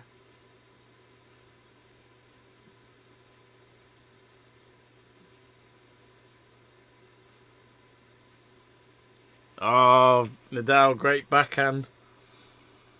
Love 40, 3 break points. All of a sudden, it's like they're both shit at serving, but they're good at receiving. Yeah.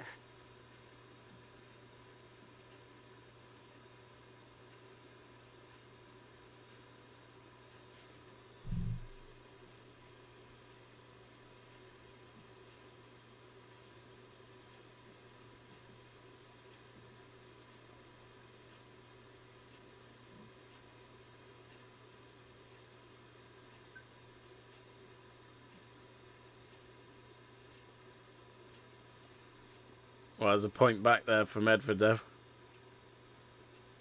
Still needs 2 more.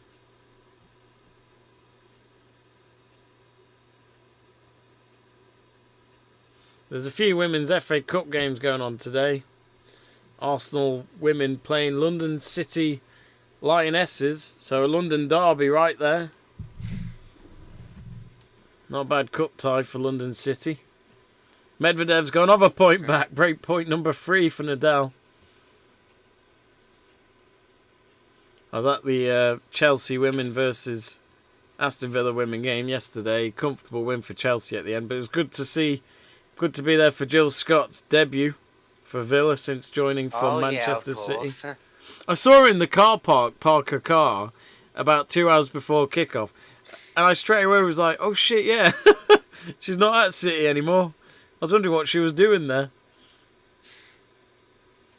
Like, why are you here? Yeah. A lot of women's FA Cup games today.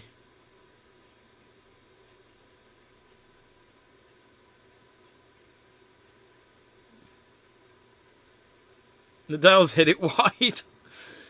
He wasn't sure if he made the point, and then the chair umpires confirmed it was wide.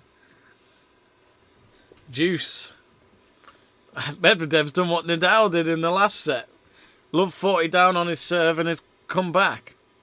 Incredible. Mm-hmm. What a bizarre final we've had, but a frustrating one as well. It has been.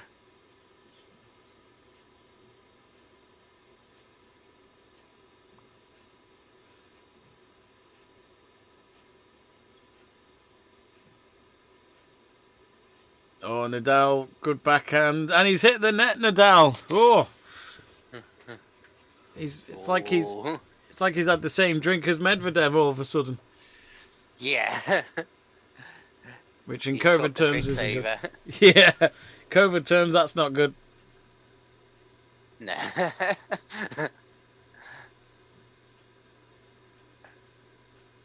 Yeah, Man United women are playing Bridgewater women today. And it's at Bridgewater, so that'll be a good occasion for them. That'll be amazing for them. I think Bridgewater are the lowest ranked team left in the Women's Cup. And this is the 4th round.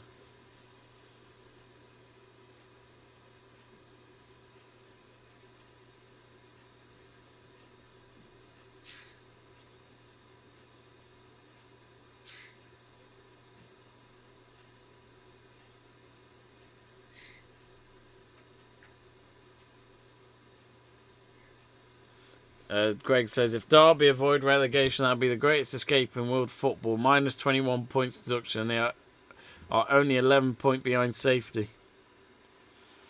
Nadal gets a point back. Break point number 4. It would certainly be the great escape. 11 points off safety. Who knows? Who knows? I mean, this is the thing. Derby aren't a bad team. They're just sadly in a situation where... I mean, I've never agreed with points deductions towards the team because of their finance status. I don't think that's right, because that doesn't hurt the owners. That just hurts the fans and the players.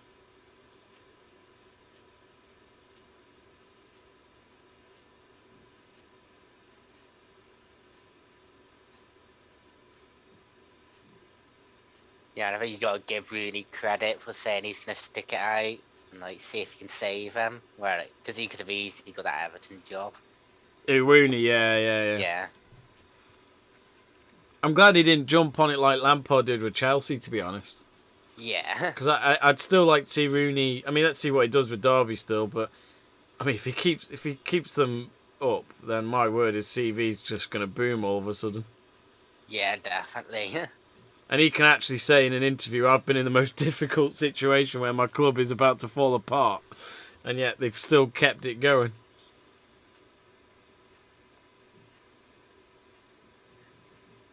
Would not be surprised if they beat Birmingham. No, I wouldn't either.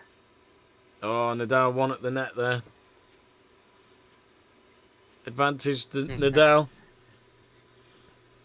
Yeah, Well, I think that's it's... the one. Oh, go on, Stu. As that's when the net game between Nadal and Medvedev. Nadal's so much superior. Yeah, absolutely. Breakpoint number 5, so it's fair to say Nadal hasn't been clinical. And he's hit it long on his return serve, so it's back at deuce again. Well, I was supposed to do a stream at 3 o'clock for the Egypt game, but I don't think that's happening. I think I need a good rest after this. We've been streaming for the last 4 hours. What time will it be in Australia now? There's normally a clock in the corner of that court that will say. I can't remember how many hours ahead they are. I think it'll be just past. It'll be half 11 there, I reckon.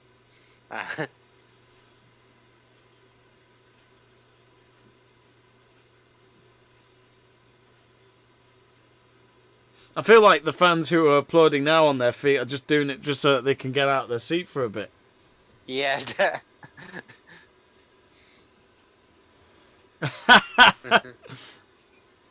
But going, is it still going? Is Stu allowed out? Me and the boys are playing rushies at the Rec and Mum wants me home for 2. Those were the days. Used to love rushies.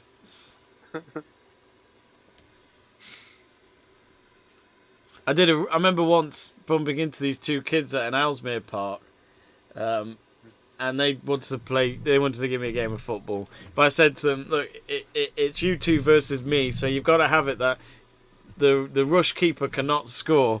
And every time they tried to pass it to each other, and I was just trying to go back and forth, back and forth. They were literally like, "I can't shoot. Remember, I'm the rush goalkeeper." It's so funny. Obviously, whenever I'd go up front and miss my shot, they'd just take the ball off me and go and score. Just, yeah.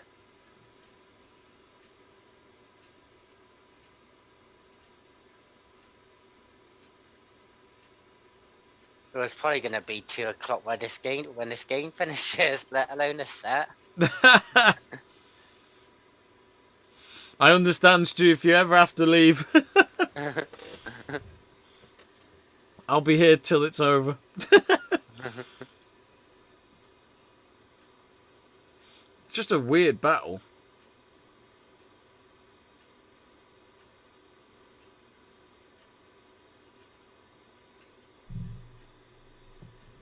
Now my phone battery's at 20%, so I gotta be careful. This is breakpoint number 7 for Nadal.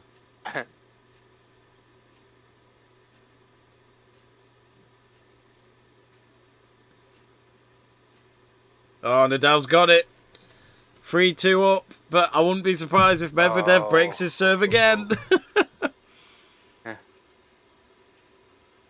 Rod Laver's normally in bed by now.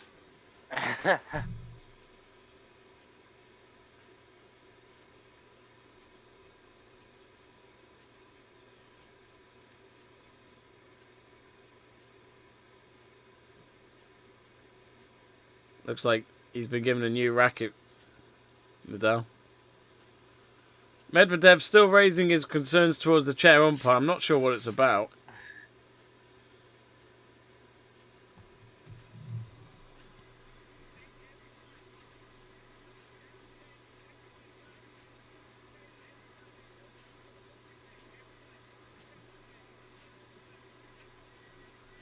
Let me just try and hear what they're saying.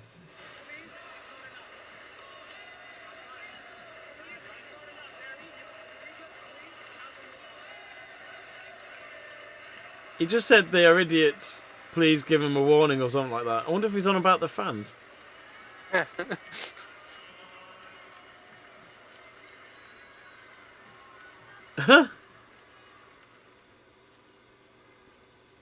So Nadal to serve at 3-2.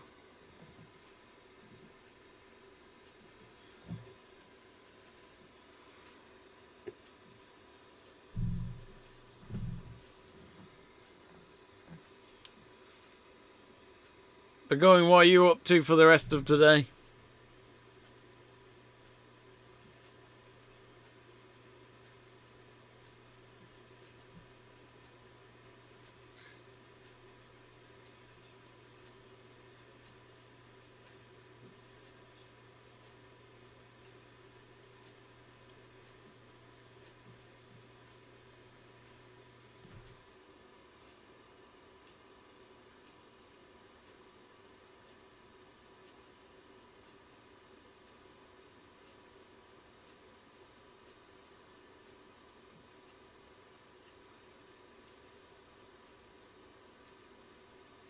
What are you thinking, Stu? Do you think it will be 5 sets or 4 sets?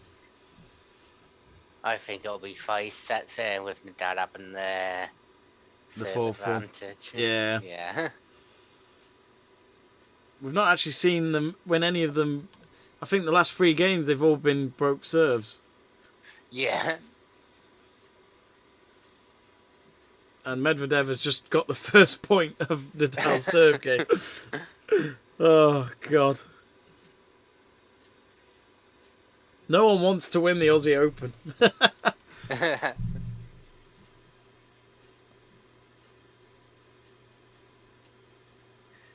Novak will be sat at home thinking I would have won this by now.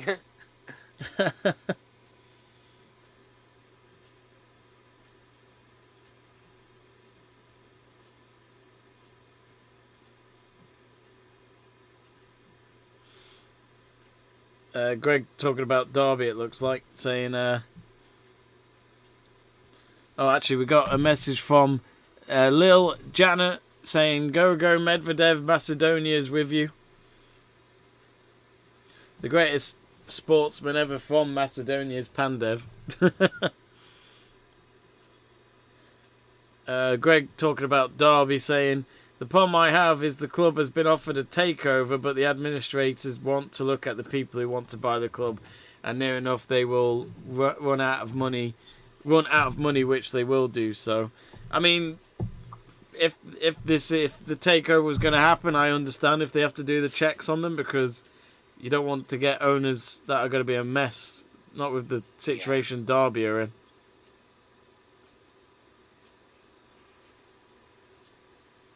I know it's a process, but I think it'll be worth it.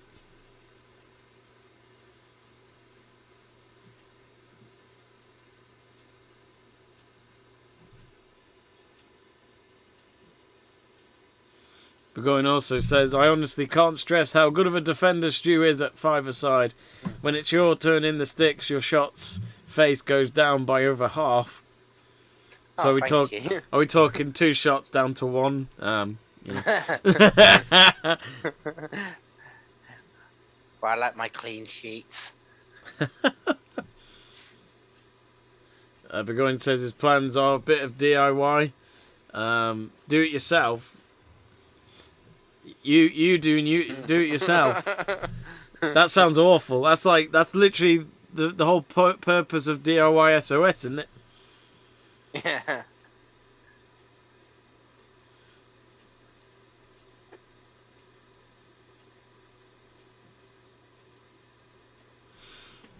Nadal a point away, and I think if he wins this serve game, then Nadal looks on course to make it 2 sets all.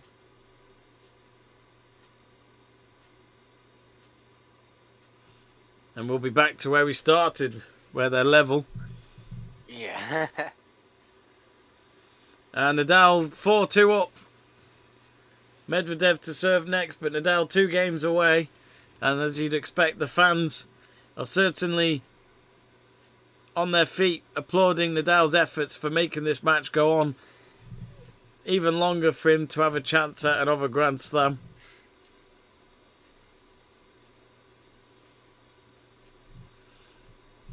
I do think this will favour Nadal more, this 5th set. Yeah, I was thinking that. I was thinking originally maybe Medvedev, but it feels like he's, I wouldn't say hanging on, but he's not what he was like in the first set. I say that, he's just aced him in the first serve. Those aces have been unbelievable for him. Greg says, yes, but if they keep reviewing it, Jamie, Derby would be liquidation, out the league, and they have no money at all. Yeah, I know, but there's no point having owners that you've had before again. If you've got to check these things. I will say this now, I think the EFL has a responsibility as well. Yeah, they do. No thanks to them, Berry went, and now they're gone.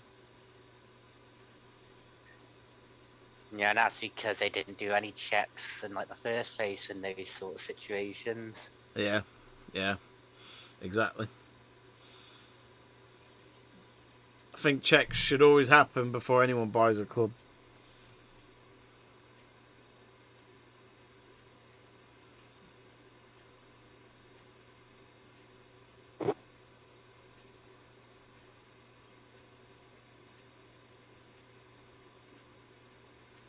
Well, Medvedev comfortably wins that serve game. So it's back to Nadal. That was a quick one. Yeah, it was.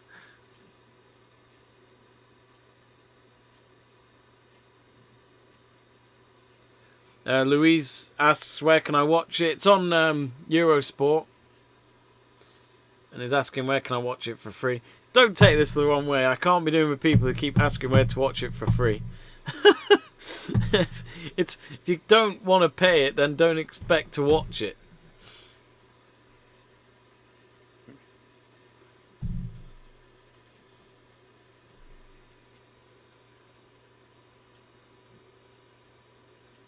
Burgoyne says, it's sad for Derby fans, but what's the point of us other EFL clubs following financial rules if other teams are going to abuse it to gain an advantage? It's karma that they're in administration. Exactly, you know, they're all on the same boat, all these clubs. They've got to be all treated the same. If Derby get new owners and they sort out their mess, then great. But yeah, if EFL are to get rid of them because of liquidation, then so be it. Yes, their efforts for this season on the pitch would be forgotten and be stopped. It'd be a shame, but that's just the sad reality of it. The worst that it can be is that Derby County's no more. You start a club again with a new name, Derby City or something like that, and just go from there.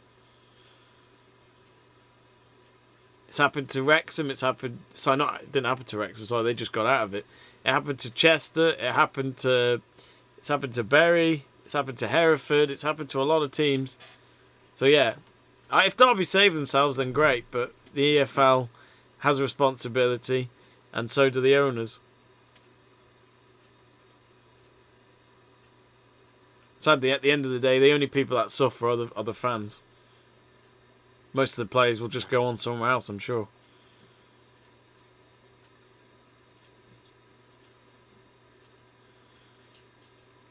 Greg says, did you know the Bury owner at the time, Steve Dale, bought the club for £1? Well, that was like Woolworths, wasn't it? Woolworths were in massive debt, and that's why they shut down. But I remember anyone could buy Woolworths for £1. But that's the whole catch, isn't it? You buy an organisation or a company for £1, and then that's it. You've got to... it's then your mess. I can't remember his name, but I forgot his name, the ex-owner of BHS bought BHS for £1. And now they're gone. Love 30. Oh, wow. Nadal. Under pressure. This final. That's just so weird. Kirsty Stanton says hello again and says 4 hours. Well, you know, one day, Kirsty, we might have to do a 24/7 watch along for charity. That wouldn't be a bad thing, would it? Yeah. So that would basically mean for 24 hours we've got to just find a random sporting event and do a watch along for it. And the clock for the match time has just come up at exactly 4 hours. Yes. Yeah, you'd have to find a day where there's like multiple things on. We probably could find one quite easy. Yeah, I think thanks to the Bet365, they've got all sorts of football matches on during the night in other continents.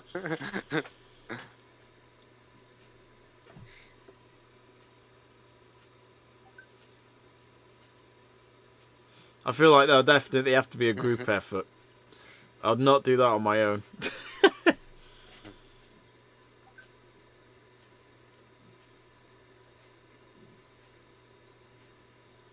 We did Jack Price, Dan Middleton and myself did a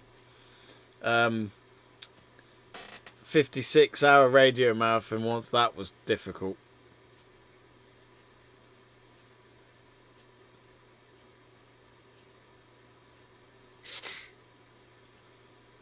So 2 break points for Medvedev. We could be at 4-4 here. For all we know, Paul Stewart's probably got a date today and he's had to cancel. Yeah, I had to cancel my date to spend the day with you again. I know. Let's just say I owe him one new mobile number. Take. Was it when we were at Anfield a few weeks ago, and your missus or girl you were going to go and see was thinking that you were just at the Shrewsbury ground? Yeah. Oh, that would have been funny.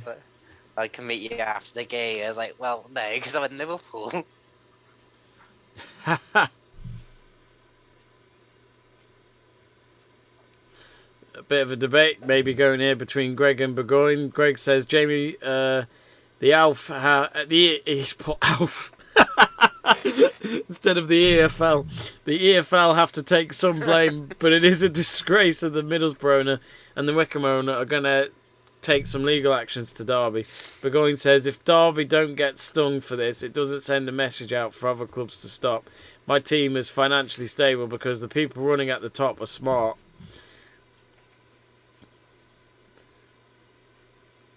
I think, yeah, I get it. Like, punishment is mad.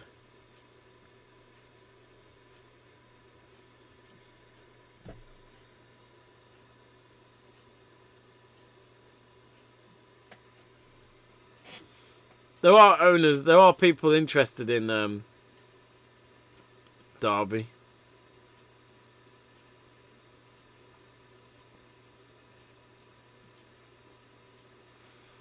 Nadal, yet again, his fighting spirit has been incredible in this match. He's now at advantage after what was very close to a break point for Medvedev. A point away to make it 5-3 and probably take the set.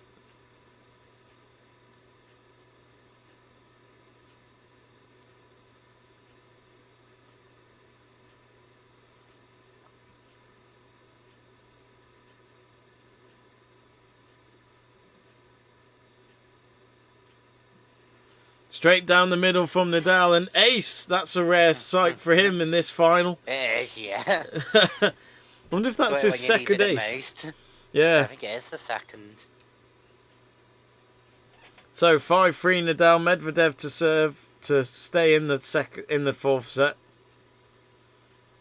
Or do we go straight to a final set? Don't get me wrong, great final, but it's been frustrating to just see players not be clinical. Oh yeah, they both had opportunities. Like Medvedev was definitely kicking himself on being when it was 40 love at Nadal's break, service break even.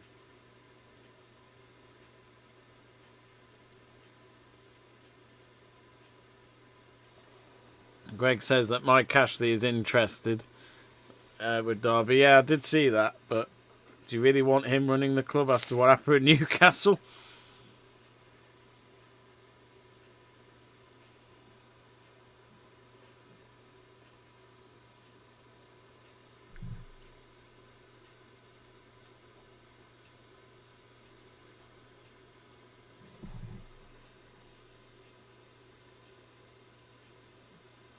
Oh, a lovely forehand by Medvedev. No chance there for Nadal.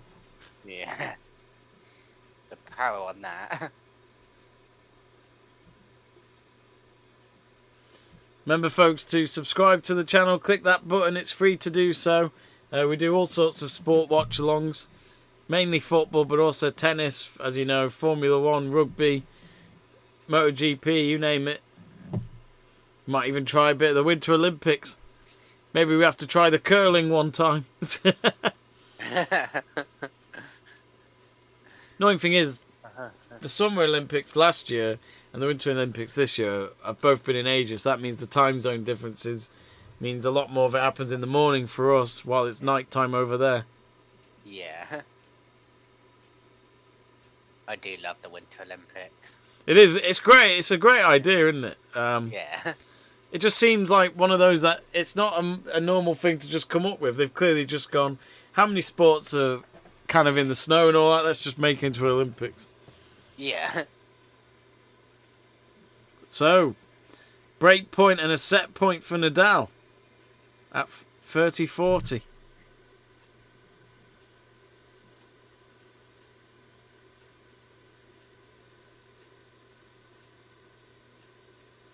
Again, Medvedev with that jump with the backhand, and it's worked out again. Too powerful that time for Nadal. He saves the set for now.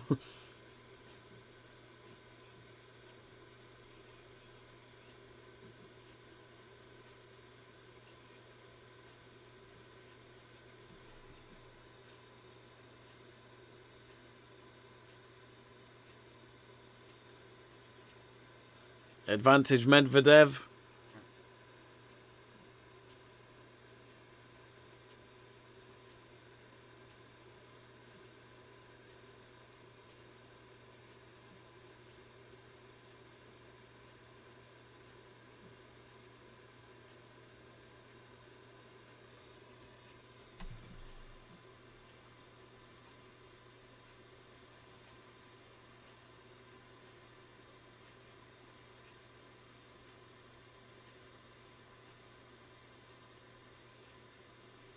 Well, I'll say this. I think Nadal could be the favourite in this final set.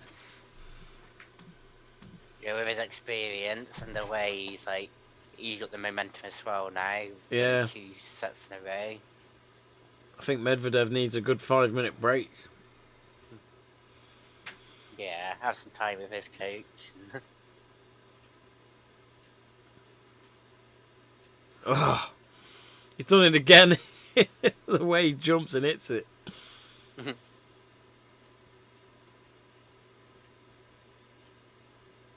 Well, we asked you on the poll at the start of the stream 20 hours ago, probably, who will win this match and the Aussie Open.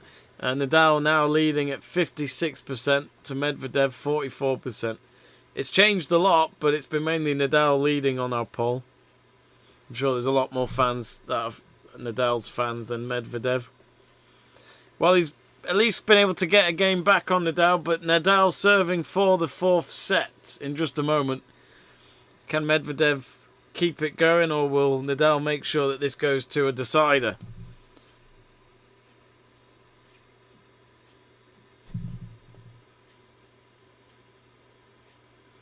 Nadal seems to sweat less as the game goes on. I know, it's weird. Yeah. I can't imagine how many towels he's gone through, though. I know this sounds a bit disgusting, but when I was working at the tennis at the O2, we had to deal with their towels. And the amount of time... This was before COVID. When I went in 2018, I remember sorting out Nadal's towels. Oh, my God, they were so wet. You could literally squeeze... You could literally just squeeze it, and it would just come out with water. Not that I tried that, but I'm sure it would have. Yeah. But yeah, some of them do sweat ridiculously.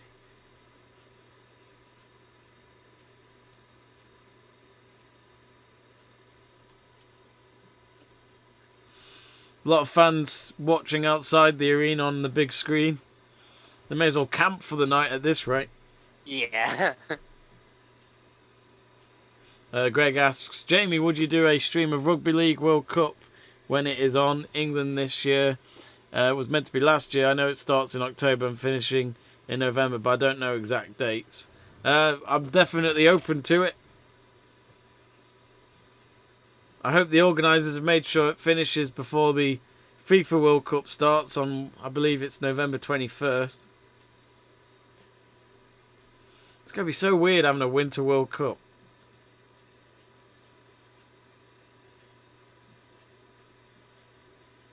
I just find it's going to be strange with the football season, like the Premier League, how you're just going to have that 2-month gap.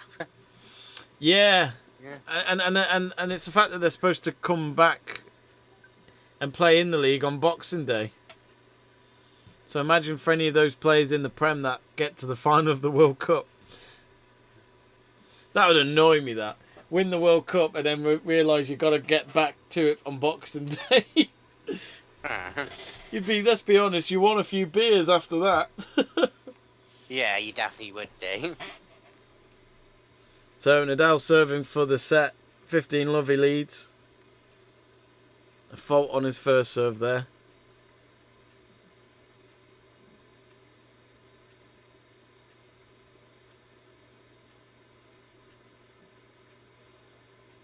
So 15 love. He serves for the second time now. And Medvedev's backhand hits the net. I just feel he's getting very tired. Medvedev is... Yeah, he's doing some lazy shots. I think taking Nadal to a fifth set can be dangerous.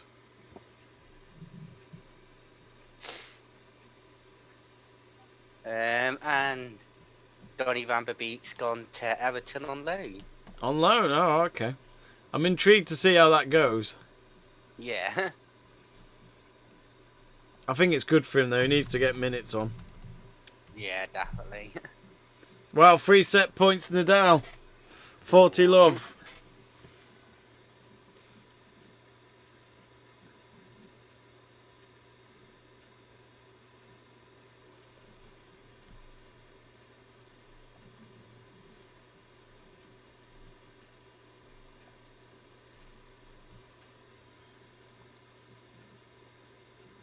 An ace would do. And Medvedev, poor response to his serve there. So he's won the last 2 sets, 6-4, Nadal. And we're going into a final set. So I think we're just going to have a quick toilet break. I certainly am. Don't know about Stuart, but we'll be right back. So don't go anywhere, folks, as we get ready for the decider. And who will win, Medvedev or Nadal?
Welcome back to our live tennis stream watch along of Rafael Nadal versus Daniil Medvedev. If you have been with us since the very start of the stream, then thank you very much. We are just about to start the fifth and final set. It looked like Medvedev was on course to win a second Grand Slam in a row, but that has faltered, and at the moment they are both going for the fifth set now to become the champion of Melbourne and the Australian Open in 2022. Nadal was 2 sets down, and he's won the last 2 sets 6-4. And Medvedev's to serve and start this next set, but Nadal has already won the first point. And to tell you the truth, folks, I think Nadal might do this in 5 sets. My original prediction was Medvedev in 4. Stuart had his at he had pretty much Medvedev at 5 sets, but at the moment you just feel like Nadal might just win this, but who knows. Are you still sticking with Medvedev 5-setter, Stu? Are you going to stick with it? I'm sticking with my guns, yeah. I never like to change. Well, my precise predict. Oh, the forehand from Nadal down the line. What a point.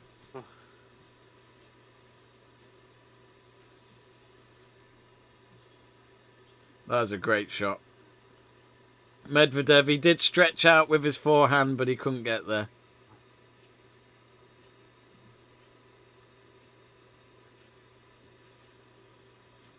Gus Garcia asking what's happening. Is it over? No, we're in the 5th set now. The match has been on for 4 hours and 22 minutes. An hour and a half off from the from the longest men's Grand Slam final of all time, which was 5 hours and 52 minutes or 53 minutes, something like that. Oh, we've got a while for that yet. Yeah, and it was on this court as well, which involved Nadal, but it was his opponent was Djokovic back in 2012. Thing is, though, I think that first set took over an hour in that final because there was a long tie break, and I think that's what made it go on forever.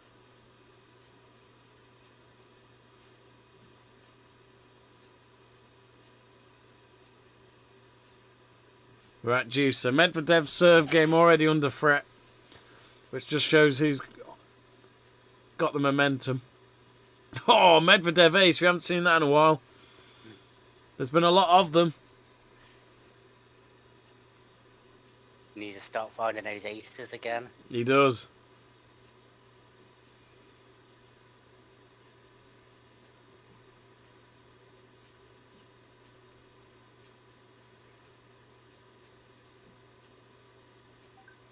Good forehand from Nadal. Too good for Medvedev. Medvedev got to it, but his return was too long.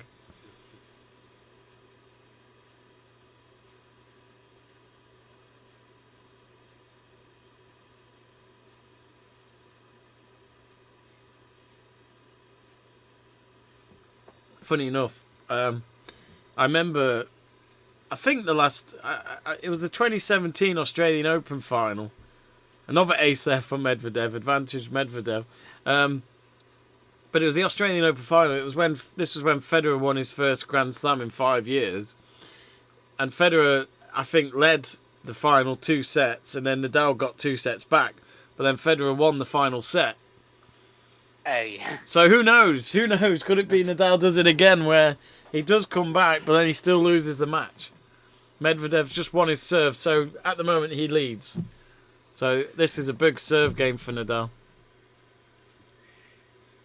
You were saying it was the other way round with Medvedev and Nadal, like that final as well.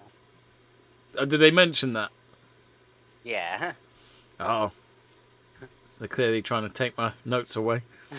They are. The bastards. Should have been copyrighted it and like. Yeah.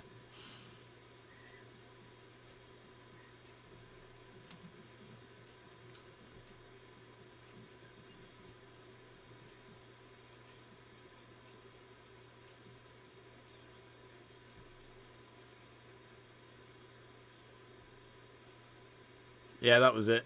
Oh no, tell a lie. So Federer won the first set, Nadal won the second, Federer won the third, then Nadal won the fourth, and then Federer won the fifth. Okay. So that was a bit of a mixed bag. Backwards and forwards. Yeah.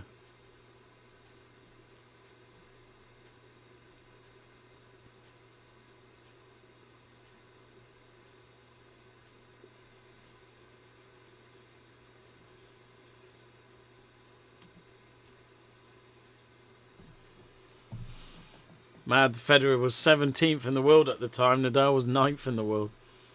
Oh, wow.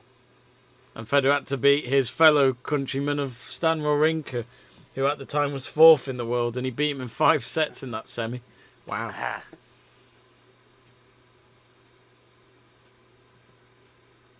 Nadal 15-love up here in the second game of the final set.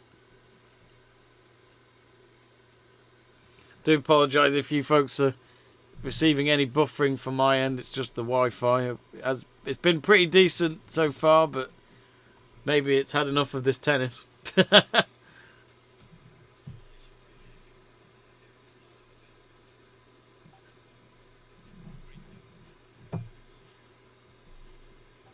15-all.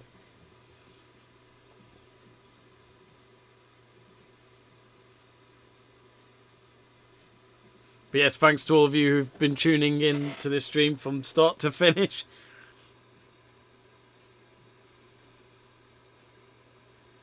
Medvedev's returns hit the net. 30-15 Nadal.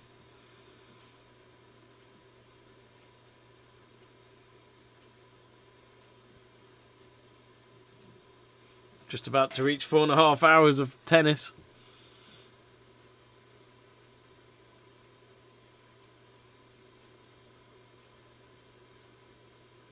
So Nadal down the middle. It was long. Second serve.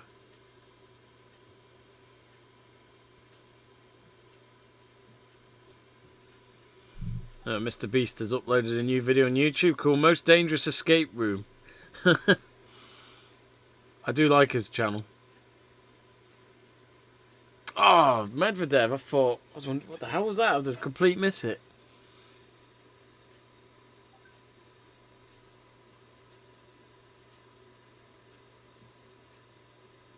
Have you ever watched Mr. Beast on YouTube, Stuart? What's that? Have you ever watched Mr. Beast on YouTube? Oh, no. I think he got the most subscribers last year, and he made the most money. But his channel is pretty interesting. He's made. There's this one good video I watched that he did last year, and he made. I think he got 100 contestants. So whoever was the last person in the circle would win like $1 million or something like that. Oh yeah, I think I've seen that. Yeah, but that was a bit misleading because it ended up being a tag race in a bloody well. A game of tag in a bloody well, what looked to be a NASCAR track. Yeah.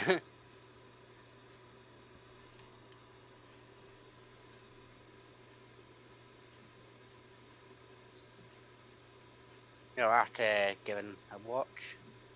It's quite a funny channel. He gives out a lot of money though. Yeah.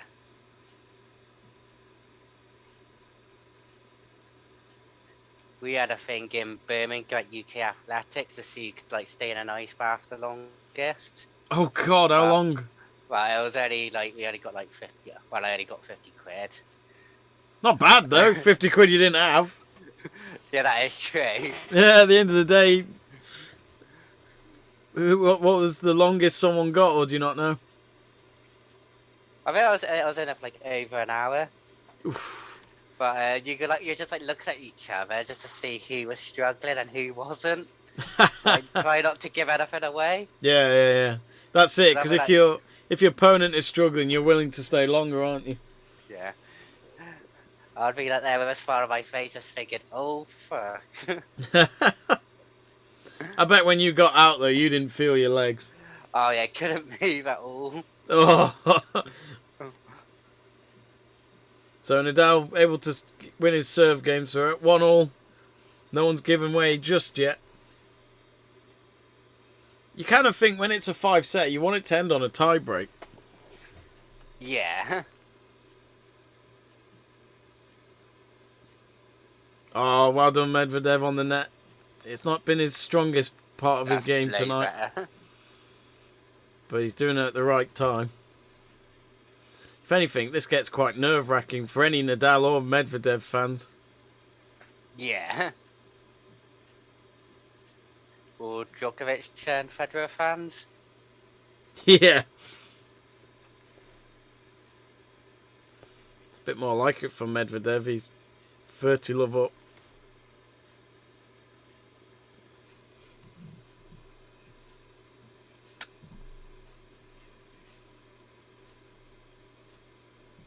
Oh. Dropped my phone, that was handy. How was the battery? 8%.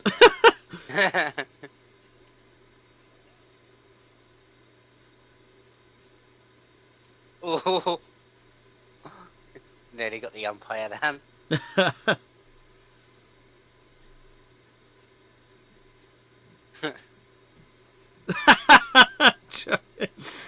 Stuart, hashtag Stanley signs.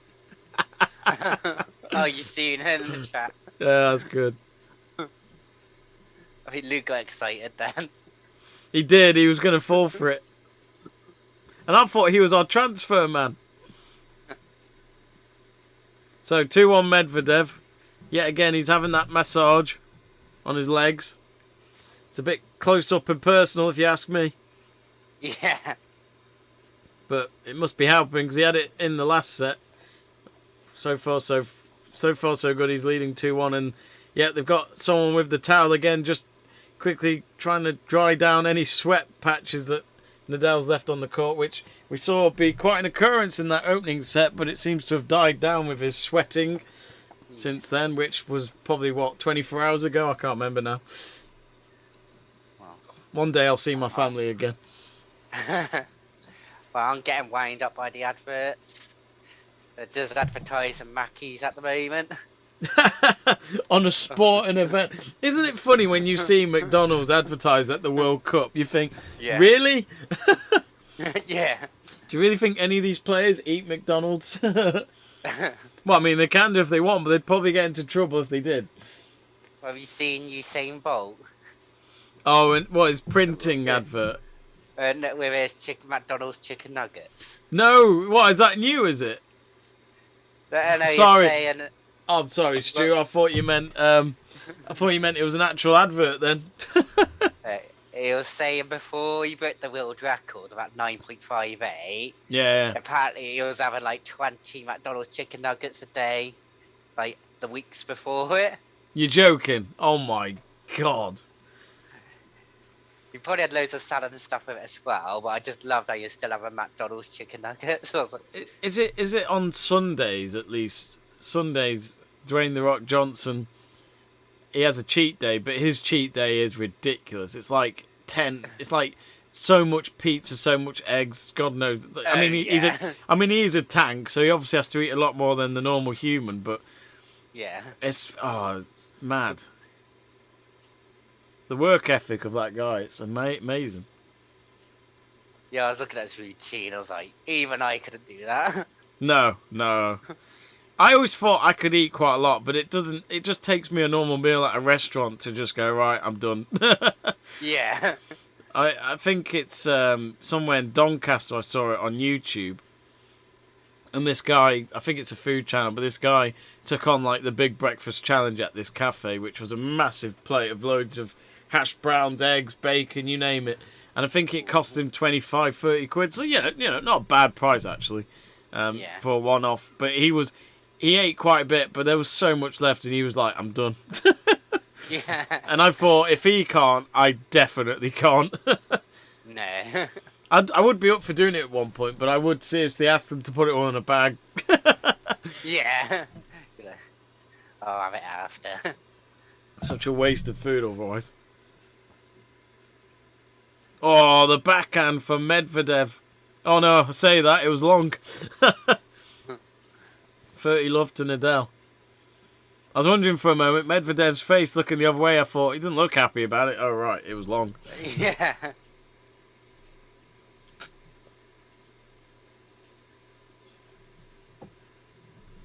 He still seems to keep having to get the ball people. If he loses, he'll be like, I played brilliantly, but the ball boys didn't want me to win. So I blame them for today's defeat. The person on commentary reckons he's got a superstition that they've got to have an even number of balls. Oh, really? Yeah. But I wouldn't even notice. No, that wouldn't bother me. But they do say, don't they, tennis players' superstitions are ridiculous. Yeah. Burgoyne says there's some food challenges in Shrewsbury 10k sub special. What is with you and 10k subscription special? You're obsessed. I'll tell you what, here's a 10k subscription special. I will do a 24 hours live watch along on all whatever sporting events are on that day. I'll do it for charity. Yeah. People can take part. People can join me. There's your 10k special. I don't know why I'm saying that. In all fairness, we've been in the 5,000 mark for a good while now. But it's your support that would keep the channel going with these kind of videos and watch along. So do subscribe to the channel. Click that subscribe button. We'd really appreciate it. So Medvedev serving this time in the 5th game. And he's love 15 down already.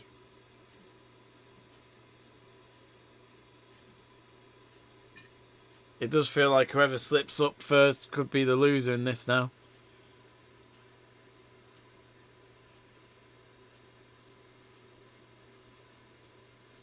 What food special challenges would there be in Shrewsbury, Burgoyne? I like the sound of having a big breakfast.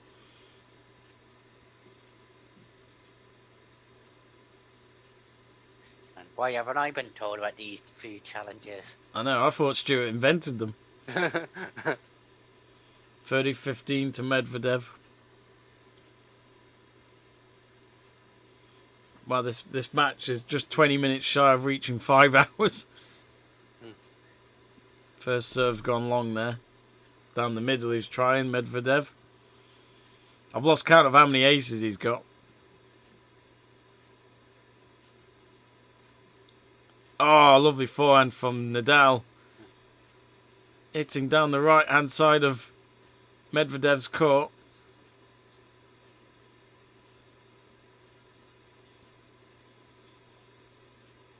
Must be past midnight over there. Yeah, it's gotta be. Oh, Medvedev's hit it long. Break point Nadal. And the Spanish flags are out.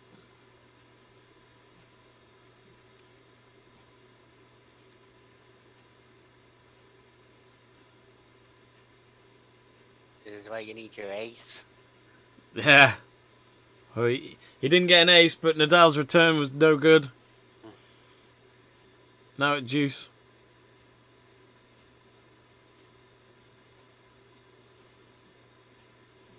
Burgoyne says that smoke stop do the big burger and hot dog ones. Oh no, I couldn't do it. No, one burger's. I can never go past one burger. Big breakfast for me or not at all, I think. Oh, Medvedev's backhand has struck the net. Break point number 2. Well, this match better end soon because I've run out of water.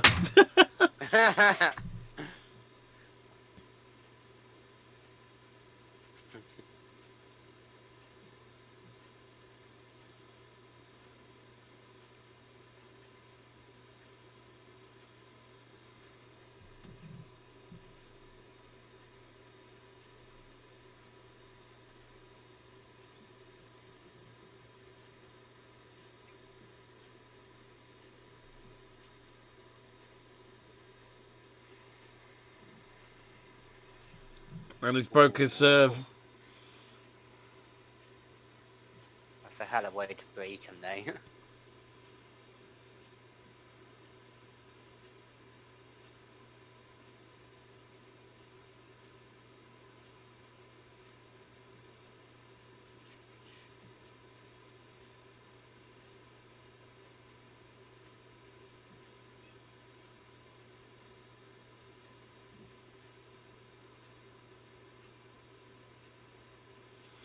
was going to say, is the current T20 series between West Indies and England now 2-2? Yeah, it is. So it's decided tonight. Nice. A super over on the cards then. Fingers crossed. Well, we're good at super overs, we know that. Yeah.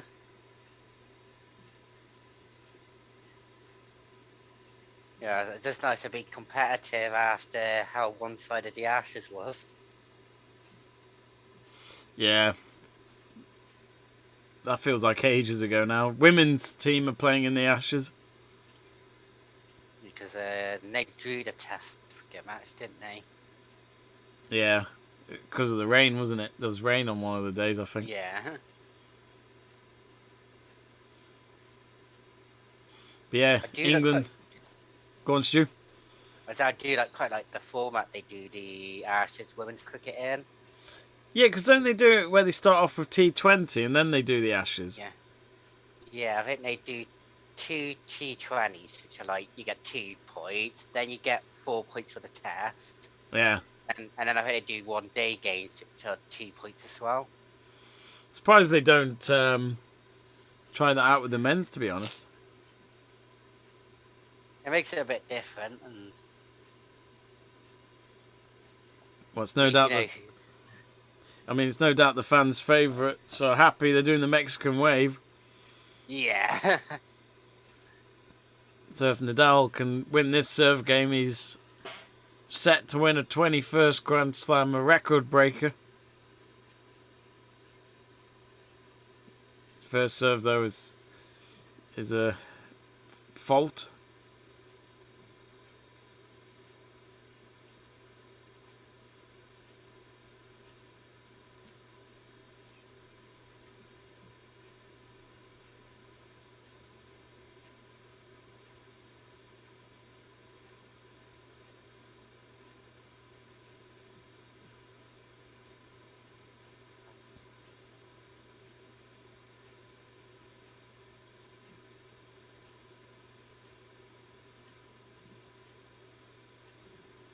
Good first point there for Nadal. It was a long rally, but he got through it.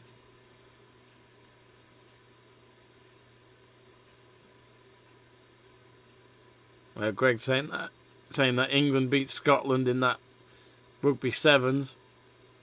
12-10. I told you, Greg. Told you England were going to win. I have no knowledge of rugby sevens, so. You just knew.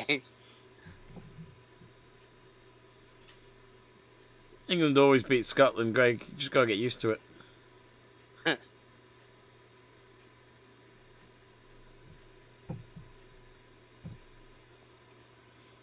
Yeah, Nadal picked the right time indeed.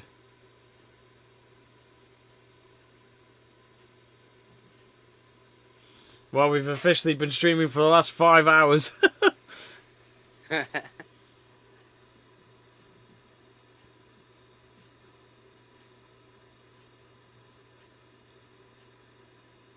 you actually think about it, when Medvedev won that tiebreak in the second set, that could have gone anyway.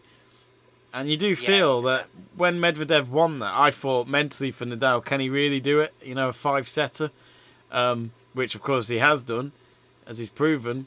But it just felt like Medvedev might have just got it at the right time to just think, you know, 1 set away, I should be okay. Yeah, definitely. But how that has driven Nadal to get himself back in this. But as I say that, Medvedev's just got a point back on Nadal's serve, so it's now at 30-15.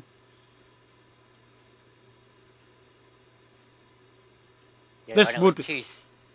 Sorry, yeah. Well, I say when it was 2 sets up, you just thought Medvedev would have it comfortably. Yeah. Yeah.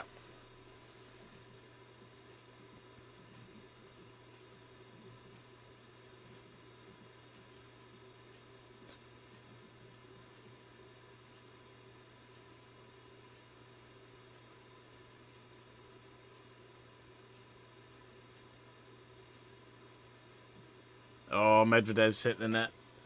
So Nadal a point away to making it 4-2.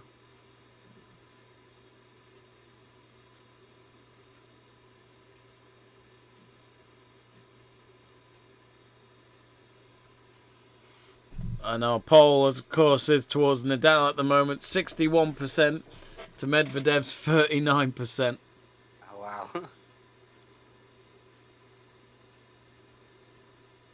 Now my phone battery is at 3%.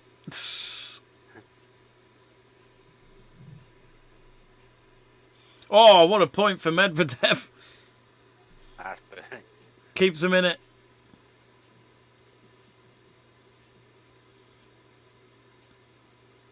Lovely forehand. We haven't seen much of that recently from Medvedev. His forehand is normally the best he's got.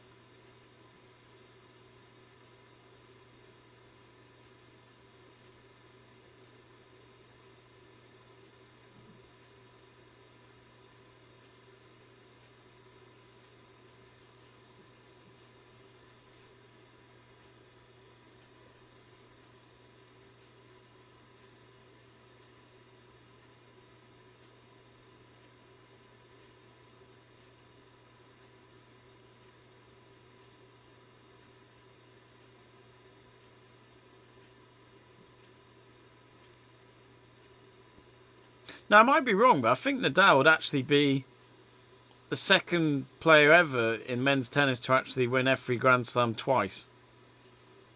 Ooh, Because I know Djokovic has done that, and I'm sure he was the first man to do it. yeah, I think you're right there. Yeah, because Federer has won the French, but he's only won it once. That might have to be put on hold because it's juice here. Just when Nadal was close to making it 4-2, he's going to have to make this. Medvedev's just telling him, you know, it's not over yet.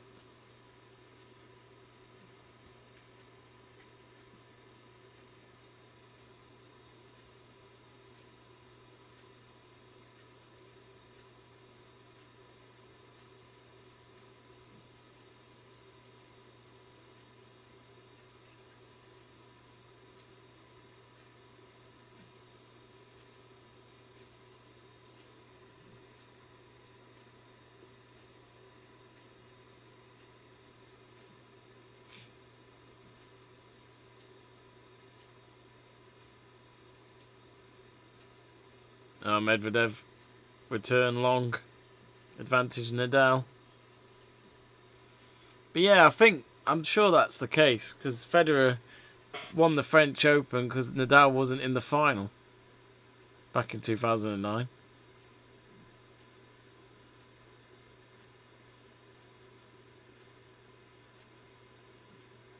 Pete Sampras never won the French.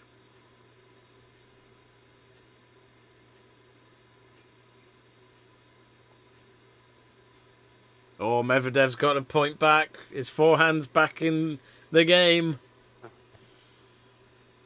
Such a good shot. Burgoyne says, I'd be down for popping on a 24-hour stream for a bit. How long was the Callan FM marathon you did? 56 hours. But we did a 24-hour radio marathon 6 months afterwards.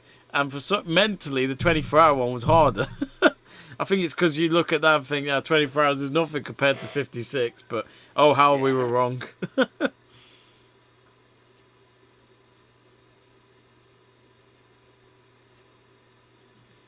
Medvedev's return not been the best. It's gone long again. It's advantage Nadal. Game's duration is at just over 7 minutes.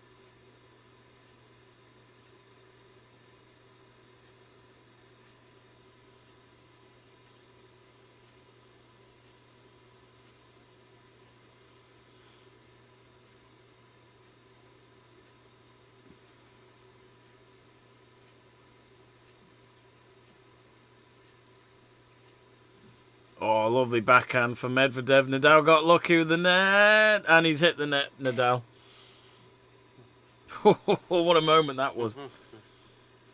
I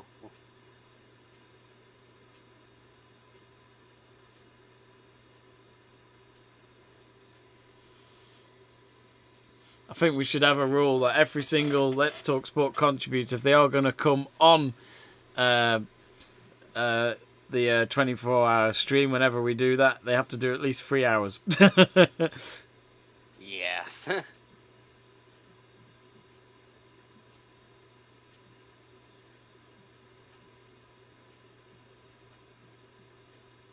Or maybe we have a different second person on the stream with me or whoever decides to lead it, which I expect you all to just look at me.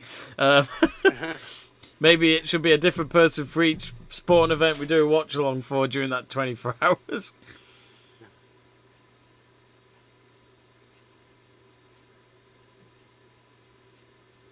Oh, Medvedev. Backhand, and it's a break point. He's not done yet.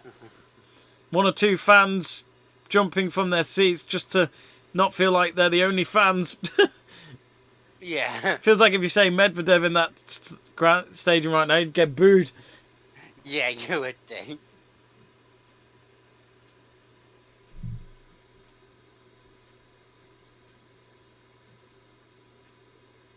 Andre says, damn, I can't find a way to how to watch this nerve-wracking thing. Back to Juice.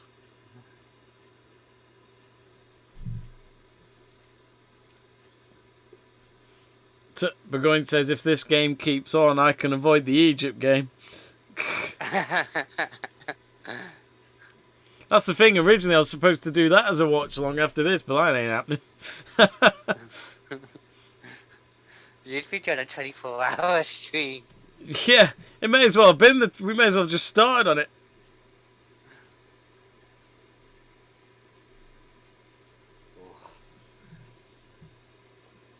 That's a bit of a panic shot from Nadal. Yeah, advantage. Medvedev's got to take it. He knows now that this is a big chance. There's no more looking back.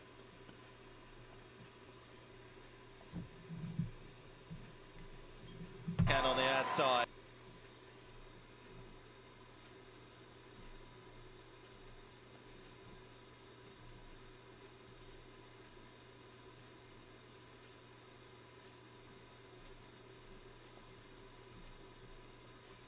I've got it back at 40 all. Jeez, 5.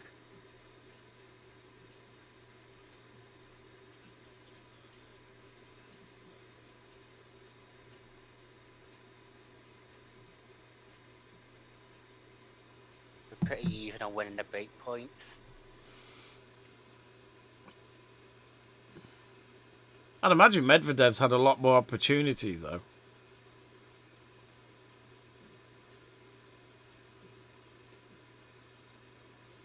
Nadal's hit it long again.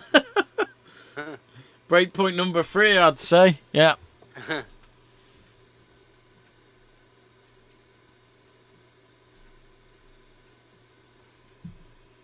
Well, I'm charging my phone. I've now switched to the computer.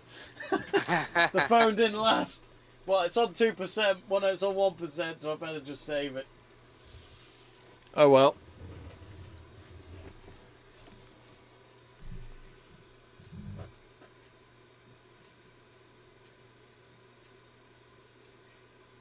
This is like such an important point to win.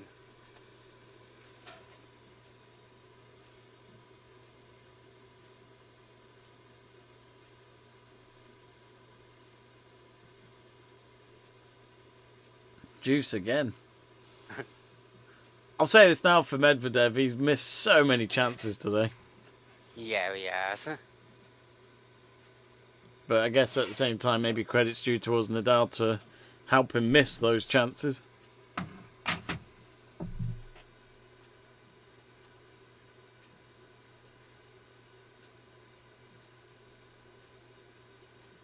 If you're new to the channel, folks, subscribe to Let's Talk Sports. Subscribe to our channel. Give us a follow. Don't miss out on our future videos.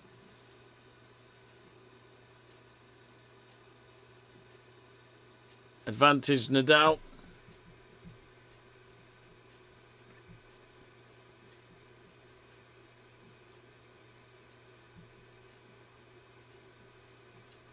Birmingham 1-0 up against Derby. The whole day is going on while we're still doing this. We were talking about this like 2 hours ago, and now it's going on.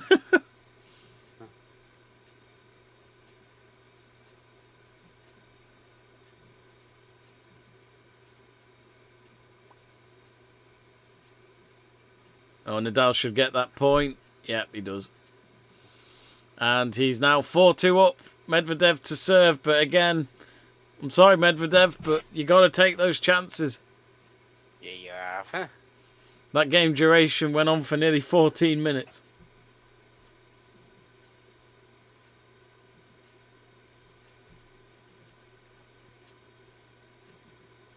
Remember, folks, Stu said Medvedev in 5 sets. We could be here for another hour yet.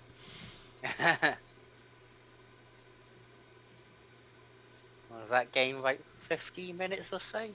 Yeah, 13 minutes it said. Now, does Medvedev go for it, or does he flop? Let's see what happens.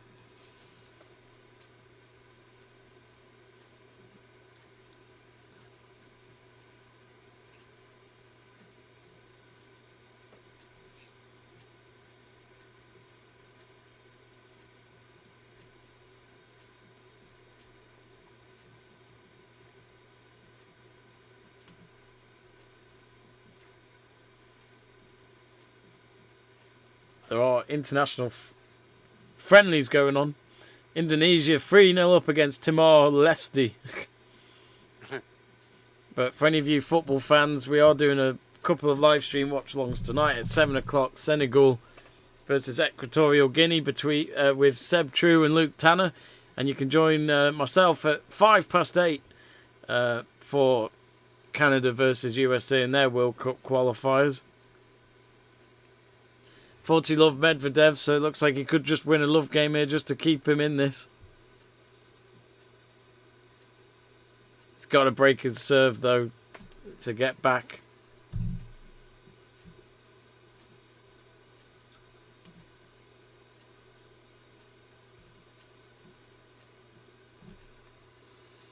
I love it how Medvedev has done this a few times. That game duration was 1 minute 14 seconds. Yeah. He makes Nadal work it and his serves, but he still doesn't break his service.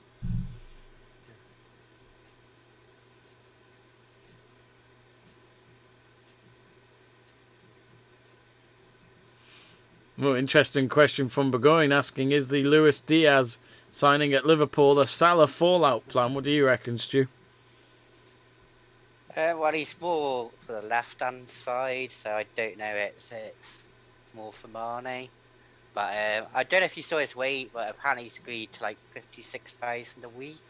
Which is nothing, is it? Yeah, Compared to the others. Yeah, so like, this Salah's like they're demanding 400,000 a week. Yeah. Just say quite a bit. Yeah, because I think Firmino, Mane and Salah, all their contracts finish next year. Got you. Well, we're literally less than 60 seconds away from reaching 5 hours of this match. So this is reminding me of those times of 2012. As I said, I was still in my pajamas till like 2 or 3 o'clock that day.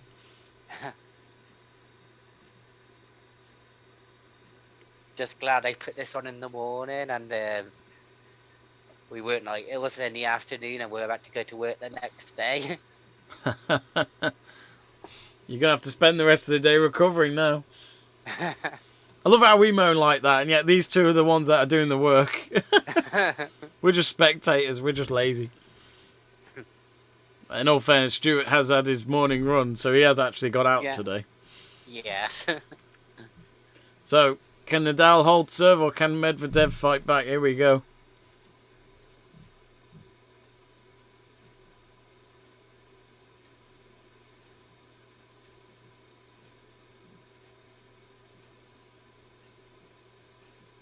First point to Nadal. Good start for him. Greg Livingston says Liverpool have confirmed the signing. Well, it says the singing of Luis Diaz. We have signed Luis Diaz. I'll never forget. Oh God, there's been some cheesy transfer announcements from clubs, hasn't there? I'll never forget. Yeah, it really has. The United Sanchez one. Oh my God. It's like he was playing the keyboard or something, and then he's on the middle of the... Oh, my God. I might have to rewatch that when this is over. I think it's Roma always do really cheesy ones.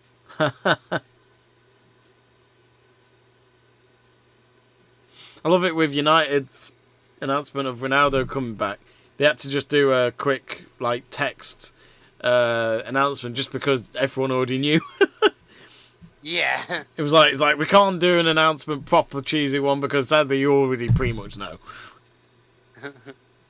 Or the Pogba one. Pog back, the hashtag. Oh God.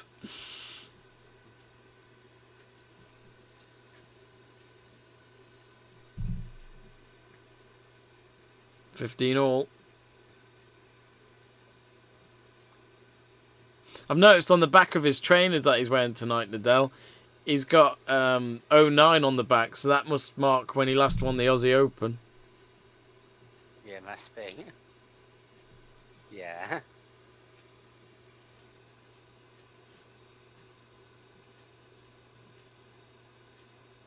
Oh, it just bounced the second time by the time Medvedev got to that.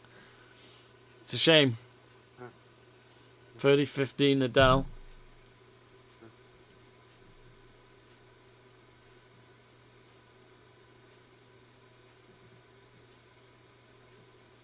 Giannis says Nadal is the greatest of all time.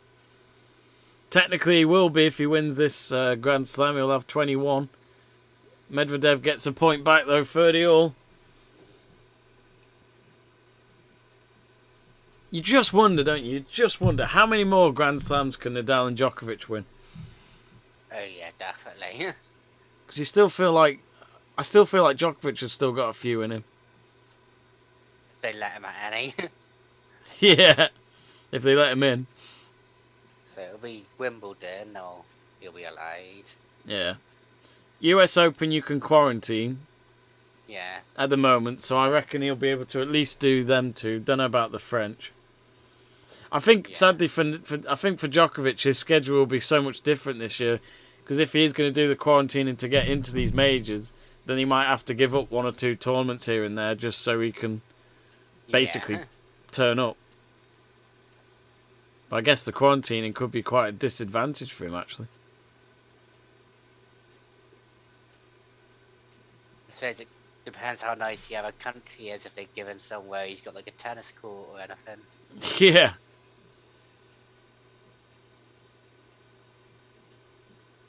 Oh, has Medvedev hit it wide?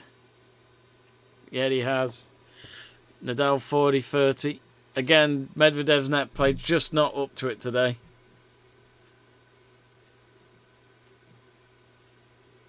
Oh.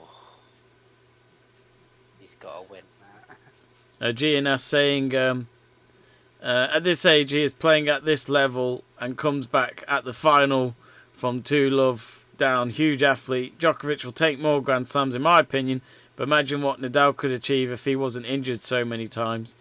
Well, yeah, that's a good point. He's had a lot of knee problems, hasn't he? That was his main occurrence of injuries from what I can remember. But he has had a lot of comebacks, Nadal. I mean, the 2013 season will tell you that. I think he was injured for God knows how many months, and then he would win nearly every tournament going up until the end of the season. He just didn't win the ATP finals at the end. That was the only thing that he missed out on. He won every tournament going. And his injuries back then looked really bad, and everyone thought maybe then Nadal was done and dusted. But anyway, here we are then, 5-3 Nadal. Medvedev to serve to stay in this championship. There's 1 or 2. There's a Spaniard with a Nadal 21 shirt printed on the back of a Spain shirt.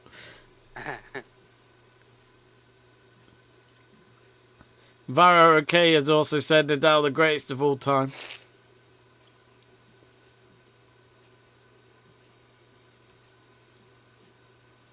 So the match now at 5 hours, 5 minutes.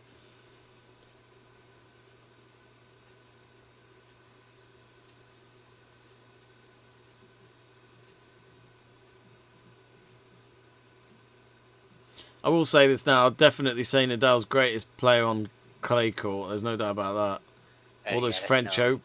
Is it 13 he's one of them? Oh! Forehand from Nadal. Lovely forehand. He's been in this position so many times before, being a game away. Yeah.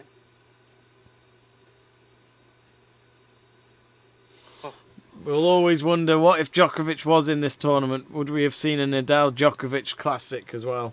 Either way, Medvedev has done a great tournament, but he'll probably have to go back to the drawing board and just figure out what happened to him after that second set.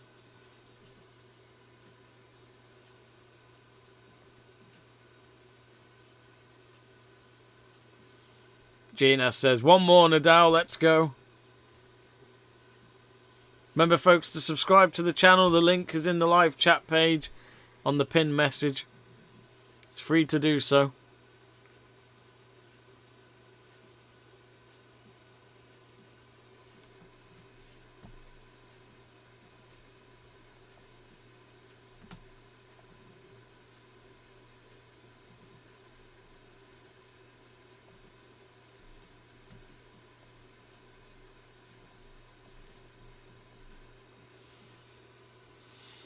Medvedev leading 30-15. Of course, needs to win this game and then win and break Nadal's serve to get it back to 5-all. Otherwise, he is out and will finish as a runner-up.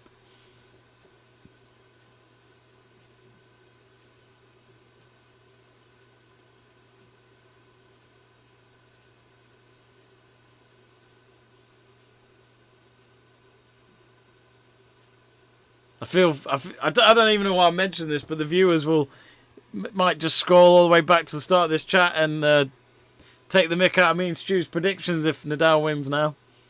At least I got the 5 sets right. Yeah, just the wrong player. Oh, Nadal he did a nice slice on the, I say it was a nice one, it went wide, but you can see what he was trying to do. So Medvedev just a point away to just keep this going for at least one more game.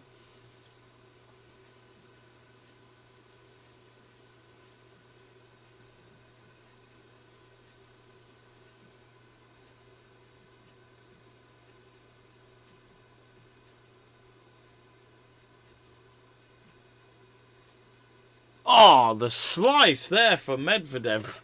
Oh, what a point. So he keeps it going for one more. Nadal serving for the championship. Can he do it? Medvedev knows that he's got to... It's now or never. And he's going to get a massage on his legs again.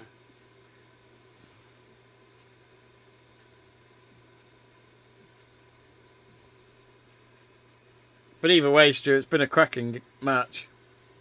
Yeah, brilliant final. Like, you always like it to be like to have some competitive element. So absolutely,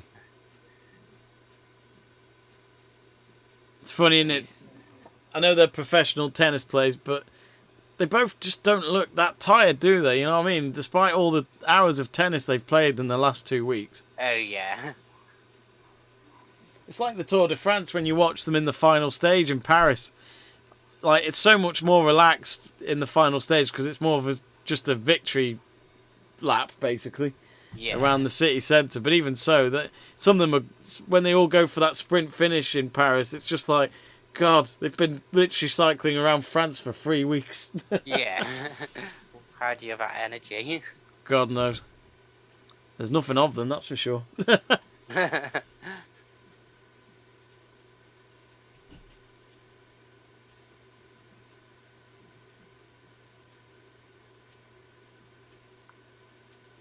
Giannis says the big difference between Nadal and other tennis players is that his stamina at long time games is endless. He can run and run for so many hours and finally his opponents can't take a breath. Anu Pandy says Nadal will make history today. Greg says, right Jamie, I'm away. See you at 8:05 PM. And Stu, see you soon, my friend.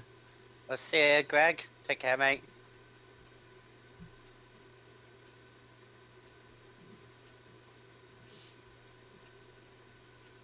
Nadal's been here many other times, so. Yeah, my stream's just paused. It's like, no, don't do this to me. Oh no. Not on the last game. Well, it could be the last game. He's got the first point anyway, Nadal. 15 love.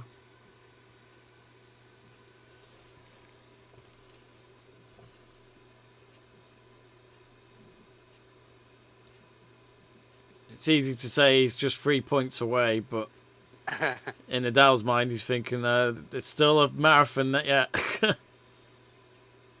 Yeah, Medvedev will make him work.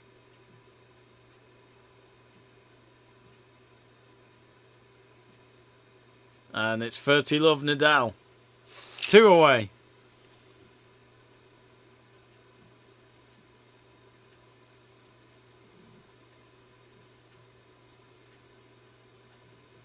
I can see a lot of people voting for Nadal on the poll now. It took them 5 hours to decide.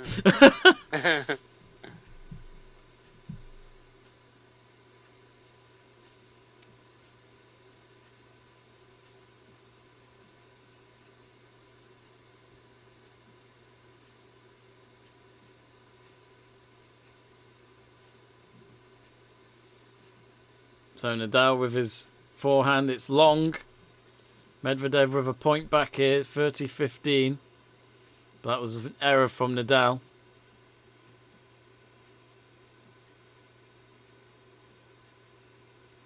I mean, I'd be happy to see a tiebreaker, folks. I don't know about you lot. Yeah, I'd like a tiebreak, to be fair. Makes it even more nerve-wracking. And entertaining. Yeah, it does.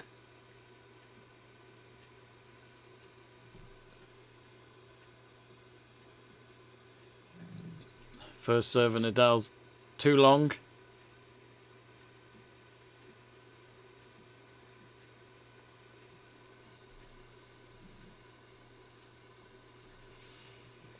Ethan saying that I honestly thought it was over, but this man is the Kobe of tennis. The mentality is so insane.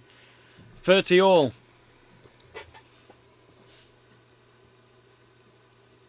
But yeah, let's not forget, we were talking about this in that third set. Medvedev was a love game away from being 2 games ahead, I think. And that would have seen him probably win this match in straight sets. But here we are, a few hours later, 2 sets later, and Nadal 2 points away from winning the championship.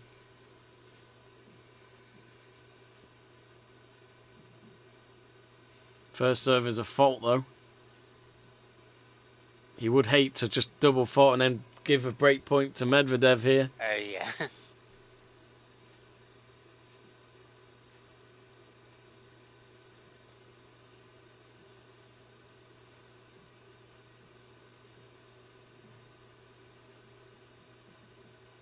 Great backhand from Medvedev. Nadal gets there. Medvedev is a break point away. Applauds from some of the fans. It might have just silenced the crowd a little bit here. A bit of a nervous moment now for Nadal. He's playing this next point to save himself from levelling this set again. He probably smashed that, didn't he? He did. And the way he's been towards that net, I worried he was going to hit it. Hit the net.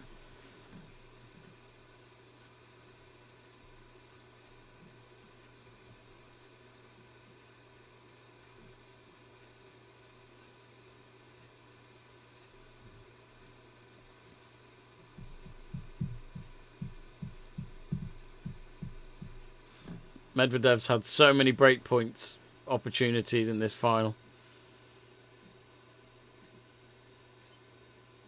Nadal's hit the net. It's 5-all. Oh. Well, who knows? Maybe we are going to a tie break. Wow. Medvedev to serve next. Wow, wow, wow. All of a sudden, this is anyone's match. There's a lot of comments on the live chat page saying Nadal's the greatest of all time. Not saying you're wrong, but you might be celebrating too soon, folks. He's had plenty of opportunities to win these different break points Medvedev has, but that's the perfect time to get a break point. Look at the relief though and the celebration there from Medvedev's coach. It looked like a relief as well, just to think, oh, thank God he's done it. But let's not get carried away about any of these players. It's been a roller coaster these last 5 or so hours. Yeah, it has been. And even on Medvedev's serve, Nadal's won the first point. So.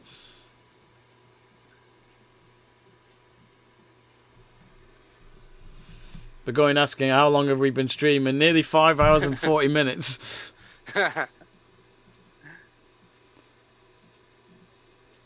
Oh, Medvedev getting a look at the net nearly there to keep this rally going. What's the record for longest stream for Let's Talk Sport?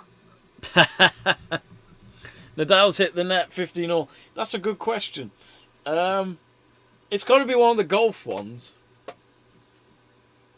I'll have to have a look. That's a good question. It'll most likely be a golf event. Yeah. Just because of the fact that most of the time we do football and rugby, which are all timed and we know how long they're going to be. Those sports are very friendly, time friendly. Yeah. 30-15 Medvedev, 23 aces. And Nadal's only got 2. And they've been playing for over 5 hours. Sorry, I keep going on about how long this match is going on for. Oh, Medvedev, don't know about that slice. I don't know why he did that. It's not worked at all in his game, and he's given a point away because of that.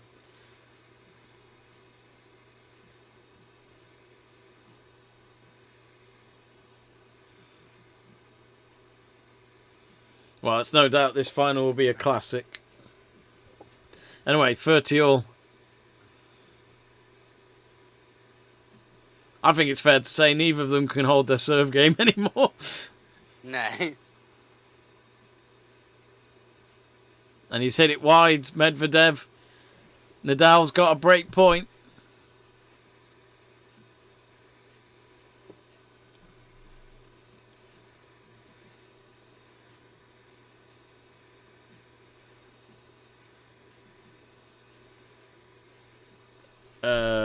Who's this? Paolo saying, I can't honestly decide who I'd like to be the winner. These guys are just too good.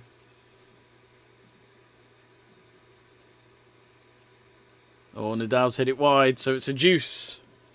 Nadal's expression after that. I don't know if he was surprised or he just thought, oh, here we go again.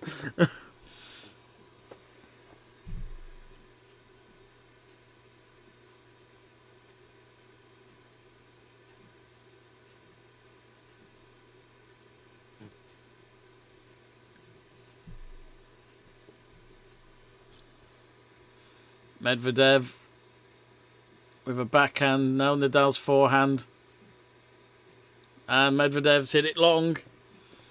Break point number 2 for Nadal.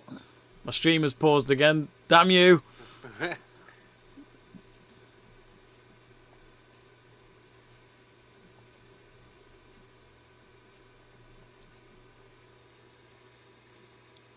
Big moment this.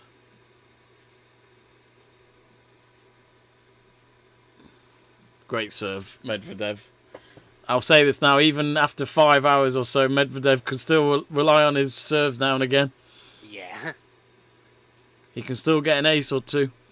That time it wasn't an ace, it was just too strong for Nadal to return it. Another powerful serve down the middle. Nadal got to that one. Slice there from Nadal down the middle to Medvedev. Medvedev changes the direction of the backhand. And it's breakpoint number 3 for Nadal. It was just wide.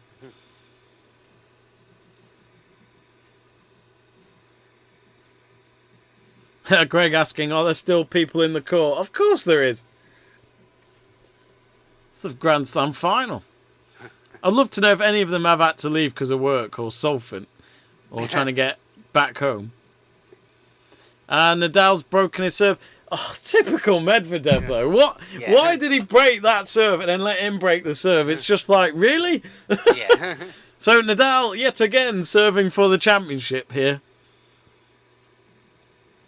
But again, as I said, these two can't get their serve games right at all at the moment. No.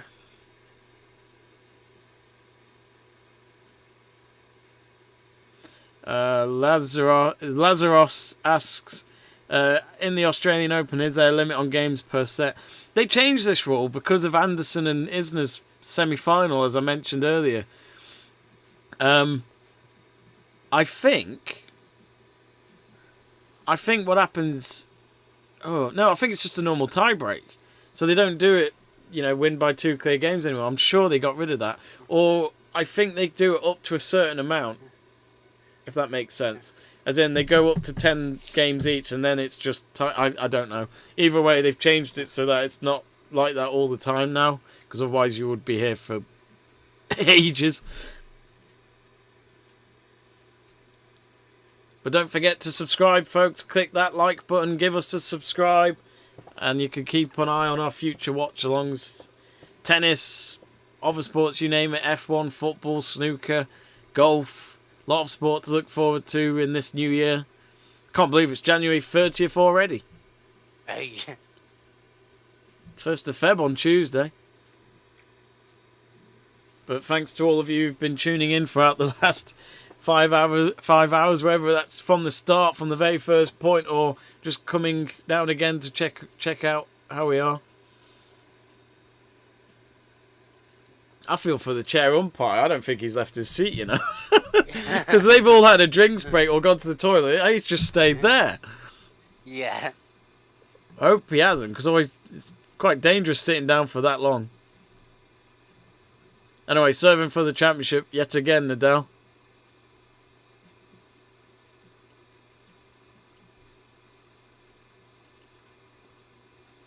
But both players deserve a lot of credit. They've put on a show today. Medvedev hits the net. Nadal 15 love.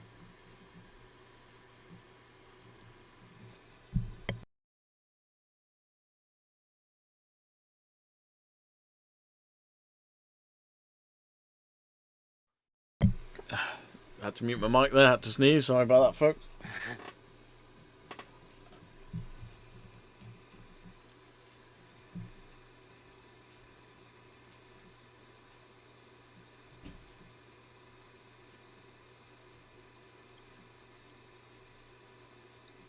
So Nadal serve. Oh, it's long for Medvedev. 30 love. 2 points away.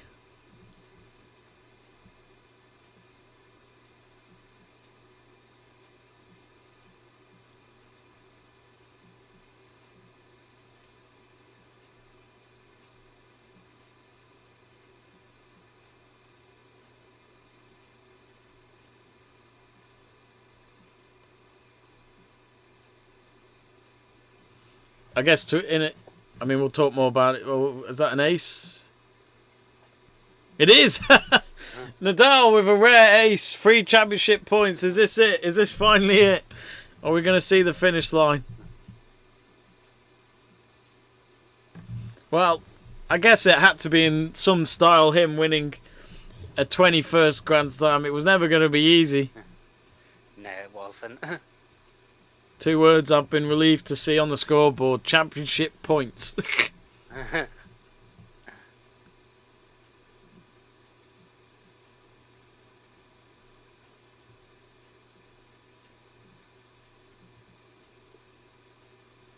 Nadal surely with the backhand, and he's got it. And he's won 21 Grand Slams, a record breaker, the first man to ever do it in Grand Slam tennis history. The coaching staff go crazy. The flags of Spain are being waved around the Rod Laver Arena. Medvedev goes up to him on the net to congratulate him, but Nadal has for the second time won the Australian Open. 13 years ago was his last win in Melbourne, and 13 years later he's still going. He's still the man in men's tennis. Absolutely fantastic. But Stuart, your first reaction to that, I mean, he was 2 sets down. He was love 40 down in his own service game in that 3rd set. And here we are a few hours later, and he has actually made the comeback worth it at the end. He has gone and won another Grand Slam. Yeah, fair play to both tennis players for keeping it going that long. Nadal's just like an endurance monster. Harry is like still going there, like effortless. Like he doesn't look that good now. Like No. But he'll certainly want to. I think the guy will certainly want to have a drinks break after this. yeah, he will do. Now, congratulations to him. Let's see if we can. Let me see if I can find any stats. But yeah, get in touch, folks, on our live chat page. Let us know what you think. Anuj Pandey says, I said he will make history. Yeah, you said that when he was like a game away, so I don't really... If you said it like 2 weeks ago, of course I'd believe that. But I hate when people say it when it looks obvious. But let's look at... We're literally 2 votes away from 1,000. People are still voting on a poll that is over now. Nadal, 66% of you were correct. But how many of you lot put that in a few minutes ago? Yeah. Medvedev at 34%. I'm going to end the poll there. Liverpool FC KK says, he did it! With an exclamation point. He certainly did. But yes, Rafael Nadal has won the Australian Open. Let me just see if I can find any stats. Well, if you're going to break the record, you have to do it in some sort of style, and Nadal's done that there. Absolutely amazing. Let's see what...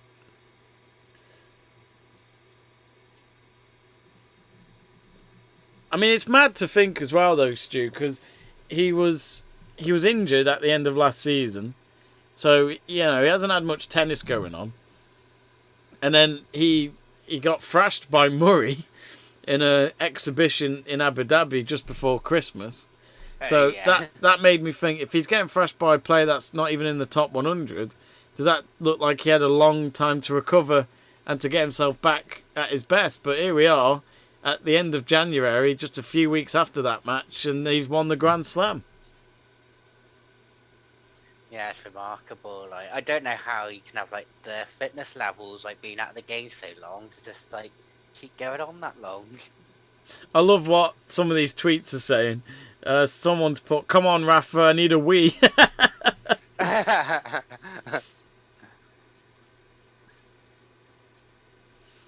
yeah, what a man! What a man!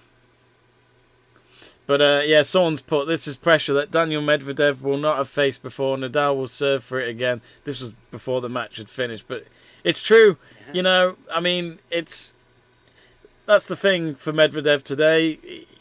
He may look at this as a really disappointing defeat because he was 2 sets up, but I don't think he'll take any shame really, because it was against Nadal, one of the best in men's tennis, and I think as well, you got to look at it and think maybe just use that as a benefit to take that as experience taken. Yeah, definitely, because not many people will have as much experience as Nadal in that situation. Yeah, exactly. So. Let's look at all of Nadal's Grand Slam wins then. So, as I said, his last Australian Open win and only win was 2009. Now he's got it in 2022. Already it's updated on Wikipedia. They're so quick. Let's look at the French Open. 2005, I'm going to count this. 2005, 2006, 2007, 2008, 2010, 2011, 2012, 2013, 2014, 2017, 2018, 2019, 2020. That's 13 times, so that goes up to 15. Wimbledon, he's won it in 2008, 2010, that's 17 overall.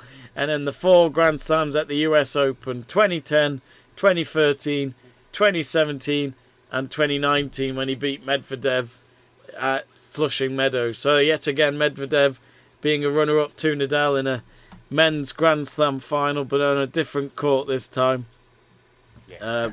The only actual tournament now he hasn't actually won is the Tour Finals. He's been a finalist in 2010 and 2013, but still Nadal to this day has not been able to win the Tour Finals. So that's the only thing that he's got missing. He's got an Olympic gold medal in the singles back in the Beijing 2008 Olympics. And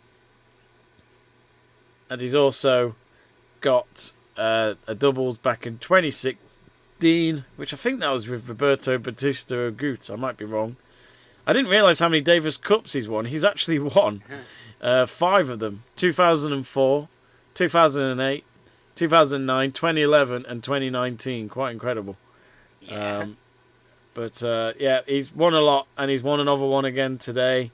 The one thing I really do find funny, though, is that Nadal apparently idolises Barcelona striker Ronaldo as a child, which I don't understand, because I thought Nadal was a big Real Madrid fan. Yeah, that's what I thought. And here we go. And via his uncle Tony, he got access to the Barcelona dressing room to have a photo with the Brazilian.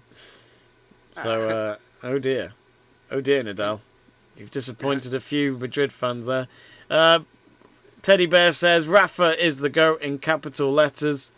And he also says history is made in capital letters. 21 slams. Rihanna says Nadal is the greatest of all time by saying Nadal is GOAT. Of course, a lot of people are looking at it like that. Whoever has the most Grand Slams is a Grand Slam, is the greatest of all time.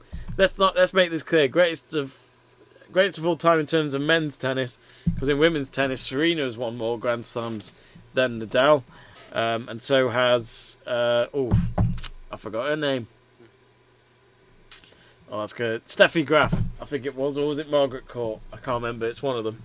But anyway, Stuart, your final thoughts of that match. What do you think? I know we both wanted. I think we could both be honest and say that we wanted Medvedev to win.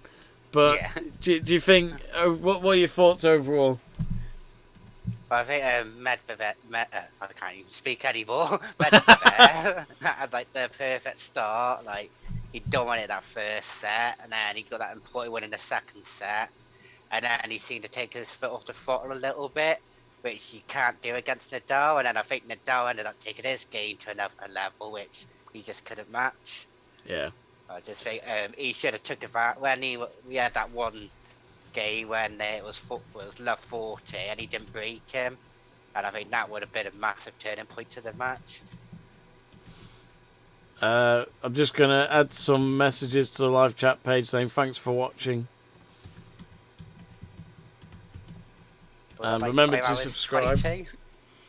5 hours, 5 hours 53 minutes we've been streaming. 5 hours 22 minutes the match, was it? Yeah. My God, that is a long time. It was just less than half an hour short of the longest men's Grand Slam final 10 years ago that involved Rafa Nadal. He was the runner-up that time against Novak Djokovic, in which was, 5 hours, 52 minutes, something like that. But 10 years on, Nadal is the man on top after 5 sets in Melbourne. 13 years of waiting for that second Australian Open title, but he's just like Djokovic now. He's won all 4 Grand Slams at least multiple times, at least twice or more, and that makes him a true champion and is now leading the Grand Slam total of 21 in total. He's one ahead of Roger Federer and Novak Djokovic. He did it in the classic style of coming back from 2 sets down to beat Medvedev, and Medvedev will have to go again next time round. But anyway, I think we are going to wrap it up there. Thank you very much, everyone, for tuning in throughout the last 5 hours and 54 minutes, 10 seconds or so from what my count has got on my YouTube studio. Thank you for either being there the whole time or just tuning in now and again to keep yourself updated on what was going on. Me and Stuart really appreciate it, and it's your viewership that keeps the channel going, and your subscribers and likes and you name it. So we'd really appreciate it. If you haven't yet, click that subscribe button. It's free to follow us on YouTube, and our next stream will be tonight with Seb True and Luke Tanner. I believe they're doing Senegal versus Equatorial Guinea at 7 p.m. Stuart, thank you very much as well for staying on the long shift even after his half 4 in the morning run. He is still not asleep, which is great.